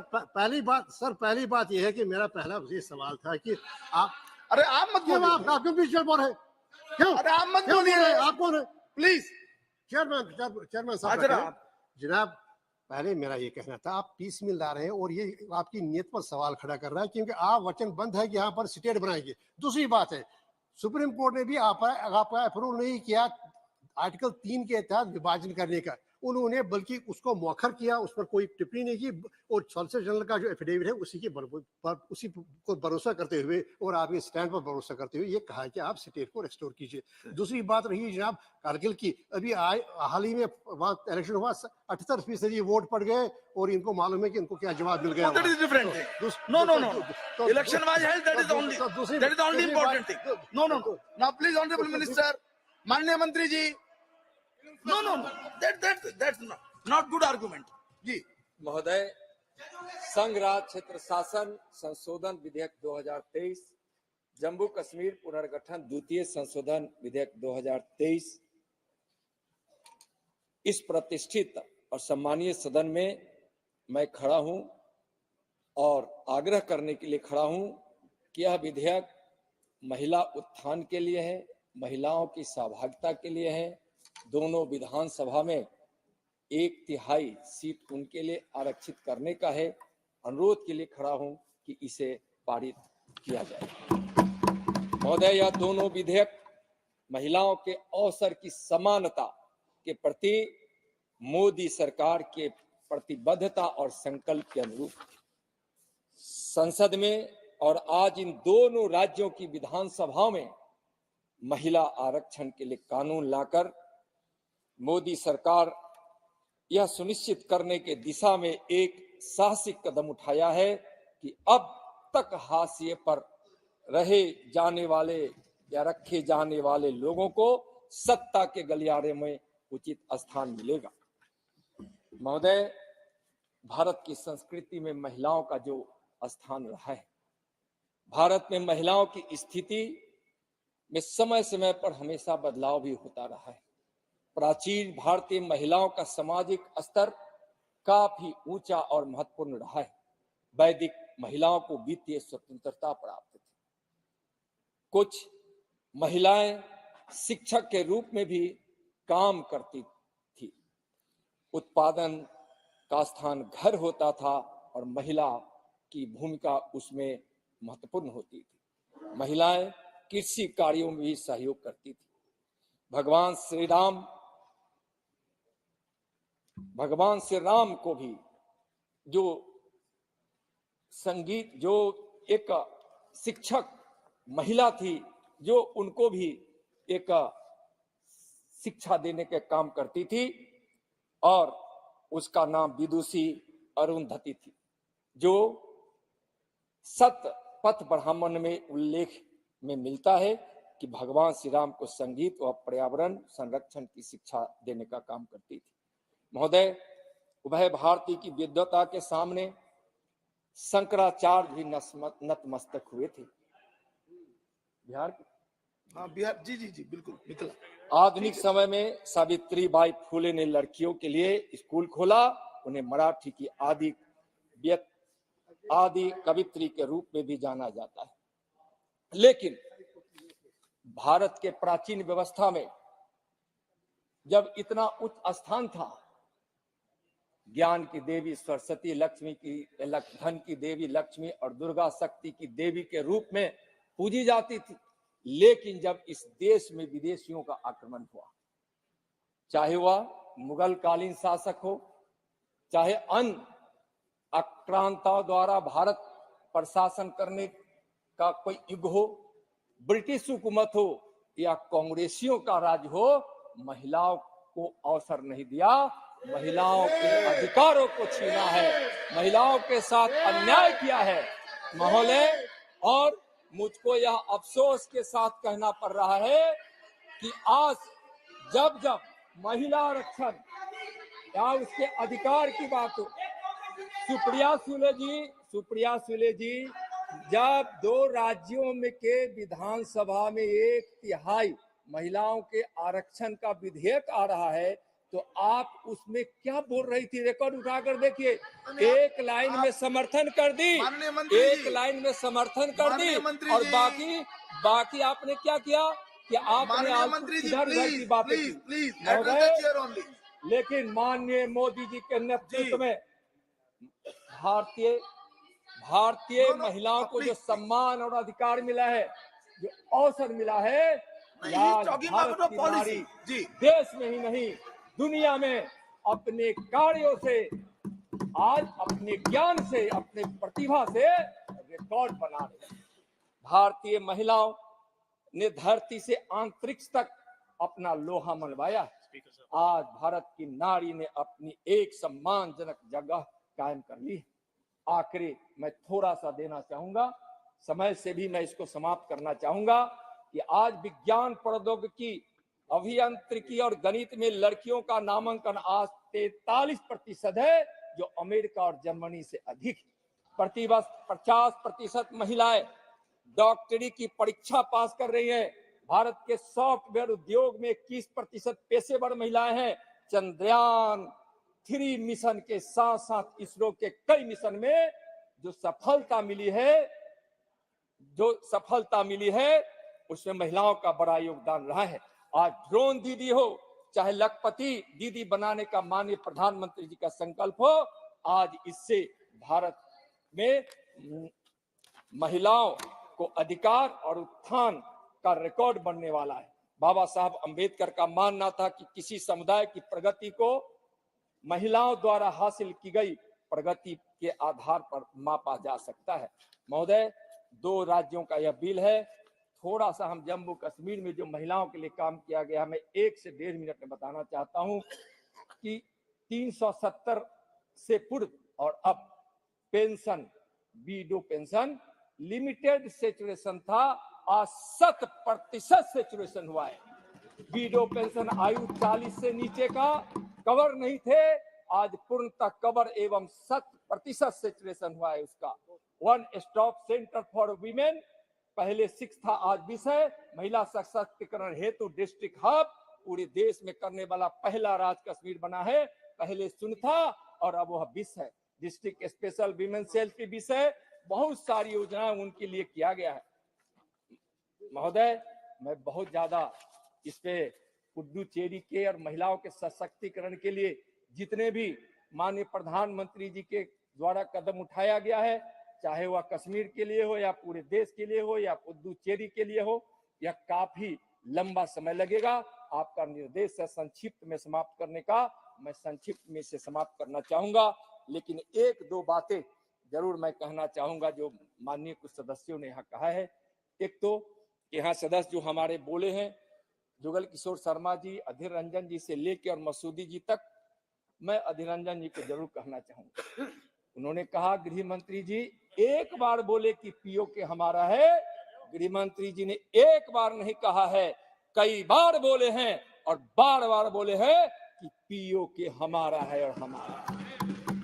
और पीओ के संबंध में क्या दृष्टिकोण है इस सरकार की, क्या प्रतिबद्धता है, इसको आप खुले आंखों से देखिएगा तो आपको समझ में आ जाएगा। मैं बहुत बात नहीं कहूंगा, लेकिन इतना जरूर कहूंगा कि नरेंद्र मोदी जी की सरकार का और हमारे प्रधानमंत्री जी हो या गृह मंत्री जी हो, सबका इरादा नेक है और इरादा पक्का का पक्का है। महोदय, बड़ी चतुराई से हमारे शौकत बाबू माननीय सदस्य जी ने महिला विधेयक का समर्थन भी कर रहे थे और चतुराई से विरोध भी कर रहे थे। सारे विपक्ष के लोगों ने, कुछ ऐसे विपक्ष के लोग जो समर्थन किए, खास करके कांग्रेस और उससे अभी ज्यादातर जुड़े हुए लोगों ने बड़ी चालाकी से उसका विरोध भी किया है। यहाँ डी राजा साहब ने कहा कि तर्क के आधार पर बोलिए, भावना के आधार पर मत बोलिए। तर्क के आधार पर भी मोदी सरकार बोलती है और भावनाओं से ओत-प्रोत होकर बोलती है। भावना पवित्र है, तर्क भी सही है, इसलिए मोदी सरकार जो की है यह देश और दुनिया देख रही है। कौशलेंद्र जी बोले, बिहार के सांसद हैं, मैं उनको क्या कहूं, देश और दुनिया जानती है कि महिलाओं का अपमान बिहार में किसने और किस किस शब्दों से और किस रूप में कहा है। माननीय भर्तृहरि महताब जी बहुत अच्छा बात बोले कि जब संविधान सभा में हम महिलाएं थी तो महिलाओं को अपने अधिकार के लिए धरना प्रदर्शन नहीं करना पड़ता था। आज दोनों विधानसभा में जब महिलाओं की भागीदारी होगी तो महिलाओं के हक, अधिकार, न्याय और उसके उत्थान की बातें होगी, वहां महिलाओं को धरना प्रदर्शन आदि की जरूरत नहीं पड़ेगी। अरविंद सावंत जी कुछ तकनीकी बात उठाए थे, है नहीं, कुछ प्रेमचंद्र जी भी उठाए थे और कुछ अन्य लोग उठाए थे, लेकिन मैं उनको स्पष्ट कहना चाहूंगा कि यह संशोधन विधेयक जो पहले आया था उसकी भावना के तो अनुरूप है ही, लेकिन पुद्दुचेरी में सिर्फ आरक्षण था शेड्यूल कास्ट शेड्यूल ट्राइब के लिए।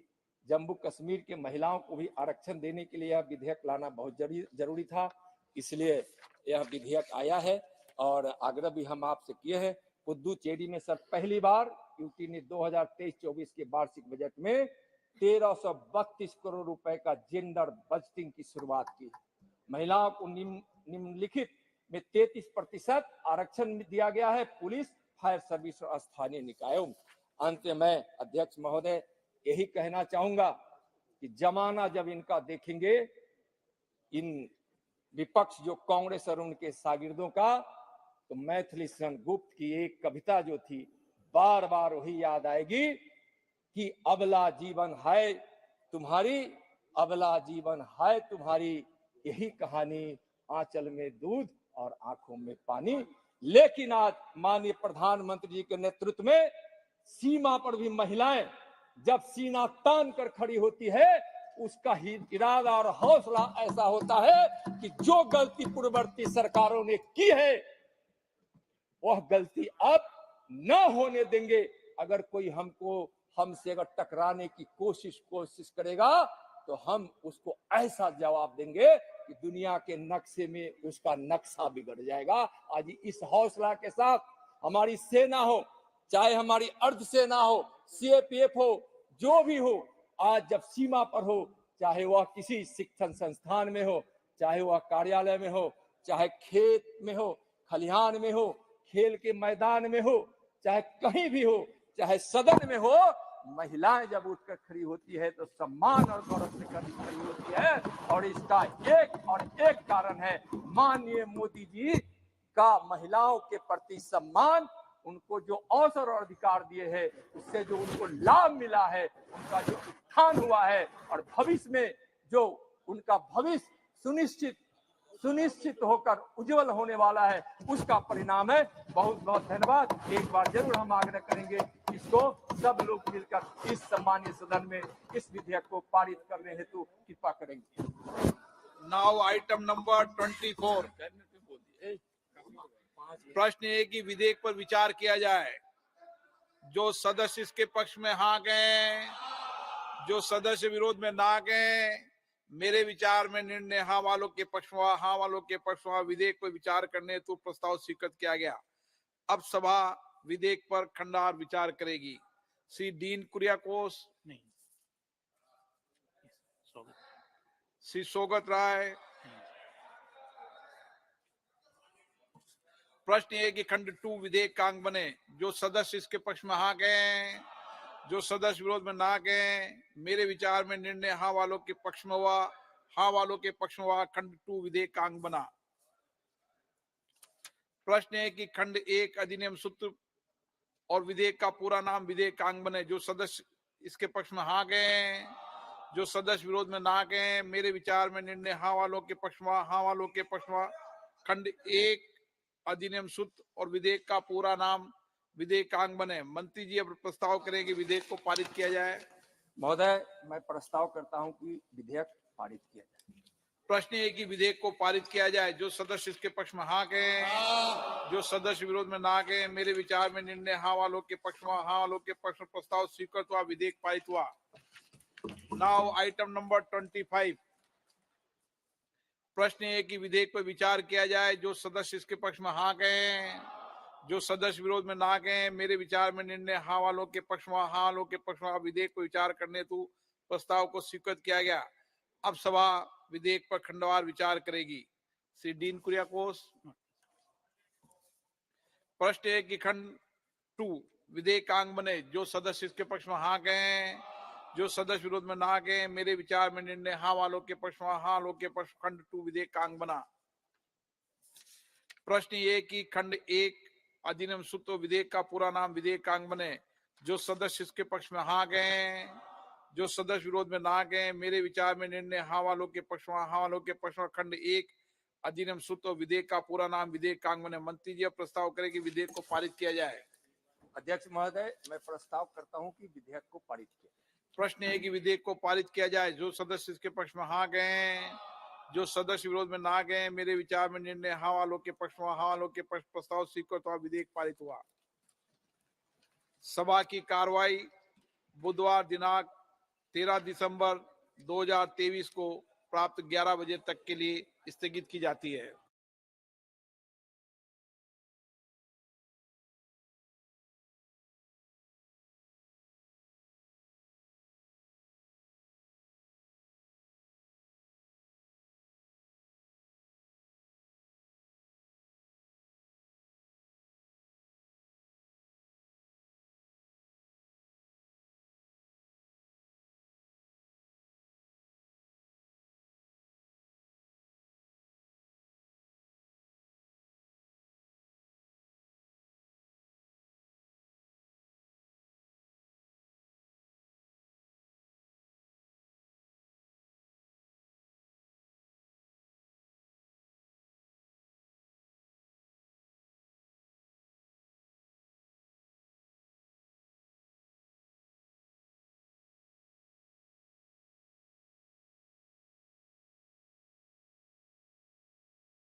Bill. A draft of a legislative proposal put in the proper form, which when passed by both the Houses of Parliament and assented to by the President, becomes an act. Business of the House. The relative order of all the items of business in the House of a legislature to be taken up on a particular day. Government business for a whole week is announced in advance in the House by the Minister for Parliamentary Affairs. Calling attention. A procedure whereby a member calls the attention of a minister to a matter of urgent public importance. The minister makes a brief statement thereon and thereafter the members seek clarifications. Legislative business. Introduction, consideration and passing of a bill piloted by a minister or a private member in the House.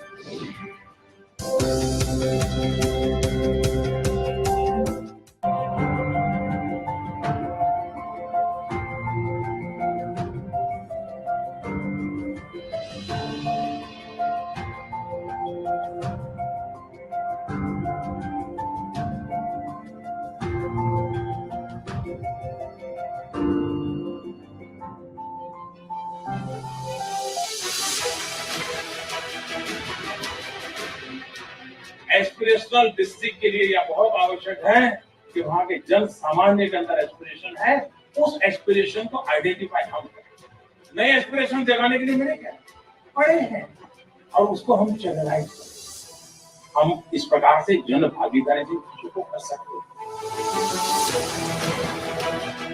आकांक्षित जिले देश के ऐसे जिलों का समूह है जो दशकों से विकास की मुख्य धारा से दूर है।